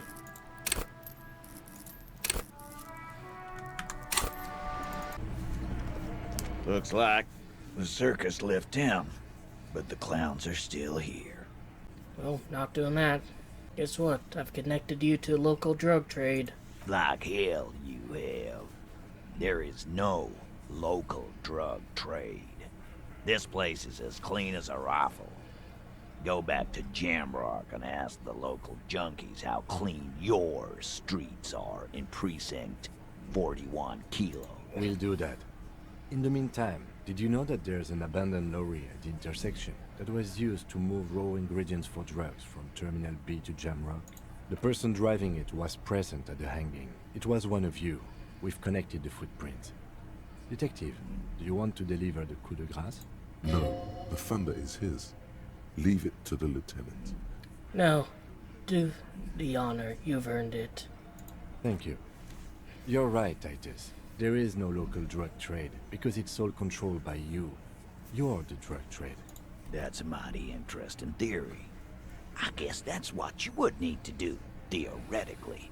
A big, strong, state-run monopoly would outcompete the runs on the street. Yeah, man. Theoretically, that's what you would do. To get rid of the gangs, the dealers, even some of the junkies. You would need good, trustworthy people to take their place, of course. Hardy men to run such a monopoly. For the good of the community, of course. This is disgusting. You're admitting to profiting off of poisoning your own people. Boo fucking who? People will always be taking drugs. Might as well do it clean and organized. Pretty sure that's a logic Gale, the libertarian from Breaking Bad, had. Yeah, that's what the labor movement is all about. Clean and organized. And the Hardy Boys are running it. Theoretically, of course. We're just talking politics here. My answer to your drug accusation is, how dare you? Go fuck yourself. Not quite yet, Mr. Hardy. There were 8 sets of prints on the crime scene. There are only 7 Hardy boys here. The 8th Hardy, the one who's missing, she runs the thing, right? My answer is, fuck off. Mind your own business. There is no 8th Hardy. I run this goddamn scene. Well... Finally, you got something out of him. This could prove useful in the future. And here we go. Back to the usual. I know! Fatty walked on all 4s. He's so fucking fat he left 2 sets of footprints. He'd leave handprints, stupid. Go fuck your mom, Dennis. That's more like it, boys. You heard him. It was Angus on all 4s. Anything else you need to know? Again. About fucking time. Talk to Joyce. The merc you hanged, his friends are coming for you. Yeah. By friends, you mean his squad mates from Cronell. Wouldn't want to beat up his grandma. Nervous, snickering. There's a rush of adrenaline present. Forget I mentioned it. Probably nothing. Goddamn right it's nothing. The fuck are they gonna do? We got 10,000 men in the Union. They only need to take out 8. It's probably more like 2,000 or 3,000. But whatever keeps their spirits up. Let's take a look at the body now that's down. And maybe we should use the radio in Kim's car to call for someone to The corpse lies on the ground among the remains of an absolutely demolished pinewood branch. It's gently laid on one side. Beautiful. Mr. Measurehead has done a good job. Nothing is too broken or compromised. The victim is ready for a field autopsy. A field autopsy? Yes. 1. Investigation of the scene. 2. Initial examination of the victim. 3. Field autopsy. 4. Transportation of the body to the morgue. We're on number 3. The RCM's 4-phase murder scene processing manual. The fuck are they on about? Cop's gonna cut his shit up. Don't we have someone else for this? A doctor? No, you and I are detectives. The honorary rank of detective signifies our ability to handle the entire incident chain, from autopsy to cleanup to social work, everything. Wait, honorary rank of detective? An honor and a burden attached to your rank once you've proven yourself able, usually after 5 to 8 years of field work. Mine is lieutenant detective. Yeah, I feel like a detective. You are. Your station would not have assigned you on this case if you weren't. Now... So, I know my name, I kind of know my home, I know my rank. The lieutenant adjusts his glasses and takes a deep breath. So what exactly is a field autopsy? Come on, officer. You know what a field autopsy is. You've done 100 of them. What you do know is, at 18.9 kilometers, the dormant shield volcano, Corpus Mundi, is the world's highest summit, and the failure of the 38 single, Et puis descend, to crack the top 20 was the death knell of disco. But what a field autopsy is, you have no idea. Why don't you know? What use are you? You must have me confused with the Copperpedia. Who's the Copperpedia? I need to talk to him. You, sir. You are the Copperpedia. Do you have another pair of gloves? Unfortunately, no. Let's not go glove hunting, please. Let's use division of labor. I perform the anatomical side, while you take notes. That's right. Open your ledger at the... The dead man stares in silence as you crack open the ledger. The bright red paper is covered in boxes and lists, describing the condition of his skin and organs in 3 parts. Above those, an 11-field info form needs filling out first. It begins with... That's you. The corpse is indifferent to your scribblings, just lies there. The next box says... Coroner's case number? KK57-0803.0815. KK equals Kim Kitsuragi. 57 equals Precinct 57, followed by his date 0803 and time of arrival 0815 on the scene. He's indexed the case after himself, not you. That's because he doesn't want to bring up the messy question of your initials. Write it down. Next. Name? We've heard the nom de guerre. Lely. It's better than nothing. Write it down. What's next? Date of NA. Age? Roughly 50. Dry 40. The damage is so extensive, it's better to err on the young side. Gonna write 42. He nods. Mondial. Fair to olive skin, from the Isola of Mundi. This is as vague as it gets. You might as well say whitish. Write it down. The pudgy mess of curdled meat looks neither mondial nor anything other. Sex? Fucky! Male. Pigs can have sex? I'll just, this is his report. I don't want to fuck it up too much. Nor does he look male, with his pregnant belly and indistinguishable face. Date of death? We're still going with March 4th. 51. What else? 9. Body identified by is non-applicable. 10. Case number is the same as the coroner's case. KK 57 0503 0815 listens motionless, with the cargo belt still around his neck. Only one box remains. Evidence of treatment? None. At least not after the initial examination. What exactly is treatment anyways? Interfering with the body's position or wounds post-mortem. Didn't the footprints, look like he was carried over? They'd have to have incapacitated and carried him over. This man was more than a match for untrained dog walkers. Your central nervous system recognizes this gesture. It's the stations of the breath. Ecclesiastic, religious in nature, a holdout from pre-DeLorean burial rites. It takes him 2 seconds to perform. Then, somewhere in Jamrock North, a small wood shed behind Rosencrantz Row, Lieutenant Nick Feuerbach puts his hand to the chest of a small corpse, no larger than a monkey. It's raining outside, light drizzle. There is darkness in the shed.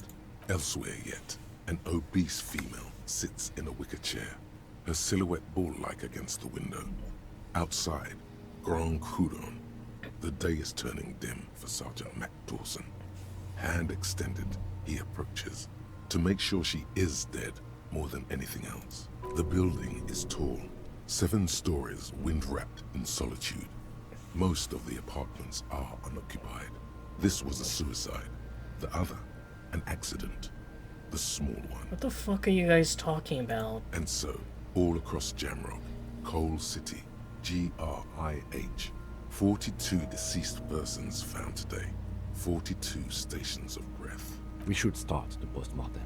The corpse cannot feel Kim's hand on his chest. It no longer meaningfully interacts with its surroundings. A thicket of boxes and lists on red copier paper tries to answer why. External examination? Clothes. The deceased wears armored boots and white briefs. The make of the briefs is Babrodine, I think. Let's see. See? It's happening? Babrodine, yes. Inexpensive. Size M. Color white. The disappointment is palpable. The red-haired thing was expecting something more lurid. The rest of the clothes have been removed post-mortem by scavengers in order to get to the victim's ceramic armor. Officers are in search of the missing pieces. Removal of the boots is left for processing. Oh, I know where some of his clothes is. It would be clever of you to omit the boots altogether, sire. If you are to keep them for yourself, as you ought to, you have deserved them more than anyone else. Now read The it boot down. has a serial number. It's E50.100.100. The lines between the plates are in the shape of the alphanumerical. The number is purposefully concealed by the design. Tattoos. The upper torso is covered in a single, continuous tattoo, resembling a national pattern. It reaches from the right shoulder to the heart. The ink is blue and white. The assistant has a color photograph of the markings, to be added to the case files as document A1. The photo is taken on the scene, using a Trigat Mini. The deceased has a belt for airlifting cargo around his neck, tied with a hangman's knot. Color yellow. Length 3 meters. There is a buckle on the other end. Well-nourished, athletically built, measuring 1.8 meters. Generally consistent with age 42. Preservation is good. Ambient temperature below freezing. Body hair is light brown. Distribution is consistent with age. The deceased had male pattern baldness. Hair is combed back, short. His hair feels wet, soaked with rain, cold to touch. Not that different from a living person after a swim. The stench is suffocating. Strands of dark brown hair start sticking to your hand, like thread off a rag doll's head. Lividity is consistent with hanging. The head is congested. Contusions are present on the head, chest, and thighs. Consistent with stones thrown post-mortem.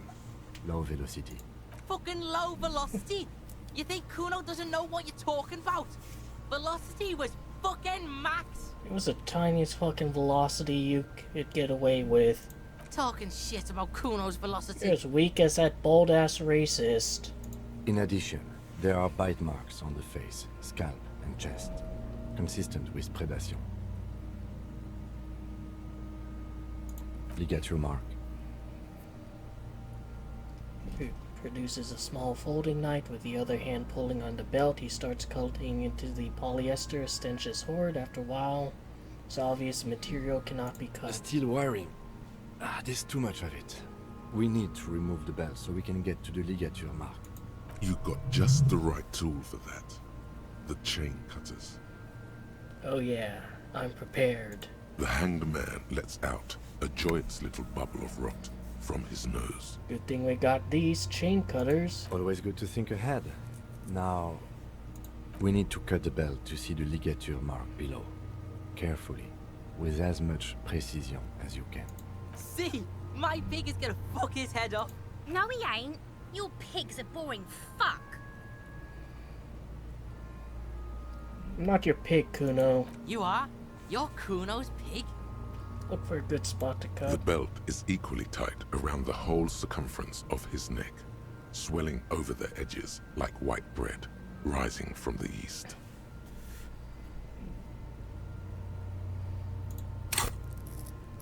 I'm gonna do one volition. Oh. You jam the cutters right under the knot. That seems like a smart idea. Yeah, somewhere there. Yeah, fuck him! Told you my pig was hardcore. I should have a go first. I think I have a strategy. He sinks the cutters into the knot, preparing to perform the cuts. Yes, that's much better form than you had. Snap. The knot is slashed. Another cut and the belt falls apart like a flower bouquet, revealing the dead man's neck and the dark red ligature mark around it. Here. The rope rises to a point, leaving a gap in the ligature mark. The suspension point is in the back of the neck, on the nape. As it ought to. This is where its grip on the curdled meat is gentlest, pulling up. Hemorrhaging is observed on the skin, above and below the ligature mark. The mark is well pronounced, consistent with a drop from 1 or 1.5 meters. Chest is intact, normal contour. Abdomen is protuberant. Pelvis intact. Genitalia... No! Let's get up and see! I fucking knew it! This is clearly what they've been waiting for, ever since the autopsy began. The lieutenant is trying to make it as boring as possible. Why are they so interested in seeing a dead man's dick? Genitalia is male and unremarkable. No evidence of injury. I'll look The it. dead man's penis is average-sized, congested from the downward collection of blood. The testicles are uneven in length, hanging underneath. The genitalia is greenish. Marbling is present around the crotch. The dead man's penis is average-sized, congested from the downward collection. The dead man's penis is average. Back is symmetrical and intact. Upper and lower extremities are intact, but asymmetrical. There are combat injuries on the right hand, thigh, and hip. In addition, I see smaller, residual scars, too numerous to count, covering about 30% of his skin.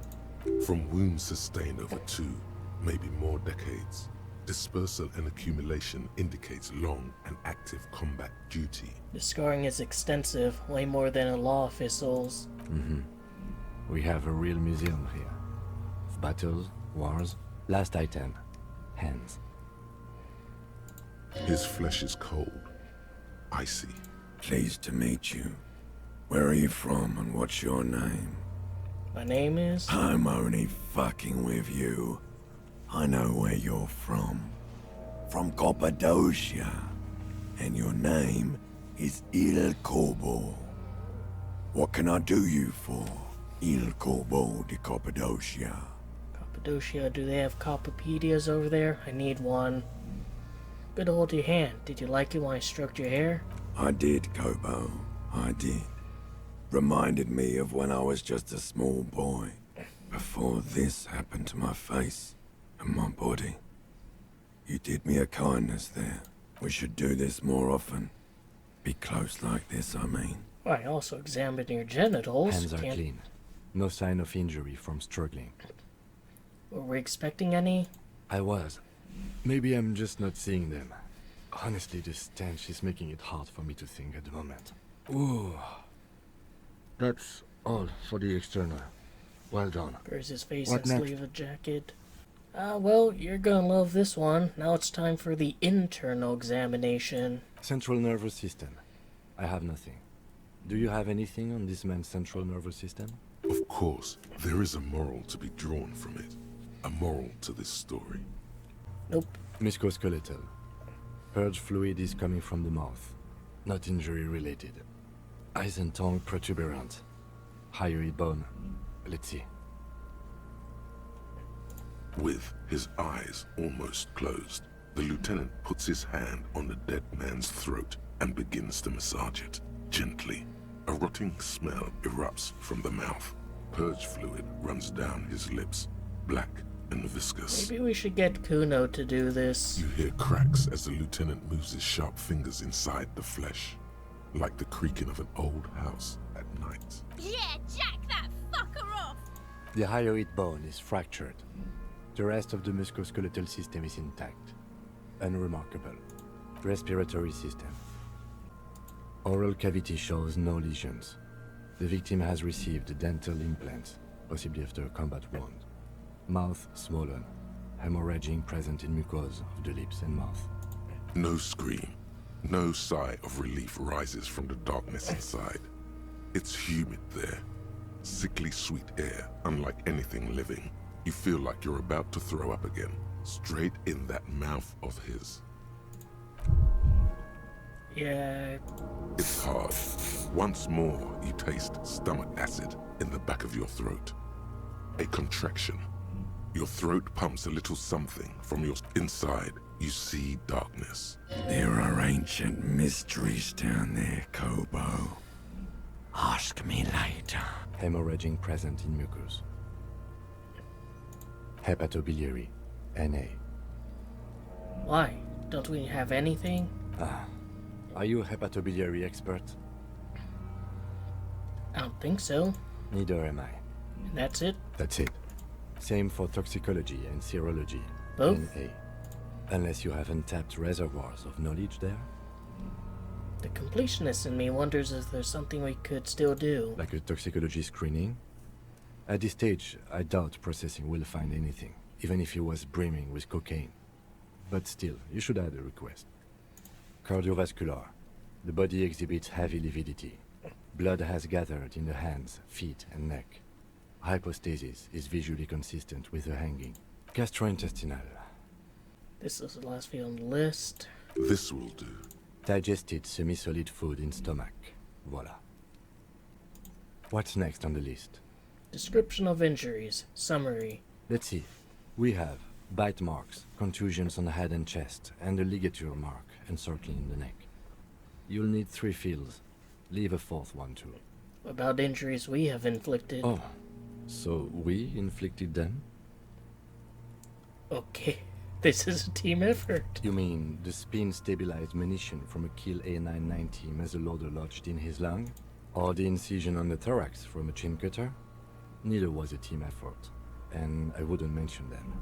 Muddies the water. I agree. The waters are muddied enough. See? These pigs are fucking corrupt.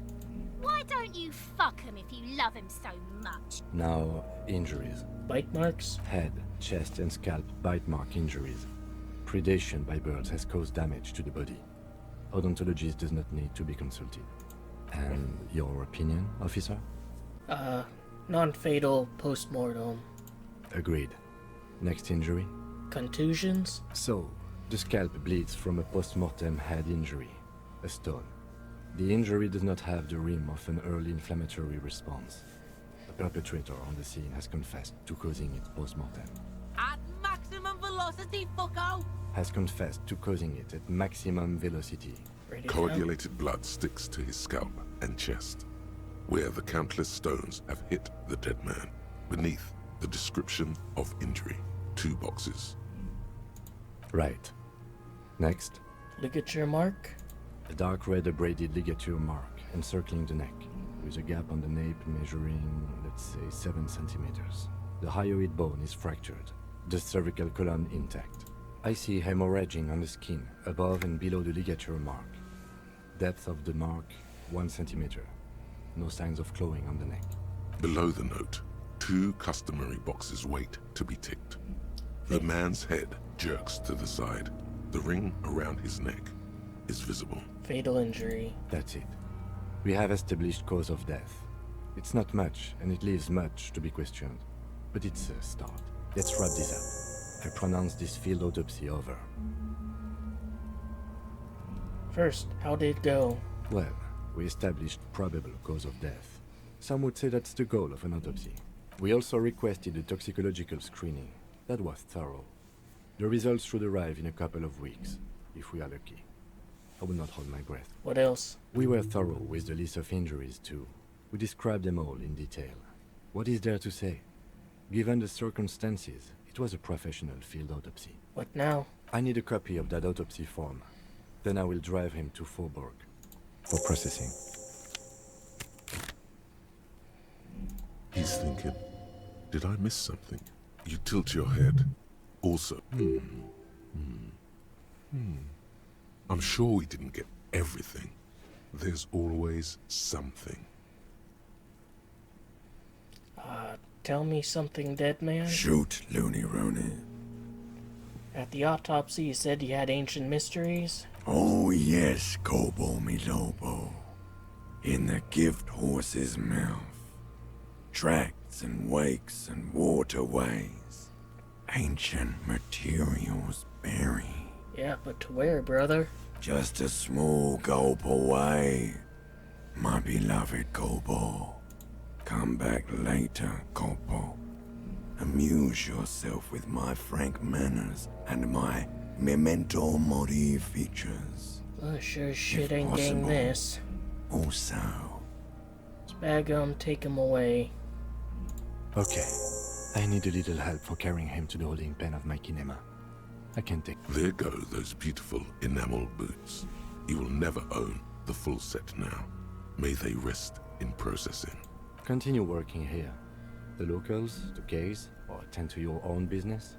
I will meet you downstairs in the Whirling in Rags tomorrow morning, 7:30 sharp. This means Lieutenant Kitsuragi will leave the party until tomorrow morning. You're free to do side tasks, and even the main case, though it might be more difficult. If you have nothing to do, read books or sit on the bench on the plaza. Alright, got another skill point. I seem to be getting those, like, pretty often now.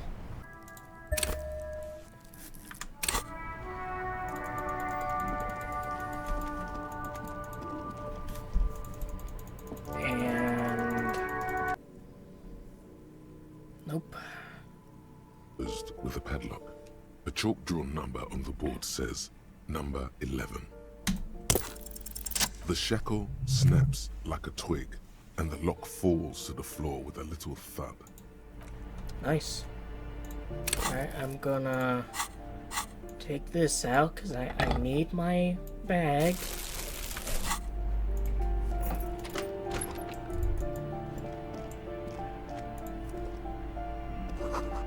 Books of critical theory and the monstrosities of capital and such.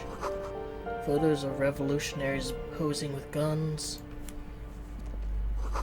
A flamboyant poster of a white star, real lithography. A plaster cast bust depicts a middle-aged man with impressive sideburns. The name on the plinth reads, Kraz Marzov. So I'm guessing, like, this is this world's version of Karl Marx. Even has the same initials.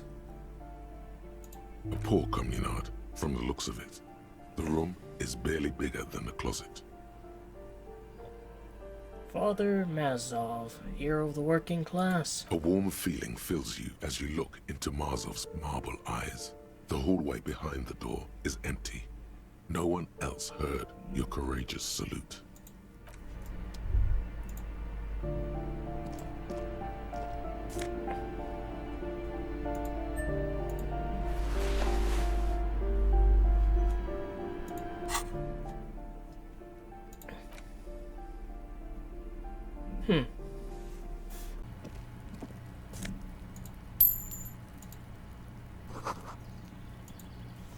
I should probably do this with Kim.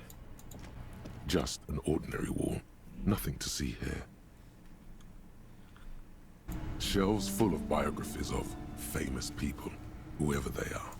A true cultural touchstone. Enjoy the read.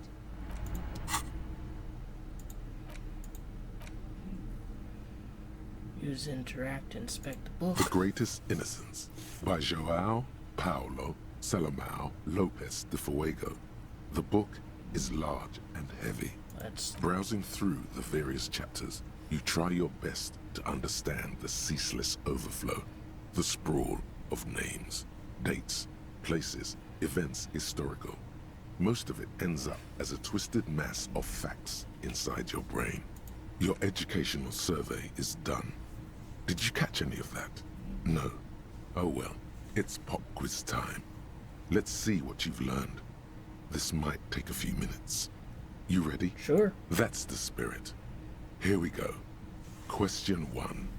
Who was the first innocence? Oh yeah, this is what I was made for. Is that so? Alright, go on. Give me all the hints you've got. A pop quiz is a short examination designed to test your knowledge without any prior warning or announcement. Such exams allow the teacher to assess how thoroughly the students have retained the material at hand. Voila. Now blast that first innocence. You fucker. Thanks for nothing. Dolores Day. Dolores. Incorrect.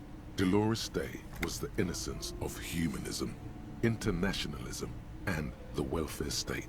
She codified parliamentary democracy and created modern institutions. Among these, the moral intern, she was powerful and beautiful on all her icons. Her colors are silver, white, and apricot. And when you think her name, Dolores, stomach acid rises to the back of your throat, and it hurts. You see a flash silver, a wreath, an airport bag, and blonde hair. You don't know why.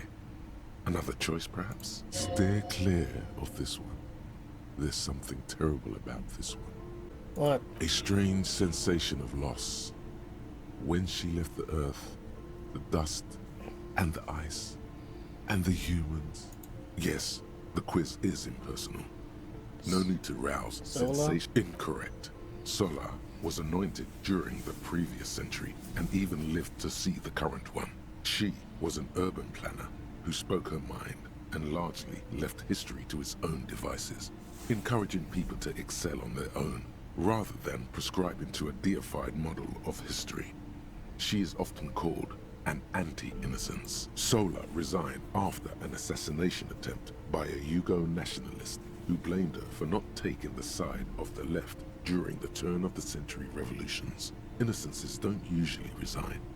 Care to try again? Perkernison? Correct. Nothing much is known about him. It's not even clear that he was a he, but Franco Negro presumed as such and called him Pius. He's depicted as a young man with molten gold pouring out of his mouth. All he spoke was gold. It's said he invented God and equality of men before God. He also introduced the gold standard as a way for measuring people's love for Aurum. As the first innocence, he declared that there should be more of those like him. It is presumed his disciples were the beginning of the Holy Party, the founding party.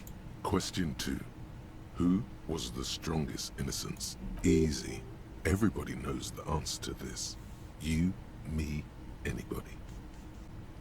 Vesper Messina? Incorrect. Vesper Messina is not a person, but a defunct state on the southeastern coast of the Occident. It used to take up most of the peninsula before separating into the republics of Vesper and Messina. Care to try again? See, I'm kind of hoping I'm getting all the wrong answers first, and then you get the lore. Correct. Named the innocence of militarism, he codified hereditary rule, but at the same time ended serfdom and established the Inter-Isolari Real as the global reserve currency. He also established the concept of the nation. What even is like an innocent, though? Is it like a philosopher, a religious leader, both? A head of state? Franco Negro attempted to solve the rising tensions between the aristocracy and bourgeoisie by building a unified society in which every man has a place and a mission, but at the same time may rise to nobility provided on the strength of his virtue. Question 3. Who was the false innocence? Got it under control. No problem. Solid on this one. It's widespread historical information. Correct. Damn it. There have been a number of counter or false innocences, some assumed to have innocent qualities, some who just thought so themselves. Occasionally, they have the support of a faction inside the ecclesiastic organization, and Would accusations of Kraz foul play Nazov count have as an arisen. innocent? The most famous and important of these was Erinau Pasternak. He was into torture, despotism, hymns, cannons, and world conquest, but got defeated and humiliated by Stepan the Despicable of Kedra. Final stretch. You've come so far and learned so much. This is the most important one. Question 4. Who was the greatest innocence? I've got it. Honest. Alright, I think this isn't like... I think this is asking, like, what virtues a character stands with, so I like Dolores Di. Correct. The Mesk might see Franco Negro as the father of nations, but as of this century, there's been a great shift in attitude. Dolores Day has become widely regarded as the greatest innocence. A most radical change to the whole fabric of the world. Everything from inter-esolary travel to the connected world to 3 consecutive scientific revolutions can be traced back to her. Every decade that passes, she seems less human somehow, and more beautiful. Congratulations on finishing the test. The results and your subsequent grade have been calculated. You get a C, vaguely passable. A solid effort with nothing much else to show. You would have done better if you just left Dolores Day for the end. Dial the Dolores Day down a bit. Got the 20 real? There you go. Good. You got the room for the night, but remember, you'll need another 20 real tomorrow. How could anyone forget, asshole? Is there gonna be a point where I'm not losing 20 fucking real every night? Like, can't I get the RCM to cover my bill? Guess I might as well turn in, you know, the stuff I got. The tear machine stands in the corner. Your bottles clunk into the machine, and the... What can I do for your friend? Saw you poking around in Lady Driver's lorry. She in trouble? No trouble. She's gonna be fine. Oh man, that's like a load off my mind. All that stress was messing up my rhymes. He chooses to believe what's best for her. Anyways, what's the plan with those rhymes anyways? Oh, you know. Tommy Leham's gonna be a musician. Sprechgesang, but with beats. I've got a lot of free time on the road to hone my craft. The correct grammar is Tommy Lehom. Why Tommy Lehom? Tommy Lehom was taken. My real name's Jerry Lafitte. Tommy's way better. It's more him. Alright, had another question. The man taps his fingers rhythmically against his arm.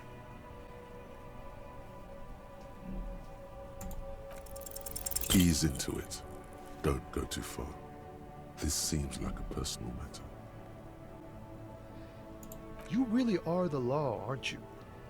I get that being bluntly... Maybe the full-on direct approach was... Oh, trash can here.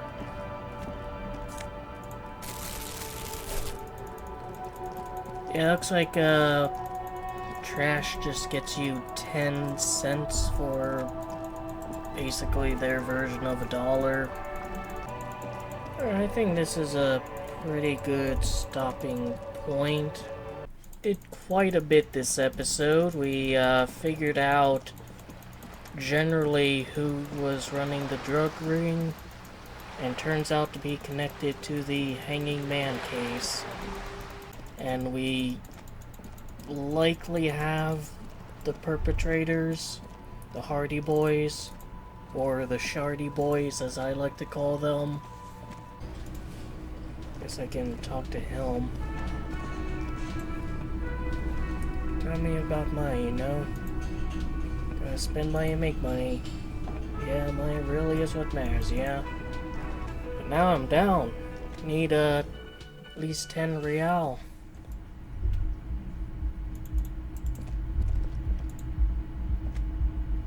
The door is closed.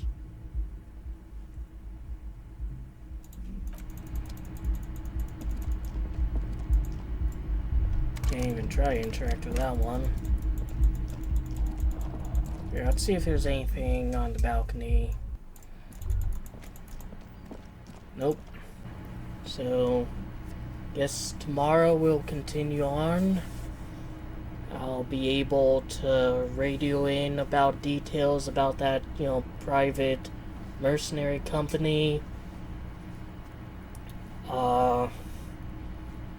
Maybe something will crop up and be a little bit different.